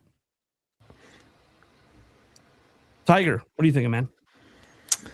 Yeah, so am I scared? Sorry. I was scared for you. Yeah, no, that's a good sound. That's pretty similar to the sound I make, really, to be honest. But I'm not going to make that sound, though, right now, because I'm not scared. So basically, when I see these numbers and I see how Switch 2 is still setting records, even among all of the bad press about what's going on with tech right now and the price of everything. I mean, if anything, that's an encouraging sign to me that Switch 2 is still doing this on top of, like you said, Nate, not really having, a real banger to sell the system. The fact that this is still happening, even though, I think about all the people that are making like 40 to 45K a year and are paying over 2,000 in rent, or a 2-bedroom home that has, 1 bathroom and a basement, if you're lucky, is like $500,000. And still the Switch 2 is it's still moving units. If anything, that's an encouraging sign to me. It's just crazy. Switch 2's competition. The PS5 costs more than it did when it launched. So, and on top of that, the PS5, again, they're not releasing first-party games that are actually like Naughty Dog. The last game they had was The Last of Us Part 2. It's just crazy. These other systems aren't releasing real bangers either, and the PS5 is even moving still decently well. And again, I think that, even though that's competition, and this is specifically my word about the Switch 2, the fact that those two consoles, even though they're both not releasing banger software, they're both pretty darn expensive relative to what people's expectations are and their paychecks are, they're still moving. It does give me more of an optimistic spin on this. I think the AI angle, AI is wild. I dabble in the stock market, and AI is just, it's a wild ride. It's everything in AI is up 300, 400, 500% year to date. And what's that? Sorry, it's just insane. It's insane. Yeah, it's insane. And yes, AI is applicable, like you said, also, Nate, people are using ChatGPT, Perplexity, whatever it is, they're using it. It's helping people out. Browsers are trying to integrate it in every way they can. I know that every time I use Google now, the AI response is what I'm reading rather than digging through, or it's summarizing my Reddit search, whatever it is. It's certainly useful and applicable, but so much of it still feels like an idea. It sounds really nice, and there's so much money going into it. And it's, that's kind of the bubble aspect of it. And it really does feel like, even though it is definitely coming for people's jobs, there are these real concerns, and we're losing some genuine aspects of art, actual human art we're losing out on from generative AI art. So, these things are definitely real. This isn't to discount that, but, at the end of the day, AI, so much of it is still an idea. It's so hyped. There's so much money going into it, and so much of these companies are overvalued. These tickers on the stock market, they're just, it's insane. It's just not sustainable. So in terms of the AI aspect, I'm concerned in terms of the prices increasing because of, again, those data centers and what they require in terms of resources. And those price increases are very real. When we're talking about PC parts, it's like 4 or 5x what it might be for a potential console increase. So that's also crazy. I know that people who are buying or building PCs have really been struggling with that. So, those things are all real too. That's definitely unsettling. But again, this AI stuff to me is not sustainable. I don't know what the time frame will be there. I think that, the resources that are being devoted to those will soon exhaust what they're actually going to be useful for. And, maybe they already have, even at this point, because there will be a point. Absolutely. But Yeah, it's just wild, but I don't know. I'm not particularly worried about the Switch 2. I think that obviously the best software is still to come in terms of these price increases. I think the numbers that we're seeing now there's an optimistic spin to take on it. So yeah, and I mean, at the end of the day, things are very expensive. And whenever I see this or whenever I'm considering whether I'm going to buy this game or, I'm not necessarily a console really, but if I'm going to buy this game, it's good to remember the indie games, the backlogs in terms of what we can do right now sort of thing. If you are struggling, that's something I always think about, go support an indie game, buy like a $20 game. And that's a nice way to settle and kind of allow yourself to build up funds. And so, yeah, I mean, I think that it could definitely hurt for the next year or two, but I do think that at least the AI aspect of it that is definitely a part of, the energy devotion and why Switch is potentially going to have an increase. I think that aspect is not sustainable. I also don't understand necessarily the aspects of, I'm assuming that they sign contracts. I know that in other areas with manufacturing, they sign contracts and there are certain fixed prices on manufacturing. And so I don't know if that's necessarily going to be applicable to RAM, SSDs in terms of what the Switch 2, what kind of contracts Nintendo has entered with manufacturers.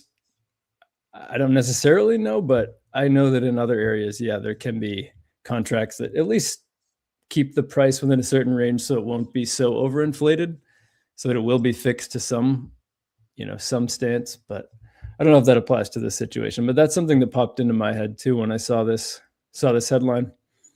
But yeah. All right, man. Let's throw it over. He goes last. Let's throw it over the stash. What are your thoughts on this? Okay. You guys have all touched on a lot of great things. I think there's a lot of ramifications here. Very nice. Very nice.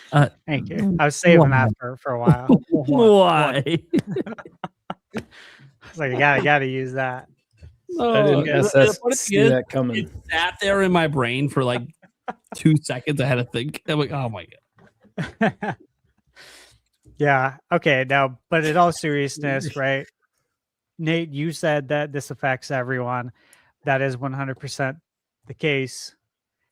So this isn't just targeting Nintendo. This targets so many different companies, right? In the field of what we do, video games, technology. So it's going to hurt a lot of people. Bigger picture is that, prices continue to go up. Some things have went down, but on the whole, the things we are talking about, they're going up. Insurance costs going up, doctor visits, dentist visits, car repairs, you name it, right? All the things that are really just unavoidable. They got to be paid for, and those are all going up. So it is what it is. RAM, yes, RAM being one of them. Do I think the Switch 2 is going to go up in price? I don't. I think Nintendo priced it. And now I know Nintendo says some things to the outlets, but the reality is often different. And I do think they priced the Switch 2 appropriately for factors like this.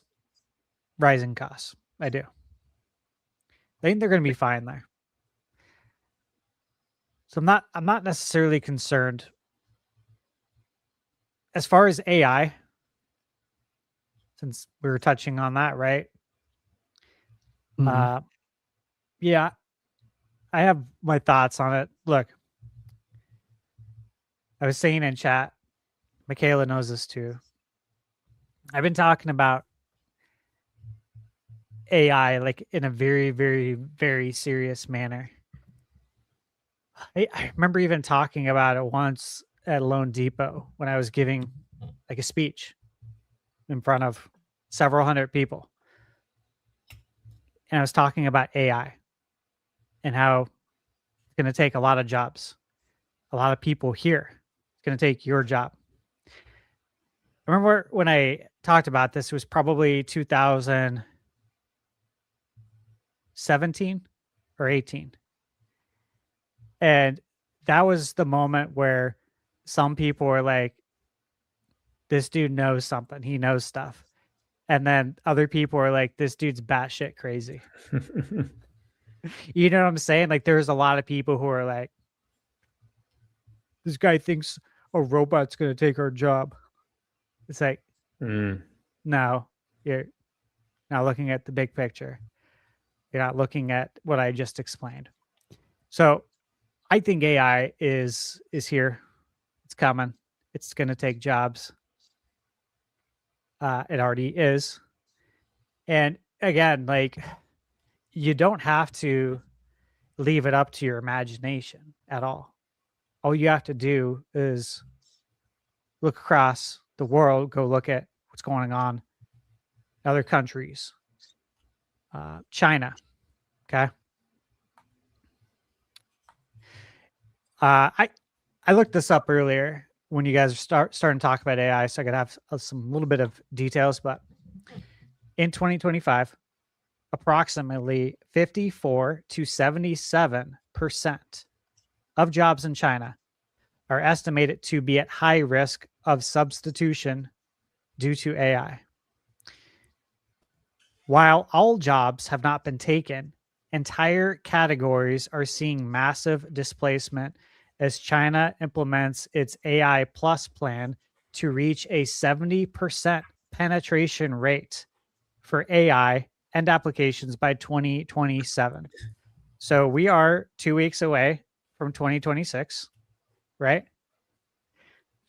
So they're saying a year basically from now,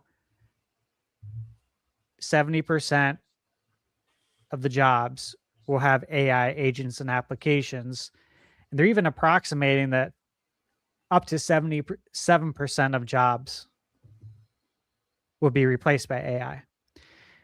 Here's the thing that they don't talk about. They don't talk about how many jobs it's already replaced, which is a lot, which I have that list. But data entry clerks, accountants, bookkeepers, translators, legal assistants and clerks, customer service reps, receptionists, check-in clerks, telemarketers, coffee shop baristas, already happening, assembly line workers, warehouse and inventory managers, courier and delivery dispatchers, quality inspectors, entry-level programmers, illustrators and game designers, market research analysts, drivers, truck, taxi, delivery, bank tellers, medical transcriptionists, on and on. This list is very long. Okay. Fast food, obviously, we've already seen that. That happened in China a long time ago, actually. You know, when I was at Lone Depot, our owner, Anthony Shea, talked about this. And you know, he came down to Arizona, gave a great speech, but he was talking about the social credit score in China and how that will come over here. And I do believe it will too. I was looking at it. I'd seen a report about the number of suicides every year now in China because of people's social credit scores, that they're actually getting like locked out of society. Because, you know, you can't fly. You can't ride the bus. You can't go buy groceries if your social credit score doesn't check out. There's a lot of things that go into it. And so people are just offing themselves. And the number of suicides it went up, I think it was like 3,000%, which is this is just insane. But again, like, there's different parts of the world that are testing different things. And those things, a lot of them will come here. So again, like, you don't have to use your imagination much. So those are like the real ramifications that I'm thinking about on a global scale, because it will come here. And so when we talk about RAM, when we talk about video games, you know, people get in arguments online over this shit. It's like, bro, you have no idea what's coming. Like, people are going to be in a world of pain in ways that you may not ever understand. You won't understand. Yeah. And so I look at those are the things that are going to impact price. Those are the things that are going to impact whether you can buy something. How can you do it without a job? We deal with it too. All of us do on YouTube. Look at all these AI channels that are just popping out videos. There's no face, right? And now what's interesting, I think we talked about this 2 weeks ago, maybe. The amount of stock gamers put into a score, a number. You minimize this game that was worked on for 5-10 years to a number. You don't want to be thought of as a number. Nobody does. But we put that on a video game. And you know, that's just exactly what's going to happen now. That's what it'll be minimized to. It's not a good spot. I'm not trying to put out like fear porn. But this is serious. I've been talking about this for a very long time. It is coming. So yeah, I think people do best to just mentally prepare yourself for some of the things that matter more than all the things that we're talking about as well. Those are the bigger ramifications, is my point. Yes, RAM going up sucks, but let's look at the reasons why. Let's extrapolate that. Let's drill down. And then we start looking at everything else. What's going to happen? That's probably for another podcast, not even this one.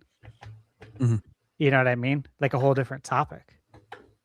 Because it gets into some weird territory. Yeah, it's important not to underestimate it, for sure.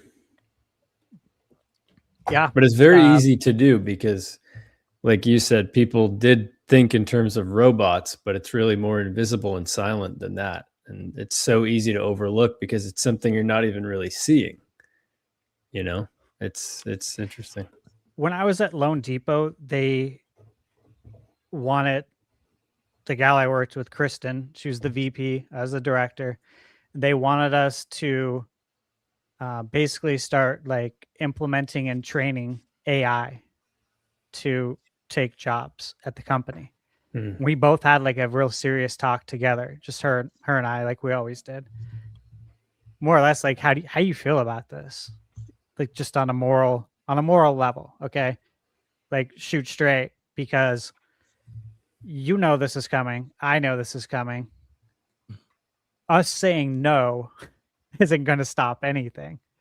Us saying no is going to mean we don't get a paycheck anymore. And they bring somebody else in to train AI, right? That's the gist of it. There's so many people right now that are doing their job every day, and they don't even know that they are training AI. At least we knew what was going on. But there's software that are installed on your workstations that watch everything you do. And that's training AI. People don't even know that they're training their replacement. It's going to be very interesting, guys. Yeah, that's interesting. Even, you know, my workplace, there have been times when someone said, hey, why don't we integrate AI into your workflow? It'll improve things. And they're so excited about it. In the back of my head, it is unsettling how excited they are. It's strange. And just like you were saying, it is weird because they're excited. They see it as a tool, but also there's something underneath there too. Yeah. A lot of people I know are getting this. They're talking about it in chat too. About their workplace saying, hey, all the emails now need to use AI. Michaela's mom, she works in title and escrow for homes, right? For properties. It's a pretty labor intensive job, and there's a lot of tribal knowledge in this position that you accrue over decades of doing it. They want her to use AI on everything now, everything. Mm-hmm. It's gonna be interesting. That's all I gotta say. Even like including like customer names and account numbers and things like that. Because if that's a recipe for some sort of loan numbers, socials. People address. give all that information to chat plugging that into every AI. day too. Oof. You know. Yeah.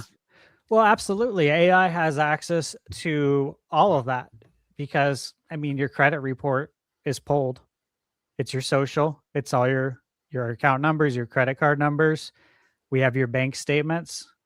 Yeah. We have everything that is of any value to you, all your assets, liabilities, you name it. So AI has access to all of that.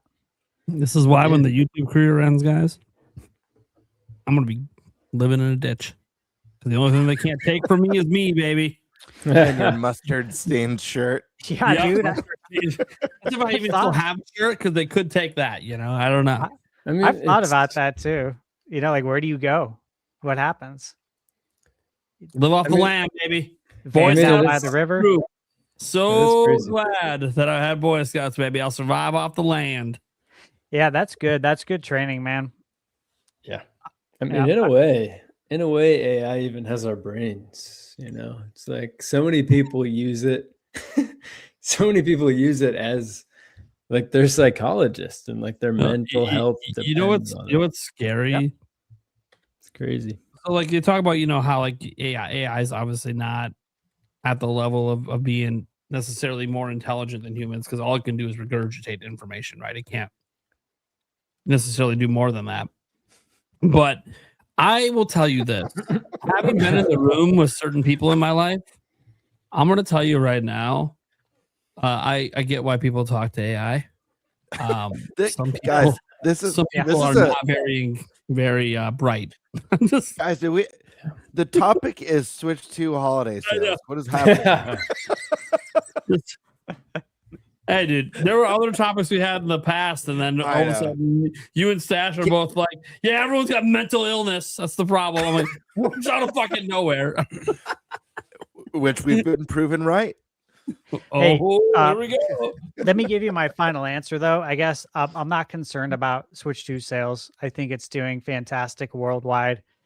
I think there's going to be system sellers in 2026. I think we're going to get crazy third-party support. But also, I think the biggest two things we don't want to underestimate that are really going to help drive sales is the Mario movie, because it's going to have that domino effect for all the other Mario IP. And then the following year, the Zelda movie to do the same. So, again, you look at the numbers when the Mario movie came out and how it benefited greatly all the other software because new people were buying Switches. I think we see very similar things happen. Okay. All right. Let's toss it over to Gamebird. The Birdman. All right. Yeah, I mean, it's anytime you see sales that the numbers aren't what you were hoping, it's disappointing. Obviously, I wish the story for Switch 2 was that the sales were just insane throughout the holiday. I wish the same for PlayStation 5. I wish the same for Xbox. Hearing that Xbox's sales are down 70% is devastating. It's just bad for the industry. You want these companies succeeding. You want them kicking butt. You want healthy competition and to feel the sense of. Hold on, sorry guys. Whoa, whoa, okay, whoa! Now, buddy, the time for that is after the show. What is going on back there? Are we about to hear a little? No, he's got it muted. Sorry, guys. what I was saying was you you want to hear amazing things, basically. And so anything short of that is always going to be disappointing. And I mean, my experience going out on Black Friday, going to Best Buy it was a sad state. There was like two, maybe three people in the store other than myself, which was super. I hadn't seen anything like it personally on Black Friday. We know that the cost of living has skyrocketed. We know that there is a jobs crisis right now. Like, people can't find jobs right now. Mass layoffs across not just the gaming industry, all industries. I know the company I work for has had major layoffs over the years. We have AI taking jobs. We have AI breaking into gaming, movies, all sorts of things. And me personally, I think that AI shit is wild. I think it's crazy. I think it's insane that AI is not being regulated. Like, there's no regulation at all. It's the Wild West. I also think that AI is overpromising, at least in the near future. I don't see a lot of the huge promises over the next 5 to 10 years. I'll tell you why it's not regulated. Hold on. Have you ever paid attention to like some of the court proceedings that happen at times around the tech industry? No, I haven't. The government is so clueless. They're still trying to figure out what like .org versus .net means. This is like literally a thing that came up in a court case last year. They are so far behind in the legal system of understanding basic tech. Like, by the time they try to get a hold of AI, it'll be too late. Yeah, I mean, listen, I think AI is over promised.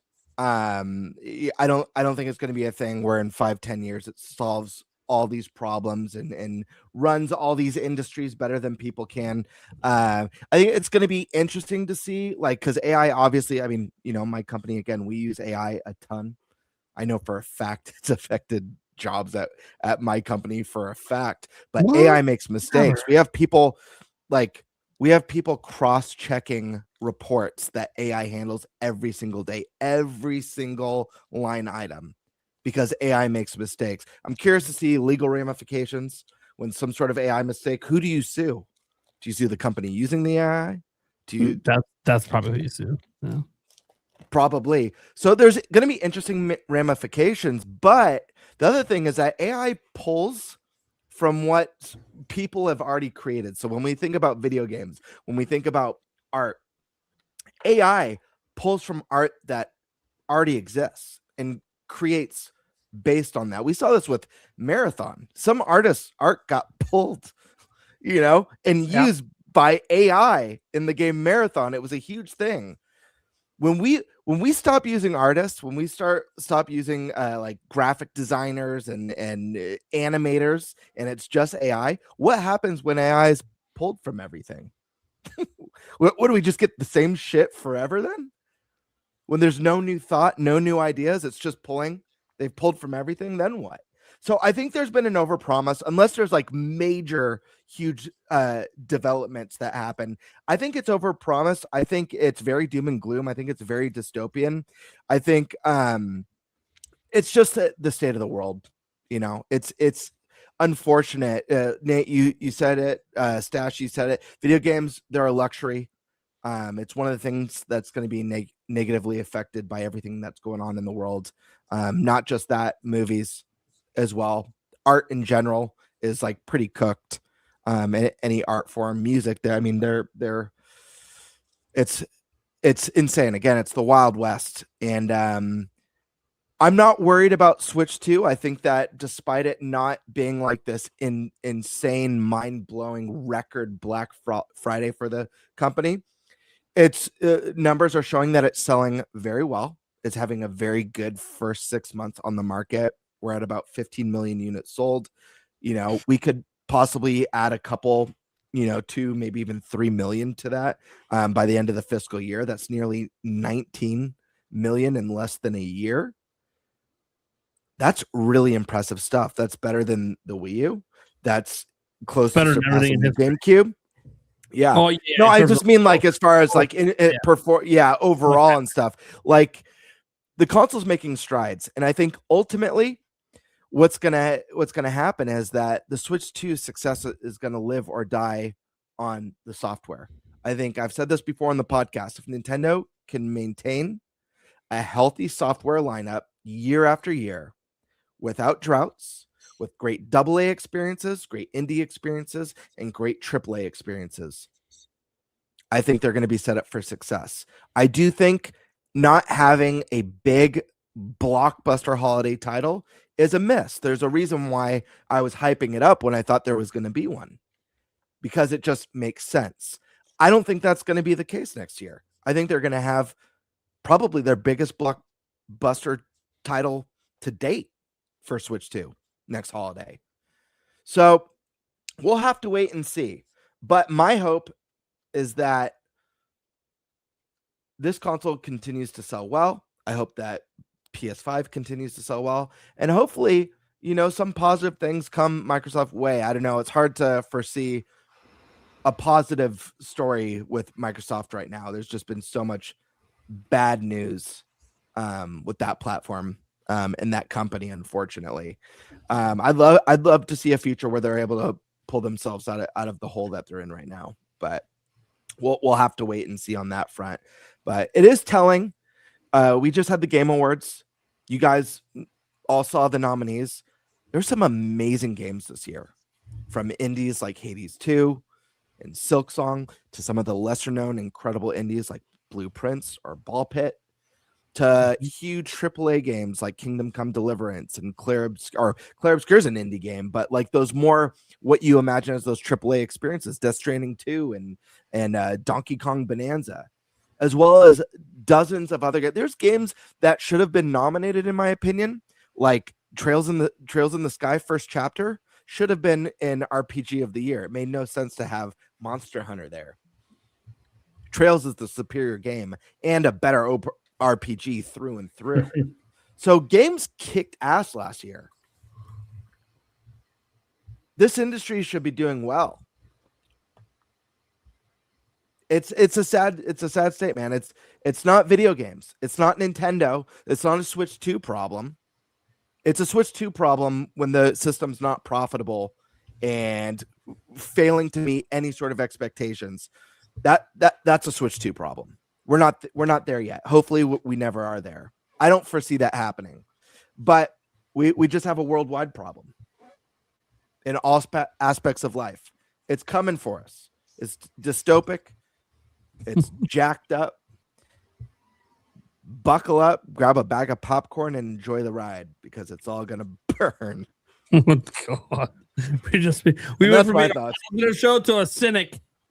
All right, Eric, bring us on, buddy. It's your topic.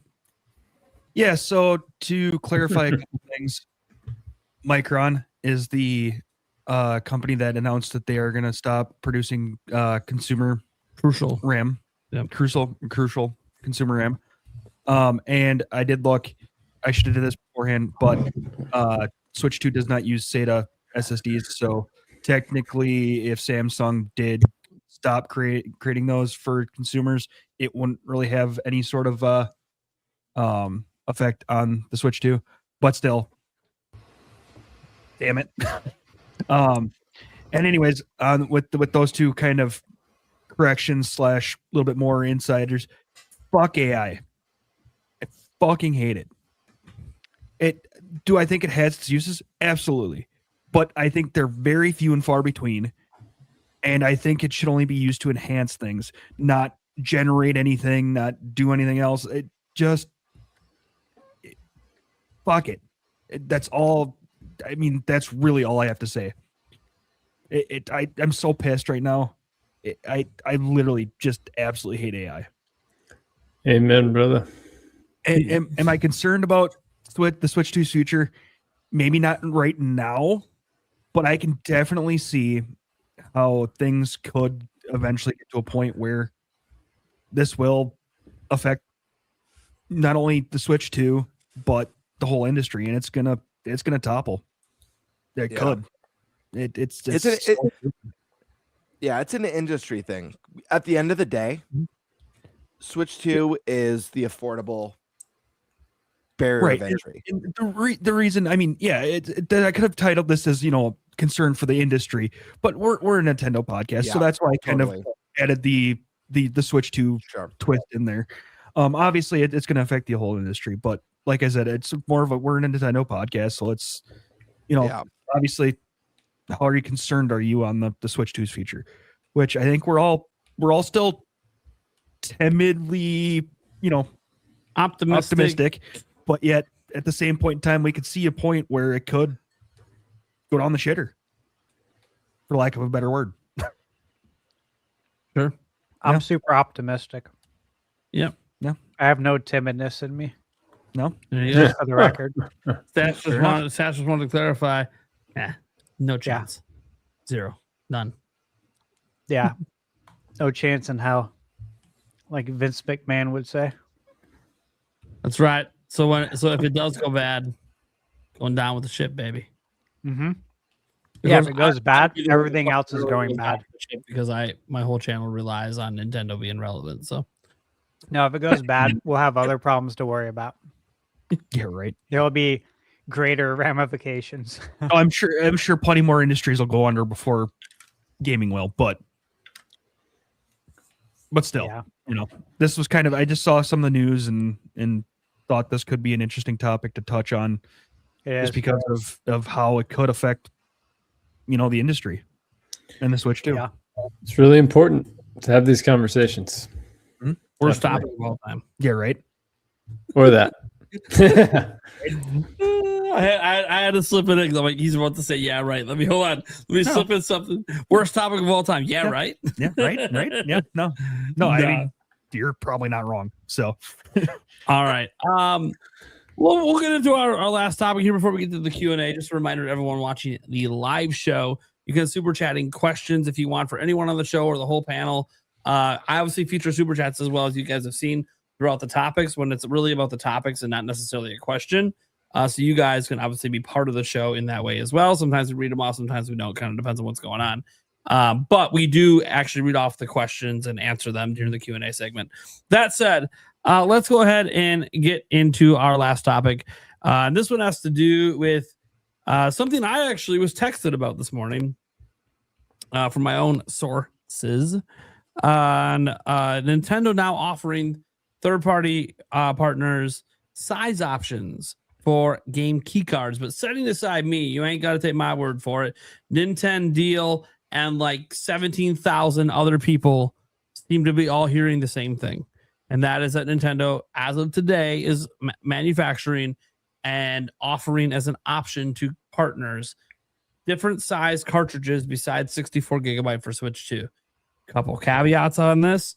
The sizes are rumored to be 32 and 16. I haven't heard anything about an 8, so they might not possibly make an 8. Also, the price difference between 8 and 16 is like 3 cents with the tech they're using, so really doesn't make sense to have an 8 for that cost. That said, the other caveat, the caveats are basically this: they're slower.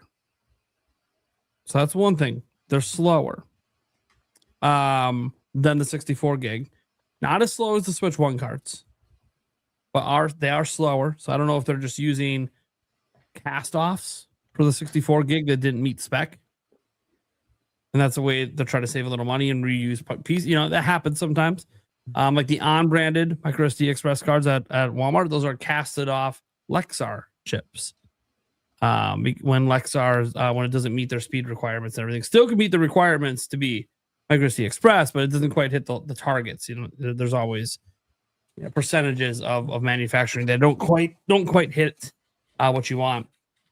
But so there's that. And then when you dive even deeper, the other caveat is basically that the price of these things is really supposedly not that much cheaper than the 64 gig. Whether it's a 32 or 16, we're talking between $3 to $5 less. And you might go, well, that could be a lot. Yeah, that would be a lot if it was only $10 for a 64 gig card, but it's not. It's $22. So you're talking about a price difference that drops it down to 17, maybe $15 on the lowest end. And you might go, well, that doesn't sound too bad. Yeah, except for indie games that are $10. They ain't going to go on physical. They'll lose money. Oh, Silksong. You think Silksong? 30% of that goes to Nintendo. They lose money. So it's one of those things where, like, if the idea of because one of the number one complaints about only having the 64 gigabyte cartridges is game key cards, right? There's a huge chunk of people that don't like game key cards. It doesn't matter what we think about them. Doesn't matter. I know Stash doesn't give a shit. But we do know there is a huge chunk of people out there that do. They do care about it. They do literally refuse to buy any game that's on a game key card. And that's their prerogative. Everyone can make their own purchasing decisions. No one's going to fault you for having that opinion or having those stances, because you have to stand up for what you believe in. But the caveat Nintendo's been getting blasted for is not offering sizes. And now with the new sizes coming out, it kind of shows why Nintendo wasn't offering those sizes. It really isn't that much more cost effective. It was just something I brought up a long time ago, by the way, that like one of the reasons they probably only went with the one size is because it's really that much cheaper to offer the other sizes. So who's really going to use them? And that's really what I get to with this topic is who's really going to use these damn things? Because they're still stupidly expensive. And there's not much you can do about it because they're the only company offering physical in a handheld format. On top of that, game key cards aren't going to go away. And even if they, you could force companies into using them, but Nintendo won't, because then there could never be physical digital games. Like game key cards, literally you would never see a physical indie game if they got rid of game key cards, because they're not going to lose money to use cartridges. Or you'll see an even bigger Switch tax. Oh, a $5 digital copy of a game, physical format's like $30. So they can cover all the price differences. Because it's not, by the way, we just talked about the cost of the cartridge to indie developers. You got to buy the case. You got to make a cover. You got to pay someone to make that cover, like even design the damn thing. Don't worry, you can just use AI. Many of them probably do. What was that? I think Asmongold. I think I saw a recent clip of a video where he was playing one of the world's first 100% made by AI video games. And it's not a great game. It's not a game that's going to do super well, but it was fine. Like it kind of felt like a college kid's first game. And he noted that he's like, while this game actually isn't like terrible, it's also like a fun note that like this is the worst completely made AI games will ever be. Like it's only going to get better, or for other people scarier that it's getting better from here, to the point where do you even need people to make games at all, or do you just need one person to enter some prompts and on AI and come back in a few days when it's done compiling and using all these mega servers, and boom, here's your new video game. Kind of scary to think about that. But yeah, these indie studios, I don't know that this fixes anything for them. AAA studios, what did we learn throughout the whole Switch generation? Unless it's a company like CD Projekt Red who's like very dedicated to physical, what are they going to do? Go for the cheapest option, right? NBA 2K. Nah, we're not going to go with this 32 gigabyte cartridge where we could put maybe the single player on there. No. 8 gigs, smallest we can get, cheapest we can get. That's what the companies are going to do. So my thought process is, I don't know these actually help anything or make any dent or difference. But I will say, if even one game decides to use them instead of a key card, that's why they exist. So, what do you guys think about this stuff? Do you think it's going to make any difference with game key card usage? Do you think this is actually good? And who could benefit from these different size cartridges the most? Because look, games are going to cost what games are going to cost us consumers. So what developers, who do you think is going to maybe potentially think about this stuff? Let's throw it over to, let's go with the guy who went last time. Eric, what are you thinking about this stuff? And it's great to see, because options are optional. Whether people actually use it or not, it's nice to have them. But yeah, like you said, I just don't know. I mean, If you run it over a huge amount of games, yeah, it could save you some money.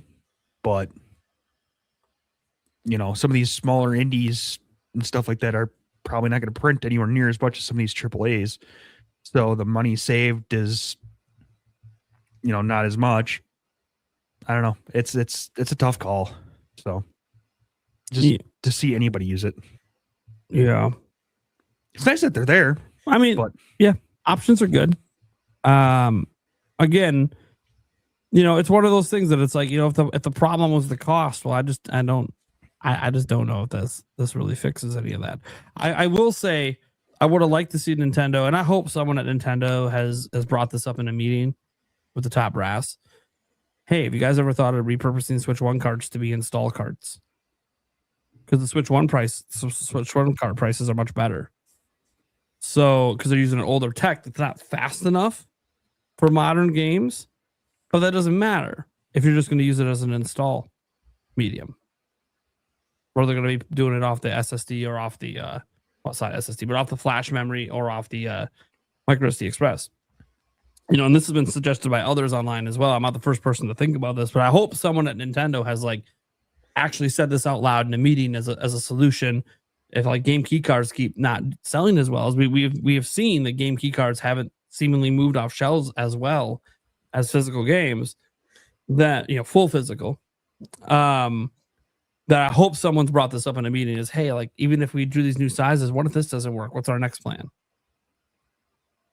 Maybe it's time to embrace game installs, but optional only if you're using this optional cartridge that now they got to come up with a new symbol for, of course, to let people know, oh, this is an install cart. This isn't a normal one. It's also not a game key card, which also can just add more confusion to the consumer as well. As now, we're looking at all these different boxes and symbols and wondering what the fuck is going on. So as an install card, are you just talking it dumps from the card to the we used to memory? like how PlayStation works. Yeah. How computers just work. Put the disc in and install a game. Okay. Yeah. But you still need the cart to play. I figured that's what we're talking about, but I just want to clarify. Yeah. So that's, I think that would be a nice option that would have worked. If they would have, I think it's hard to implement now because I feel like you should have thought about this before the system came out, to be honest. But yeah, I don't know. Tiger Time, what are you thinking on this? Yeah, I mean, I love the feeling of popping a cartridge or a disc or whatever it is into a console, and love how you can instantly play it and the collection aspect of it. But at the end of the day, yeah, I'm kind of in the same boat as at least Thunderstash up there. I've pretty much embraced digital. I still like to get the first party Nintendo games when I can, but for the most part, yeah, I have accepted the digital future. And when it comes to this stuff, I mean, it seems like you were saying, Nate, the actual cost in terms of the margin is pretty slim when you do the math out. But I think that there is a nice aspect for potentially indie games, smaller studios possibly getting that physical coverage of having a cartridge and being in a store. I think of a game like the first time I saw Celeste, I only got that game because I saw it there. I saw the box art and I was like, this is a game that I need to try, I need to play. And, it's physical. And I think that is one aspect that's lost here beyond just all of the collector stuff and wanting to play a game instantly in the smaller game sizes and everything. I think that's another one, is that these games, if they can make it to that physical space, that retail space, it is kind of an extra level of connection. And again, like we were just talking about a topic ago, in terms of affordability, just these games that would physically exist that people could see in the store and see next to a game that's $70 or $80. See, okay, that's a $40 physical game, not on a game key card. I think that could make a subtle enough difference. But in terms of overall, based on what I quickly read about this, it seems like I don't think that it will make a large difference in the long term here, but I think it's a nice option for people to have and for developers to have, smaller developers. So yeah, those are really my thoughts on it.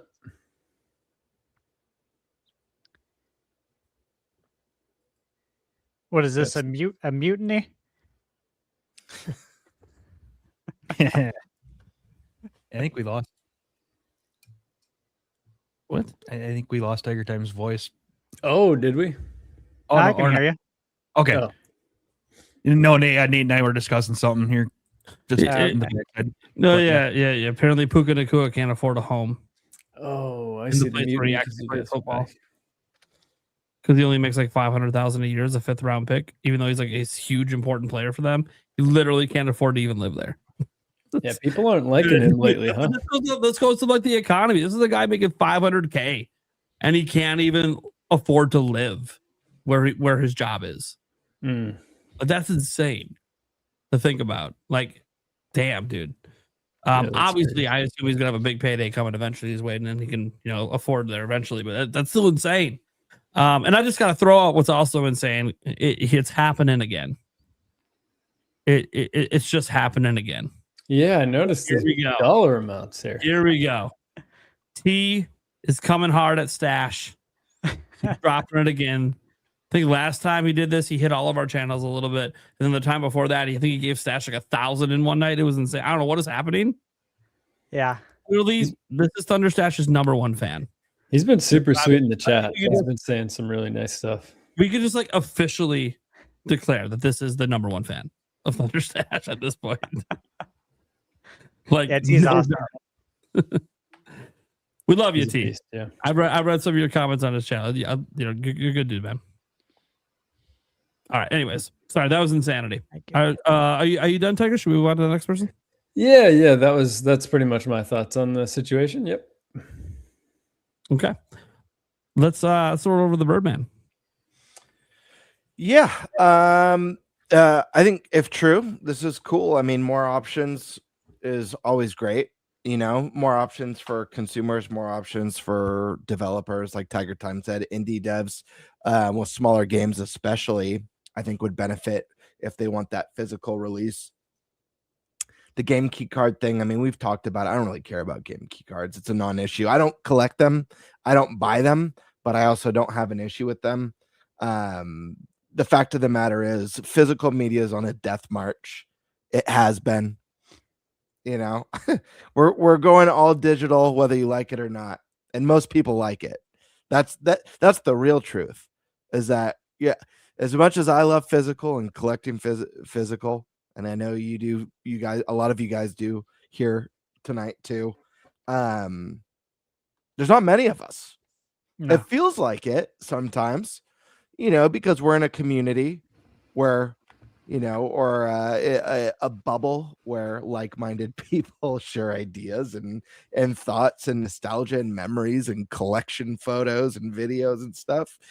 And I've got some of my collectibles back there. Stash has a ton of his back there, but there's really not many of us. And whether it's young people or people from our generation who already moved on a long time ago when music and movies made the shift. It's coming. So the game key cards, that's a non-issue. It's sad, but it's inevitable. So I don't have anything too deep other than I think more options is great. And if this is a way to get great, games in physical media for the time being, then hell yeah, power to it. I'm here for it. Okay. There we go. Stash man. Yeah, so this is something we've talked about, right, on the podcast. This was rumored a long time ago. Nate, you've brought it up several times. We've discussed it here about different sizes coming. They were being worked on. So yeah, that's what's happening now. Now we're hearing about it. And look, you mentioned between $3 and $5 cheaper.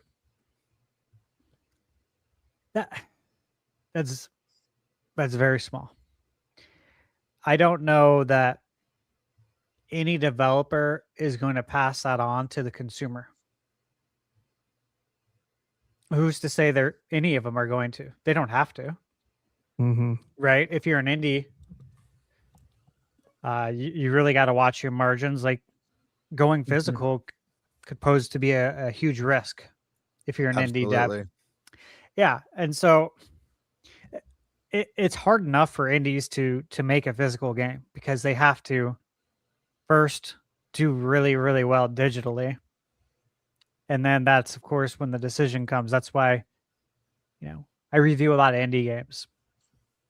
I always ask the developer, even though I know the answer, but I always ask, hey, do you have plans right now to go physical, or do you have like hopes for it, ambitions? Is that like the dream kind of thing? Because for a lot of them, it is. It's their dream to have their video game on a store shelf. They're old school, right? That's a big deal. But there's so much that has to happen to get there. And so if you're an indie developer and you do this, do you even pass it on to us? Because that is a risk as well, to pass that on to the consumer. I guess it can also be a risk to not pass it on to us, because it's a difference of $29.99 versus $34.99. Will that make anyone think twice? I don't know. I don't know that it would. 24 or 29. It might make the difference for you, though, as a developer, to be able to pocket that and then work on your next game sooner. So, I'm just not confident that it'll be passed on to the consumer. As far as the big AAAs, I don't expect it at all. I expect really the only type of developer to think about it for longer than 5 seconds would be indie developers. I think the AAAs will pocket it. That's if they even release it on a card with data on it. I'm guessing the big AAAs really won't, outside of, again, you mentioned CD Projekt Red. There are some companies that are trying to do it. R-Type Dimensions 3, which is a game I'm actually going to be reviewing on Switch 2. I talked to that developer, and they were just interviewed about trying to find a way to get their game physical. It was just in the news in the last day or two. Yeah. Yep. That's by Inen. And so, they're old school, though. They get it. And they understand why some fans really want that, especially for a game like R-Type. Super R-Type was a Super Nintendo launch game. It's very nostalgic for a lot of people. And they want it physically. That's your age group. That's the age group you're selling to. You are not selling to the 18 to 24, the 25 to 32. Nate? Yeah, I just wanted to briefly bring this up because you brought up Inen.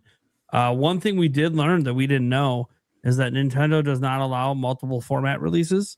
So as an example, what Inen wanted to do is because they can't, the cartridges are just unrealistic for them to use for their standard sale price. But they have like collector's editions that are much more expensive that they could eat the cost with. They wanted to offer a physical option for the collector's editions, which is possibly an option for these cards could come into play. But Nintendo doesn't allow that. So I would like to see that policy change at Nintendo to allow them to have a multiple format for collector's editions. Because right now Nintendo's saying, no, you can only buy one format for your game. You can't have two. Okay. That's a good wrinkle. I'm glad you mentioned that. I just read it on their Twitter. Like, this is official. Like, they actually posted this publicly because people were mad at them for how expensive some of their collector's editions are, but it's not physical. It's like, well, we can't. It's not realistic for our standard edition. That's going to make them 90% of our sales. And the 10% that are going to buy this, well, we want you to have physical. And we're going to try to explore options for it. But Nintendo does not allow it. So that, I will say, Nintendo, you are known for some archaic practices. That does seem a little archaic.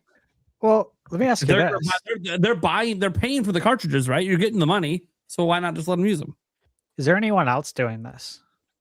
Because here's something that's been perplexing for me. I look at some of the games that Sony has released that are collector's editions. Yeah. And it'll like literally come with a steelbook, but no game. You're like, Yeah. I hate when companies do that. Dude, the physical copy's pennies. What are we doing? yeah. Or There- like there's these collector's right editions that come with a statue, but there's no game for the game that you just bought. It's a code. It's like, besides, I'm curious if anyone else has like any interesting regulations like that, I guess. But Yeah. The regulations on this, I think, is probably unique to Nintendo, like this Probably. specific thing, because one, they have multiple formats, and people will talk about, well, hey, Sony's got that discs that are just install, like download off the internet, just like game key cards. I mean, yeah, and that disc is the same disc as the discs that contain the data. Well, then why don't they? Because it's only pennies. These discs are pennies. They don't need multiple formats. It's pennies. it's always been the cartridge, man. That's always been the Cart- sticking point. Cartridge is always. It's one reason why third parties love 64. Nintendo. Yeah. Yeah, They were so 64 expensive. so expensive and could hold less data, and sometimes the audio quality back then wasn't as good. Not such an issue today, and now there's actually benefits to cartridges today, as in no game installs, because they can be fast enough to actually play them off the cart. But Yeah, it's still the cost. Now the cost for that's significantly more than it used to be. So They were so cool though. When a How game much- sold out back in the day, it was like sometimes it took a really long time for it to hit store shelves again, because you don't want to over order cartridges on 64 because you're sitting on a lot of money versus possibly under ordering, being sold out, and then okay, we gotta order more now. This might take a month, 6 weeks to hit store shelves again. And then how much momentum do you lose from the time you sell out to maybe 6 to 8 weeks later when it hits store shelves again? yeah, Stuff. It was Bird? tough. Sometimes, yeah. Oh, go ahead. Bird, what were you gonna say? You gonna say something? I was gonna say, how much was it? Was it costly for Nintendo to manufacture the mini discs for GameCube? it was more costly than the DVDs at the time, but it was still, we're still talking, and it was like 90. Compared to like a cartridge. I know that a DVD is cheaper, but Wait, it was compared to a cheaper. cartridge. It was cheaper than a cartridge. Yeah. Yeah, I'm surprised they never made the return to that, because I always thought back in the day, one day there's going to be a handheld that utilizes these GameCube discs. I'll tell you, dude. Here's the reason. You ever have a portable CD player? Scratches, moving parts, very bad in portable devices. That's true. That makes sense. Oh. Unless they put it in like didn't the Vita or the PSP have like a plastic PSP had protective? The yeah. UMD. They call it a UMD. UMDs. Yeah. Those Yeah. are cool. PSP Yeah. was Now cool. go look at some people's copies of UMDs, and you'll still see disc scratches, Really? all this shit. Yeah. Because again, it's a moving component. You just don't want moving Yeah. components in handhelds like that. Yeah, Like I if guess the so. only moving component's the cooling fan. Well, your Switch 2, if the cooling fan fails, will probably still be okay. Just going to be a little warmer. Yeah. But maybe replace that fan for long-term health of your system. But so it's you usually don't want a lot of moving components in handles, because look, let's just be honest, they get tossed around. Right? Yeah. Toss them in your bag. Kids definitely toss them around. Oh, Right? yeah. So it's a tough situation, because for physical to exist in a handheld format, the best format is literally cartridges, but they're stupidly expensive, and they're only get more expensive as games need more speed to keep the convenience of not doing game installs, which I did say that they should offer a cheaper option, since we're at this junction of key cards, because I don't think key cards are better than offering Switch 1 cards that can do game installs. I don't think key cards are better than that, because now at least the data's on the physical item. You don't need the internet. So I feel like that is something that they could have went to. Plus, a lot of the industry's used to this now with PlayStation and Xbox. So I don't think there would have been any backlash if they would have offered that for smaller size options, to give that as an option for a cheaper way. But yeah, I think this whole thing is just, maybe a PR stunt because it gets people off Nintendo's back saying, "Oh, the problem is you don't offer multiple sizes." No, we do. Now what? Now what's the excuse on why they're using key cards? Well, if you just didn't sell the key cards, they would use the physical, or they just wouldn't release a physical game at all. I don't think they'd waste their time with that, to be honest with you. Just as I don't think they really care that people complain about it. Are ordered. For me, as an example, and then pointing out Nintendo's policy that you can't have multiple formats.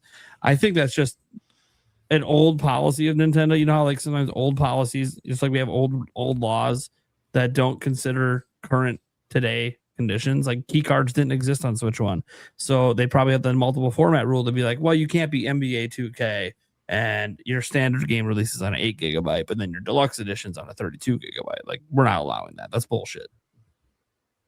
But that would make sense in that case because they're both full physical and you're gonna have to download data either way.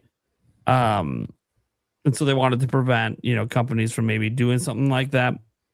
But now keycards bring this whole new aspect in where maybe a company now, hey, as much as Nintendo, you tell people game keycards are physical.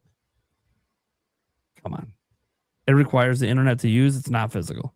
At least the initial use to download. So I would like to see at least that policy get fixed. Because if that policy gets fixed, then I do think we'll see these carts, these other sizes get used a lot more. But you know what? Time will tell, obviously, if the carts continue to get used. All right, I will be right back.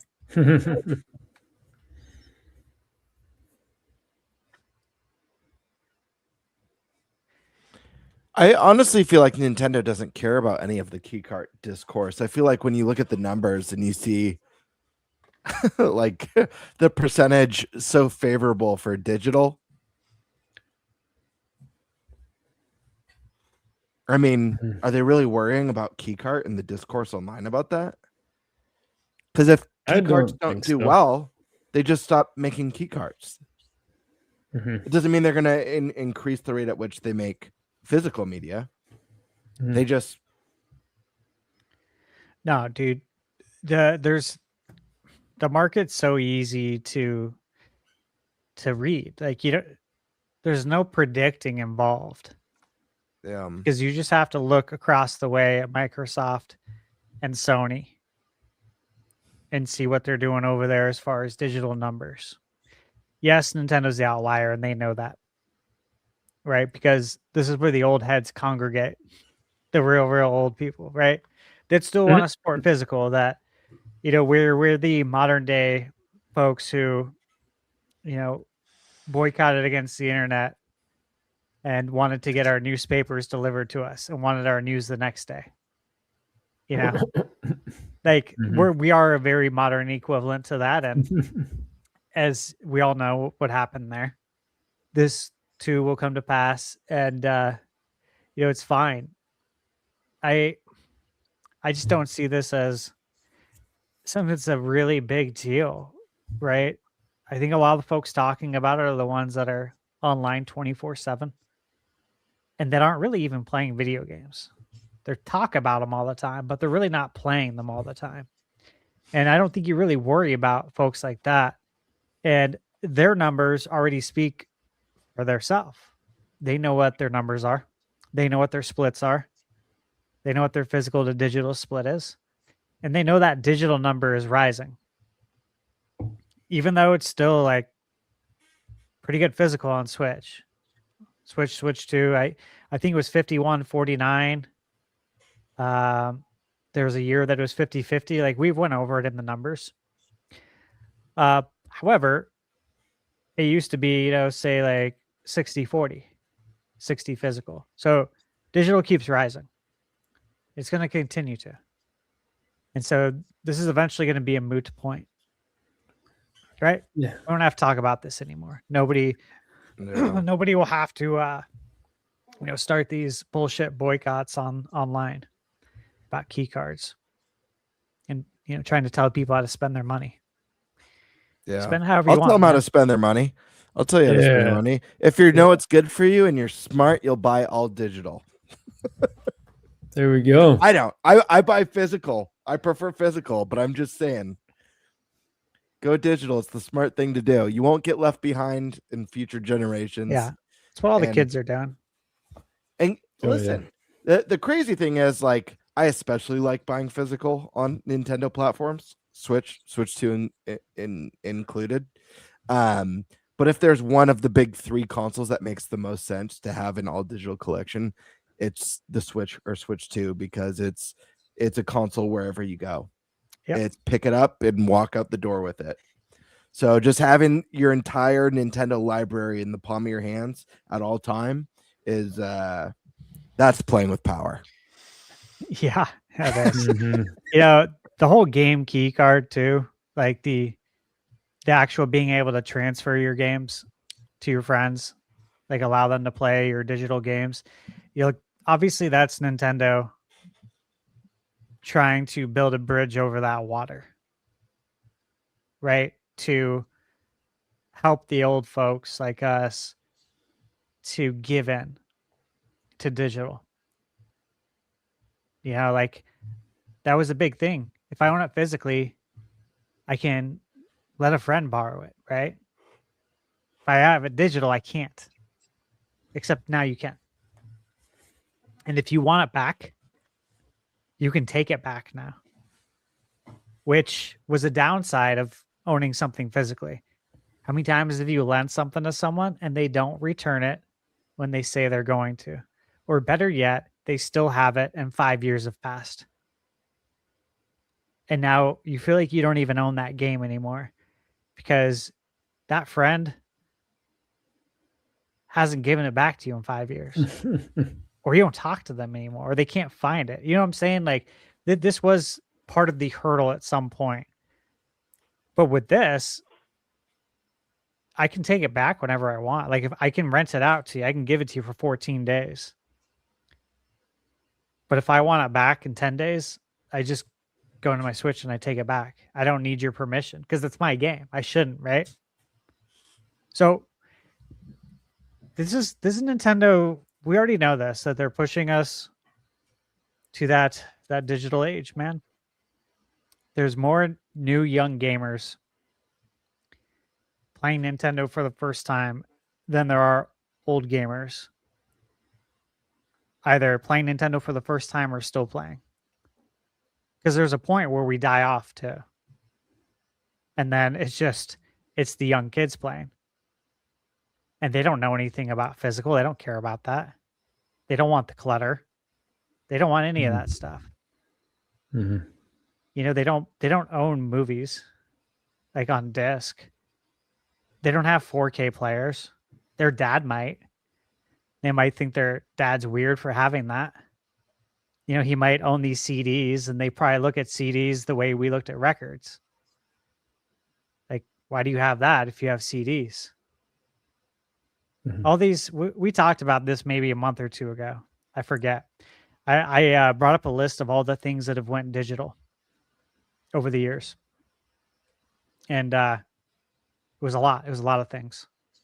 So it's really all about, I feel like it's two big things. One is I get the ownership aspect. People want to own their games. I totally understand that. And I feel that too. The other thing though, I think is like what you just said, which is it's so dependent on, how people grow up. And I think about that constantly with, me being 29, people around my age didn't play older, NES, SNES games. And so, their brain just doesn't have a tolerance for that. They can't appreciate it because they already played the most beautiful thing, the brightest thing. The first game they played was on the 360 or PS3, whatever it was. So their brain literally can't justify how that is an experience worth having when you can have the new shiny thing. And I think it's similar with these, where it's the people that, like you said, Thunderstash, the people that grew up with physical have that attachment, but those nowadays who never had it, their brain can't make that connection because they can appreciate it because it wasn't a part of them at some time, So yeah, it's like books, right? Mm-hmm. Some people have only held a Kindle Like that's all they know. They have no attachment to holding a book, to turning the page. Like actually turning the page, not Literally. tapping a screen.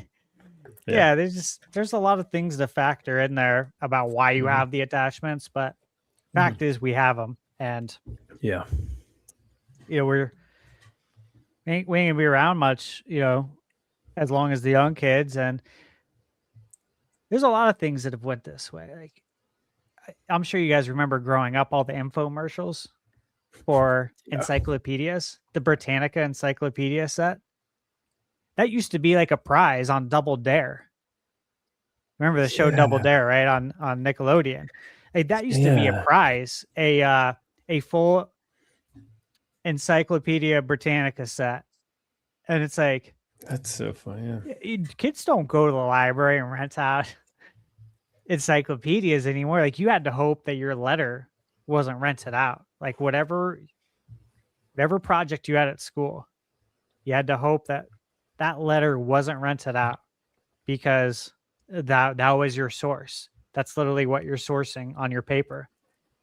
And obviously nowadays, I mean, that stopped becoming a thing about 30 years ago with Encarta 95. That's what I used for my state report in 5th grade. It was on Idaho. I got stuck with Idaho. I was pissed. They got nothing going on here. There's no sports teams. This is all farming, agriculture, potatoes. That's it. But I was out sick, so I got stuck with Idaho. It's funny. But point is, all these things change, man. All the things, they all end up going away. Retail. Very true. Malls. Everything goes away. I opened up the show talking about comic book day and some of the things I picked up. Yeah. Comic books, they're going away. You know what it is? It's digital comics. There's apps with all the new releases. And physical is going away. All the shops are struggling. Yeah. And People they aren't can market interested in- directly to you now in the app. And as someone who loves physical games, again, I said on the show, you can't see this wall. It's all physical games. I very rarely buy digital. It's usually if it's the only option. Period. Yeah. Everything that I love is a dying industry. Because I grew up at a time where we love tangible things that we can collect and share with others and stuff. But yeah, go figure. Just another hobby that I found joy in. That's hanging on by an ass hair. Yeah, it's crazy. Well, what should we do?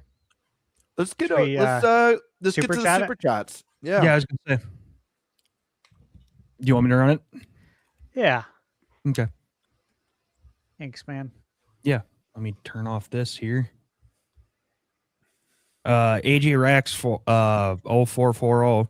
I don't know. I know Ocarina of Time remake is wanted, but let's remake the NES classic Zelda and Zelda 2 with 2D HD. Okay. Zelda 1 and Zelda 2. I mean, look. We have talked about Zelda 1, Zelda 2, and A Link to the Past, and how I would love to see any of these with that art style. Because look, these are the Zeldas I grew up on. My first one, of course, was Zelda 1. It's the first NES game I bought. I still have it. It's on my shelf, the original. Zelda 2, love it. A lot of people have issues with it. It's a very hard game. I love it for being as hard as it is and because it's different. And A Link to the Past, to me, is the best 2D Zelda.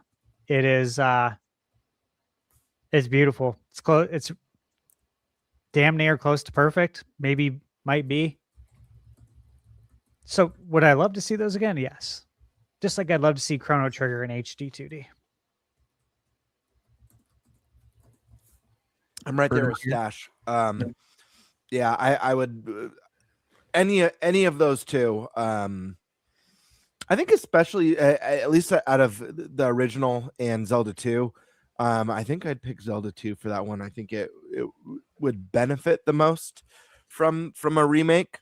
But I'd be happy with either. Like Stash, the NES Zelda, the original, changed my life because that was my first video game ever. The gold cartridge with the hand-me-down NES. And it changed my life because this is the series that turned me into the gamer and the Nintendo fan that I am today. It all started with Zelda. So I'd love to see that. I do think that A Link to the Past is a perfect game, but I would love to see it in HD 2D as well with a orchestrated soundtrack. Like the way I played it. Yeah. If there's a way for the best to get better, right? And it's not just blowing smoke, like it's really the best can get better. I mean, dude, I'm all for it. I think if you look at what Square Enix is doing with Dragon Quest, with rebooting with HD 2D, like there's a good test subject for you. You guys are friends with Square. You guys are tight. I'm sure they'll talk sales numbers with you. Let's see if this is feasible. Yep. There's one more item that I wanted to mention that I would love to see. And while it's not necessarily a remake, it would be a very special announcement. Obviously, Capcom got to make 2 Zelda games, Oracle of Seasons and Oracle of Ages. There was a third game never released. I would love to see a remake or rebuilt, kind of like the Dread story, the infamous Metroid Dread that ended up being real all those years later. I'd love to see a Dread story with that third. I forget what it was supposed to be called. Dread. Oh, you talking about the third Zelda? The third Oracle game. I can't recall off the top of my head. Obviously, so it was Oracle, Ages, Seasons. What was the proposed third? I remember really being excited for that idea. The proposed third was the Mystical Seed of Courage. Yeah. Big difference there. I don't know if that's right though. Let's see. Yeah, that doesn't sound right. That's not the name I remember. It was Oracle of something. Ages, Seasons, the third Oracle. I just don't know if we ever got an official name, proposed name of what it was going to be. This Zelda wiki's citing 4chan. Come on. Got to be careful with that. All right. I don't know where we are here. Maybe Nate knows it. Maybe Nate knows.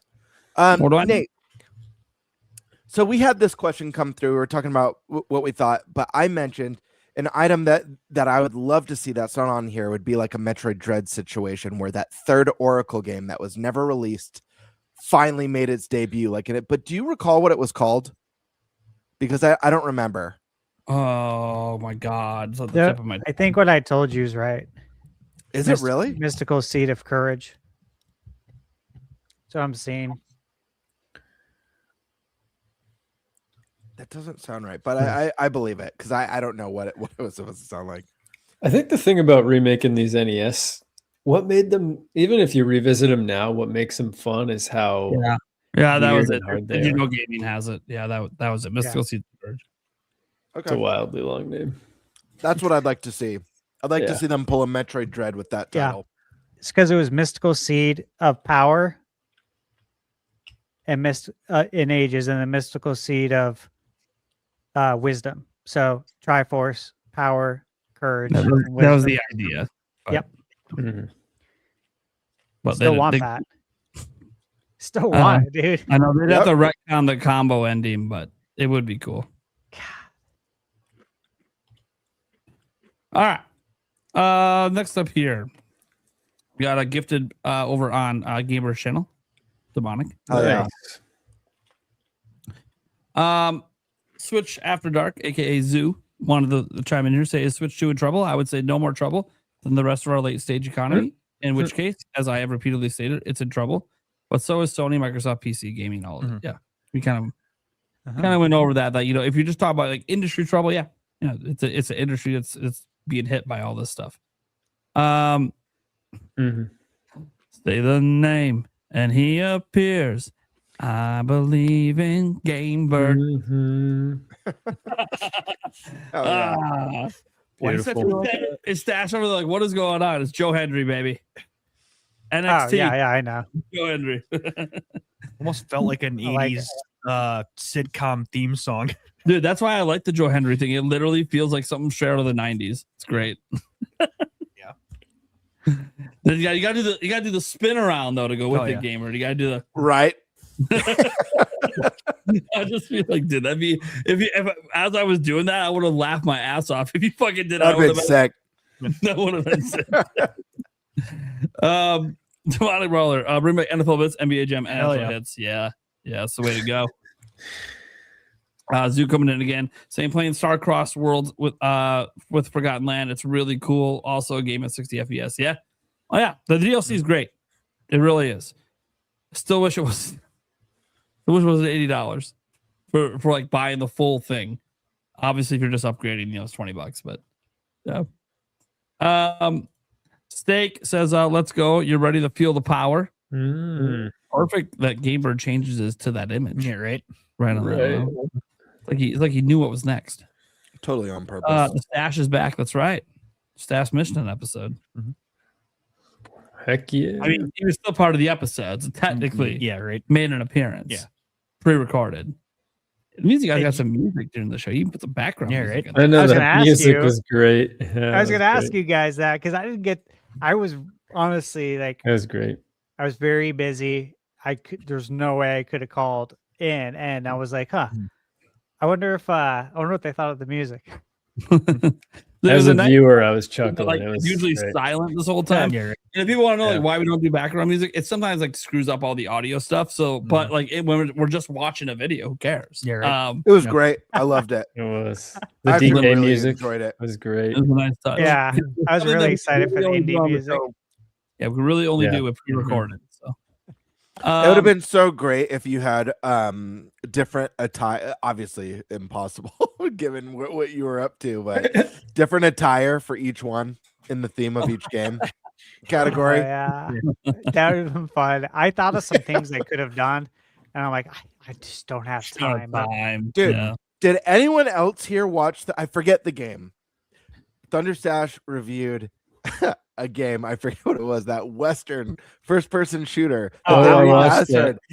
The accent Dressed the as whole a time. cowboy, and he's doing, well, I think this game is like rooting and tooting. And I couldn't believe you kept the accent the whole time. That was impressive. Dedication. look, I'll tell you guys something real quick. It was years awesome. and years ago, I was bored at work. This was when I had started Islands, and I was serving, and I decided to use a Western accent just for fun, just to screw around. And I introduced myself as Big Tex. That was my name. Tyler, like folks call me Big Tex. And like I just started using all this different lingo, and I would like be Big thinking of Tex. new things to say that are stupid, but would be really fun and would make sense for this character. These are just things I was thinking at work. And before you know it, my manager at the time was like, Steve, I have people calling me asking if Big Tex is working tonight. Can you stop doing that? Like, they're going to find out you're lying. I'm like, no, what do you mean? I'm bringing in business. This is good. So I actually was channeling, honestly, I was Big channeling Tex. that from like 20 years ago. And so it was kind of normal, but nostalgic for me. Dude, It was I awesome. It was awesome. Yeah, I gotta love see his it. accent in person. Big Tex over there. Yeah, it's fun. The Modern Brawler, Kirby sucks and blows. Good games though. Mm-hmm. There you go. Modern Brawler dropped a 5 gifted on my side. Thank you so much, buddy. Nice. yeah. Karkun, waiting for Mina the Horror. Irico Pipistrello. Hollower is what I think he meant, but Oh, Pipistrella Pipistrella. Yeah. game. Yeah, I have it physically. Great game. The Modern Brawler, Kingdom Hearts 4. Will it be on Switch 2 day and date? Not that game that we all saw before. That one's canceled. That was like a tech demo. that was bullshit. How long ago was that? Oh, a long time ago. Long time ago. Dude, there's no way that that's Kingdom Hearts 4. That legit was a tech demo. Whatever Kingdom Hearts 4 is will not be that. I guarantee you. It's like vaporware. Mark That was my like words. Mario 128, Right. which then turned into a tech demo. Still, will it be day and date? Yes. It should be. Square It's- said to go multiply with everything, right? I mean, I think you got to. Yeah. I think Why? so. Why would you not? I mean, the only way it wouldn't is if it would have to be like delayed in order to get it. Yeah. oh, Because you have some different, I guess, very powerful shareholders there with Disney, and Mhm. you know, Hmm. you have people you got to appease there. So I don't think you could do it even if you wanted to. So as long as it's ready to go, though, yeah, day and date, man. It has to be. Because then it's just a matter of, do you want more money or less money as a company? less. Exactly. Always less. It's really, at that point, that's all it is. Do you want to sell in Japan? Okay, better be there. Yeah, is what it is. At the streak here, thanks to Steak 1024. Thank you so much, buddy. Zoo's coming back here again. So the economic angel of death is coming for the gaming industry. Everything bows to macroeconomics and geopolitics. It's time to stop overshooting the market and time to stop making fames for themselves. Yeah. Damn. Got it. Oh, by the way, before Mhm. the T-Man popped off with the 50 and hundo, he did the 20 as well. Damn. To clarify that, like, yeah. Making I it didn't feature his rain. lowest super chat. Sorry, buddy. You don't have to do 50 and hundos for me to feature him. That's But funny. Wink Tomato 7. How about AI feature for the Switch 1 and 2 UI? Just can we not? Eric, for the audio listeners, is holding up the middle finger, letting them know that the bird is the word over here. No, the bird is the man. Can you tell that Eric has had very bad experiences with AI? Yes. What a surprise, given your work field. Honestly, it hasn't really affected my work field, but Let's it's just Yep.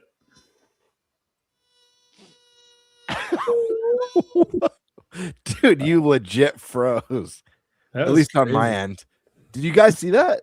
I don't know what just What was that happened. I mean? feel like the time space continuum like, glitched out right there. You got That to was blame the crazy. super chat. I was just doing what the super chat was doing. thank you. Sir. It's pretty cool. Yeah, it is what it is. Free Metroid hat. Sent a picture of my favorite comic ever I own to Nate. Was wondering if you have seen the comic. Asked me, ooh. Oh, Oh, that's a good one. that's a good one. It's really hard without planning ahead of time to share this, but I will try. Well, let me share a Discord screen, a window. Here we go. Share. There it is. Oh, yeah. Oh, that's sick. Oh, yeah. Venom's awesome. Yeah, is that a Todd McFarlane? I wonder if that's a Todd McFarlane cover. That's cool. All right. Very cool. Hell yeah. All right. Yeah, And it's going to be then- really sad to see all those incredibly talented comic artists replaced with AI. It's going to be brutal. Can't wait till we get done with this episode so we stop talking about AI. Like, Quite an episode to be not a on. fun, it's like such a bad conversation every time. Tiso Low Mind or the Solo Mind. Oh my god. Miso. Look, YouTube. Let us just have normal usernames again, not at handles. Anyways. That was something, all right. The super chat was probably worth just that moment. You're right. Do you think Sony will give us a better version of MLB The Show 26 for Switch 2? No. Better version. Yeah, I do. I think it'll be 60 FPS. I think the It should. resolution That will would be be huge. 1080p. It's already performing better, the base Switch 1 version on Switch 2 by default. So yeah, if you're building it for Switch 2, I don't see why not.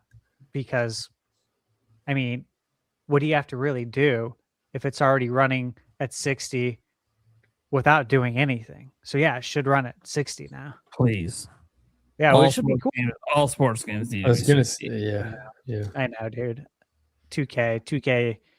I'm very You let gotta down. get right on that NBA. I know. Yeah, I'm like, come on. You're letting some other port studio upshow you within your own company with WWE 2K. Shiver. Dude, Shiver just destroyed your NBA 2K team. What are we doing? Yeah. Like, No, dude. put your act together, dude. There's no reason at all that the game ain't 60 FPS on Switch 2. At all. EA, I don't expect them to put in the effort. I expect 2K to put in the effort. Now, when Madden wasn't 60, I'm like, oh, fucking EA. Or the fact we even have Madden, that's what they think is the gift. That we even bothered to consider Switch 2. Especially when there's so many days without basketball these past few weeks. We got to have something to play. Yeah, dude. NBA, 2K. And so many days off. It's crazy. I know. It's I crazy. don't understand it. The NBA Cup is great if your teams are in it. Right. Like when the Bucks went all the way last year, I'm like, dude, this is sweet. But without that, it's like, well, this kind of sucks. Yeah. As an NBA fan. And it's also fun until you get a thumb up the butt, but Well, that's true too. It was AI, guys. It was AI. That's what he said. I saw that. Yeah. It's like, dude, I literally went back and watched the live broadcast. It was not AI, man. You can't. I think you're trying to avoid a fine or a fee or some bullshit that's gonna happen, but that's AI. Yeah, Dude, that was so weird to watch. Social feed. Wait, what happened? I don't know what.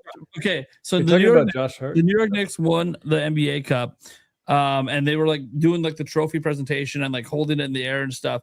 And Jalen Brunson, their best players in the front. This other player of theirs, like a starter, Josh Hart, like puts his hand on his shoulder, is like tapping him, and then literally goes all the way down his back, goes like this, and thumbs him right in the ass. And it happened on live TV. Yeah, it's very. Camera was right there. Like, Was it? and then he ran to socials and said it was AI. And it's like, dude, we all saw it. Shut the fuck up. Was there a reaction like, Classic oh my gosh? Knicks. he just Yes. thumbed- Oh yeah, Brunson went like this and then turned around like he was fucking pissed about the. He's ready to square up. Yeah.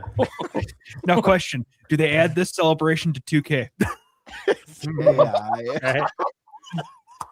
It's a new emote. They'll piecemeal it to you. You can buy it for $5.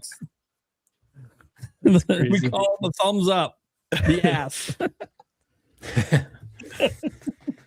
Dude, that's gonna be the new thing. It's AI. I swear. That's gonna be Every the time new someone thing. fucks up on live Yeah, it's TV, AI. guys, that was AI. That wasn't even real TV. That was AI. Yep. Every time. Like, can you imagine you do something like that and think you can get away on live TV of just telling everyone it was AI? Like, we all didn't witness it. Like, there weren't people there in person. Like, Brunson's just gonna forget you stuck a thumb in his ass. Like, like, dude, you probably Crazy. fucked up your team chemistry. Let's just be real here. Like, you were a starter. If you don't play next game, I think we know why. Like, Jesus. He might as well want to be in the same room with you after you did that shit, man. There you go, Bird. I put it in the Dude, private chat. like, Oh, I still can't believe that happened. Yeah, So so it's- it's strange. Guy who gets the thumb is the guy just to the left of holding the trophy. Yeah, you just well, watch. they'll zoom it in. What Never the mind. hell? Zooming in. Yeah, they zoom in. Oh my god, he did. What the heck? The way I did. Fortnite will steal that animation first. Yeah, it'll be in Fortnite first. It'll be in Fortnite first. It got pissed. No, It'll he probably legit be was like, next he legit looked like he wanted to fight after Yeah, that. Dude, come on. Like, I'd do the same thing. there's no way the team is going to get behind saying that it was AI. You're not going to get everyone to come together and be like, yeah, it was AI. Don't worry about it. Why did he do that? Dude, No. like I wouldn't even I think like if I had a brother, I wouldn't do that to him. I would never I'd maybe punch him in the face, I would stick a thumb up his ass. Well, how does it even cross your mind to do? You're celebrating, everyone's excited. Hey, here's our team's best player. What the fuck?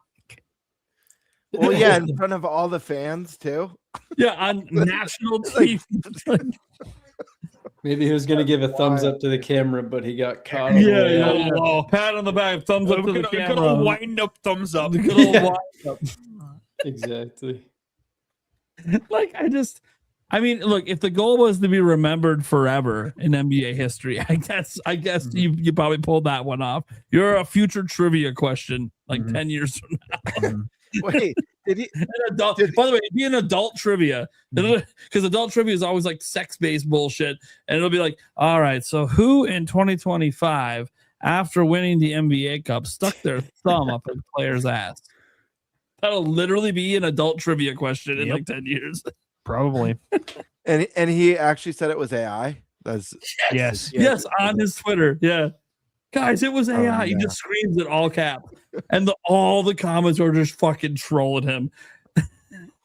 My favorite comment was being like, no, you're Josh Hart. This is Allen Iverson. Dude, yeah, everyone saw it on live TV. It's like, dude, you can't lie your way out of this one. Everyone knows what you did. No one knows why you did it. It's like it makes me think of obviously a way different scenario, but and before AI. But remember when I don't know, I forget the concert that Fergie she peed her pants. It was like all over the news. But she swore she didn't pee herself. She said it was sweat. And then everyone got disturbed when she said it was sweat. So then she was like, okay, it was pee. It was pee. But she thought sweat was better for some reason. By next week, TikTok sweat. and everything's going to be full of a bunch of AI videos now of people shoving thumbs up other people's asses. You just know this is going to be a trend now. It's going to happen. We're going to see Dorothy thumbing up the Tin Man's ass somehow. Just, this is just gonna happen. Like, this is what people are gonna do now because it look from just speaking strictly from an entertainment perspective. Okay, it was kind of funny. I can't believe it happened. Like, it's shocking. Out of all the things to see at an NBA celebration, slapping asses, grabbing asses. Yeah, that shit happens. It's weird sometimes, especially when the grab is kind of awkward. Yeah. What a thumb up. Yeah, that's a violation, man. I know.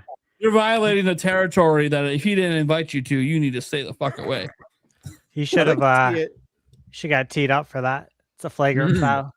Flagrant foul on your own team. Game's over. But here's the thing: the NBA hasn't said anything about it, which I think they're just kind of hoping it goes away. Because I don't know what do you say? How do you explain anything? And what do you suspend him? They won't touch it. How do you let a guy come back off a suspension that stuck a thumb in someone's ass? Like, they won't touch it. Our commissioner, he has no backbone. He won't say anything. Don't ask him questions. Really? Yeah. I was gonna say, like, you could argue that that technically that's assault. Yeah. The only way the NBA will do anything is if Brunson presses a problem. Like, if Brunson's like, nah, man, that was so across the line. Like, we got to do something. The NBA will act then. But without that, and I don't think Brunson will, because again, they're trying to win the championship, and he's one of their best players. So you don't want him to get in trouble and get kicked off the team. So. But then again, if he does it again, let me just put the reason I said this is like a chemistry ruiner is this is now going to be like, if they're in the NBA Finals, it has to be in the back of their minds on the game clinching. Like, you realize people are going to be showing up. Where the fuck is Josh Hart? Because if we win, he needs security escorting him off the fucking court. Dude, you realize a different type of game clinch right there. You realize that people are going to be showing up to the games now. People are going to be showing up to the games now with those giant foam thumbs. Yeah, because they're not going to let him in. They won't let him in with the signs that'll show the picture of the thumbing. But people will use the styrofoam thumbs up. When he's shooting free throws or something. All the away games, the crowd's going to give it to him every single time. It's going to get mad. Yeah, will it eventually blow over, especially if Brunson doesn't press anything? Yeah, it will. It still doesn't change that it's weird as fuck that a player thought that was okay. I hope South Park jokes on this, spoofs on Oh, this. dude, South Park. South Park's probably wrote the next episode with it in. They're on top of this kind of shit. This is like the perfect kind of shit to throw in a South Park episode. Like, this is what it felt like. That felt like watching a South Park episode. Won a championship. Thumb up the ass. Congratulations.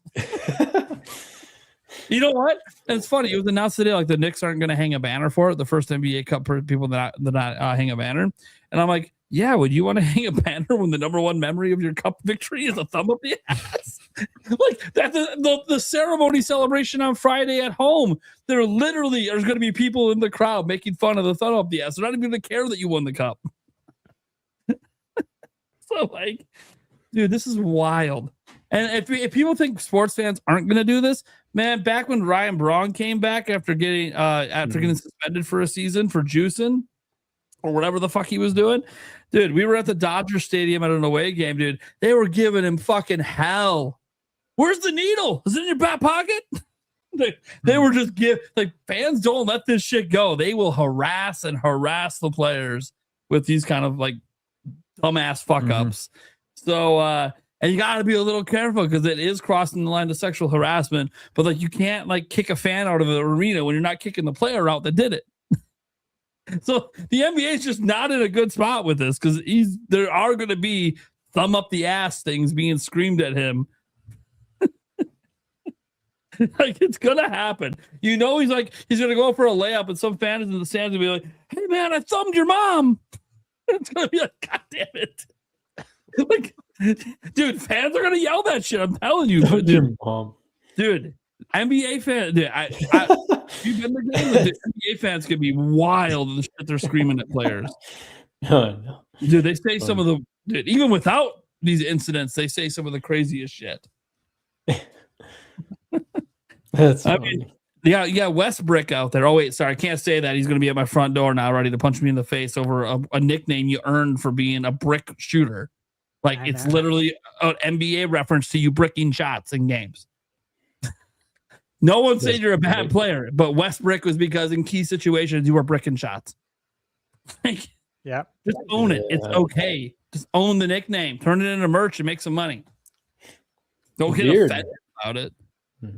He got to be fair, when it was at its peak, he kind of let it go. But when it was still happening like 5-6 years later, people were still calling him that. He was like trying to fight the fans, basically. I'm like, dude, let it go, man. These fans are part of the reason you have a paycheck. Just let it go. It's not like they're coming out and they're trying to get in your head, and it's working. Yep. No. Notice he doesn't have a title. It's funny if you let people get in your head that easy. All right. That's going to do it then for the show, guys. Sorry, I didn't realize we were going to end with a thumb up the ass, but it happens. Like, God damn it. Dude, yeah, I guess. It is what it is. All right, let's go around the room, let people know what we got going on and where they can find us. Let's start with our guest, of course, Tiger Time.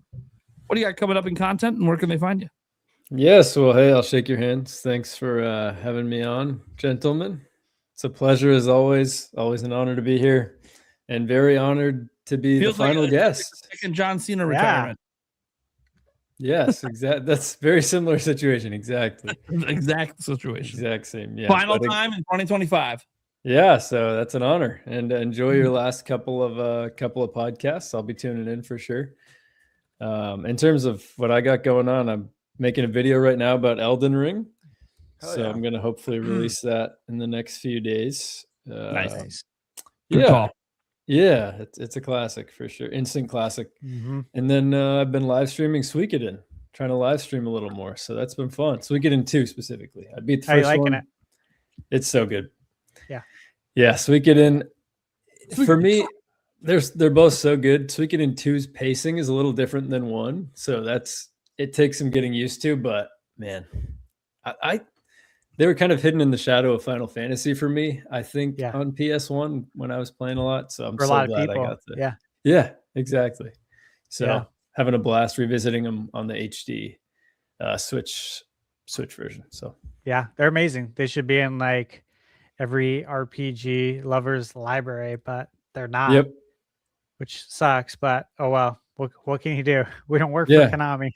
Yeah, well, and I made a short about it, a video about it. So I'm like, that's what I can do, I guess. Just talk I about reviewed it. it. That's all I can do, man. Yeah. Exactly. So, but yeah, thanks again, guys. Cool. No problem. Eric. Yep. You can find me here in the Clips channel. There That's we it. go. That's it. That's all that matters, right? You guys get to see Eric 2 more times this year. Mhm. You better soak it in. It's holiday season. Oh boy. I'm gonna let it be. I'm gonna leave. Just Sorry. what that was too. There was a place I was gonna go with that. It had to do with thumb up the ass again. So we have to. I'm trying. I gotta start letting this go because I'm sorry. I'm still taking a bath. I'm still in shock. Yeah, right. I don't know when I'm gonna be able to. I hope the coaches are, when they come to play the Bucks again, they're warning the players what might happen out there. Fighting for rebounds. Be prepared for everything. Game Bird.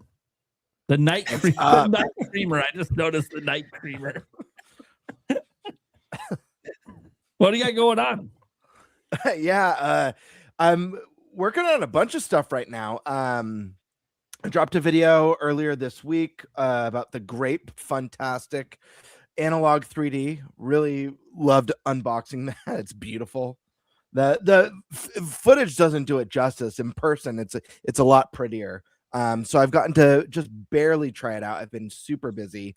I also have another video that I've been working on for like 2 weeks. When I've had time to get around to it. Unfortunately, everyone started dropping videos today on what I was covering. I'm a little bummed about that. I was like, man, I wish I got it done sooner. But I have a video that I'm working on the Zelda 40th and kind of my predictions for it, why I think it's going to be the best celebration, why it's likely to be the best celebration we've ever had, and kind of my hopes and expectations. I'm hoping the video does well. So I've done 2 of these in my time on YouTube, and both of those videos are my best performing videos ever on my channel. But maybe I'm a little late to the game this year. We'll have to see. And then I've got a couple reviews that I'm working on and skits that I'm actively working on. But yeah, two videos in like the last 10 days. So I'm hoping to have my Zelda one out. Slow down over there, man. You might get a heart attack. Holy shit. I'm hoping to have my Zelda video out by Friday is my hope. I'm doing a little bit more editing than my recent videos with this one. But it's been good. It's been busy. I've been trying to get through Metroid Prime. I think I'm about 2/3, maybe a little bit more than 2/3 done with it. And I've just been really busy. So and huge. I'm almost at 3K. We're like, guys, if I can make it to 3K before the end of the year, if any of you in the audience check out my videos and haven't subscribed, I'm almost at 3K. If we hit here's the deal. If we hit 3K before January 1st, I will do a giveaway on the channel. Very nice. We'll see. Wow, that's huge. Damn. Then we got Stash Man. Yeah. So lots of content coming, lots of reviews coming. I'm working on, like I said at the beginning of the podcast, right before I came on, I had to record it, 3 reviews back to back to back. So now I just need to put my B-roll footage together with those, and those will be out. So they'll start hitting tomorrow. I'm gonna go to bed right after the podcast, so I can wake up at like 6, so in about 6 hours, and get those going, because one of the embargoes is up at 10 a.m. So the good thing is I just need to sequence my B-roll footage, and then that's done. And then I'm just going to jump right into the next 2, which again, I just need to sequence. I'm going to be doing that. I'm working on a lot of stuff, actually. There's no slowing down in December. 0. I thought that it might, let up, give a little bit of a breather. About a month ago, I thought maybe that's the light at the end where I can get a little bit of rest, but that is not happening. In fact, it's going quite hard. So lots to come. I'll just say that. And you guys can find me on YouTube at Thunder Stash Gaming. All right. We had one more super chat slip in. I don't know what they're talking about. It says from Daniel Alvarez. It says, "Will Nintendo use the smaller charts?" I think you meant carts, Carts, probably. sorry. Cartridges. If Nintendo was just making it for themselves, sure. I mean, anywhere to cut costs, especially when you sell millions of units, you save $4 or $5 a cart. That's $4 or $5 more profit per unit. You sell, you're selling Pocopia, make an extra. We know it's a key card. That was kind of like the thing, but maybe it's not a key card anymore because maybe they're doing this, right? So we'll see. There's a reason I said Pocopia. So. At least one person got it.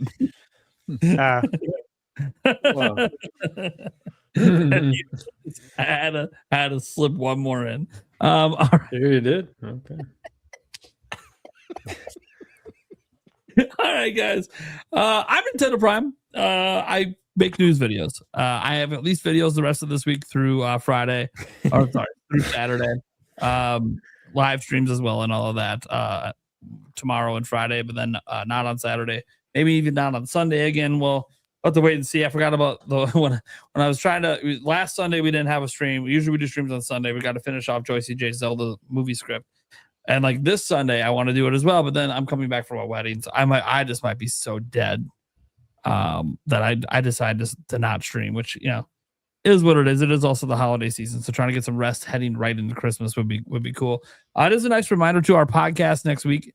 Next 2 weeks. Next 2 weeks, but I'm only concerned about next week right now. It's on Right. Tuesday next week instead of Wednesday. So technically, you're getting 2 shows in a 7-day span, so 2 in a week. Pretty cool. It's never happened really before. Nah, of course it has. We've done bonus podcasts and stuff. But yeah, it's going to be a good one, guys. It's our I guess our quote unquote Christmas special. Don't even know what we're talking about, but we'll make something nice and holiday themed for you guys. And obviously any breaking news and stuff we'll bring up as well. But we'll have one of the big topics be something that has to do with the holiday season because of course we have to. I mean, look, I might be wearing red next week in a Santa hat or something. I don't know. Put some themes, put some thoughts into it. Maybe since I know Stash is busting out the special bottle of eggnog, I'm gonna have to have something special as well. Yeah, you should. So You should. I will be in Christmas attire as well. Yeah, so there you go. One of these years we should do an ugly sweater contest and have them vote. Yeah, we should. Not saying this year, we didn't give enough time to plan on that out, but one of these years that would be fun. Let the fans vote on who's got the best ugly sweater, or maybe who wears the sweater the best. You can use whatever criteria you want. You guys just vote. I can't tell you how to vote. I gotta win something. Although you know what? I mean, Eric, I know you lost and had to wear the Toad hat last time. Yeah. I think the Toad hat was actually secretly a win. Yeah, I know, right? It went over so well. It did. At PAX. Like and then I forgot to wear it the next couple days, but it's whatever. Because I was really generally on the first day, but then it was worked so well, and then all of a sudden I forgot about it. No. Like literally, he became the beacon. Yeah, right. Of the whole group. Like, where is everyone? Just look for the Toad head walking around. Yeah, That's awesome. the second day, every time I got separated from the group, I couldn't find. I was like, That's awesome. I'm like, where is everybody? The first day, it was just like a glowing mushroom walking around a sea of people. Yeah, I'll have to do it again. Yeah, it can't be me. See, if I would have lost and had to wear it, you wouldn't see me. I'm too short. I'm not a good person. Dude, whenever I meet up with people at these events, it literally is hard to find them because I'm short. They can't find me. They can't see me in the crowd. So it's like, I'll find you. Just go somewhere and stay there. Anyways, yeah, I got videos coming up, mostly news videos. Saturdays might be a discussion video / we'll see. I have an idea for that video if I don't have any news to cover that day, and it'll still be related to stuff I talk about. Oh my gosh, it's going to be Zelda potentially, or it's not because we have news to cover instead. We'll see. It's just banking ideas up a little bit. You guys are awesome though. I want to thank the crowd for being here. You guys always make these podcasts fun. The super chatters always add to the show as well. We appreciate all that and all the support. We'll be back same time next week, Christmas week. But we'll save a Merry Christmas, Happy New Year's for Same time, different day. Same time, different day. And it's going to be the same for New Year's Eve. The show's not going to actually be on New Year's Eve. It's going to be the day before, but it's basically, for our purposes, our New Year's show. So, you know, we'll celebrate New Year's. We'll probably have some gaming resolutions and other things going on. So you can want to tune in for that episode as well. And it's just going to be the core four. This is why I said, Tiger Time, thank you for being our final guest of 2025. Oh, yeah, dude. You know, I always feel like the greatest honor on the show is to be the first, then to be the last. Yeah. Well, thank you. Yeah. It's been fun. Yeah. Thank you for being here, man. We appreciate you. We'll obviously see much more of you in 2026, I hope.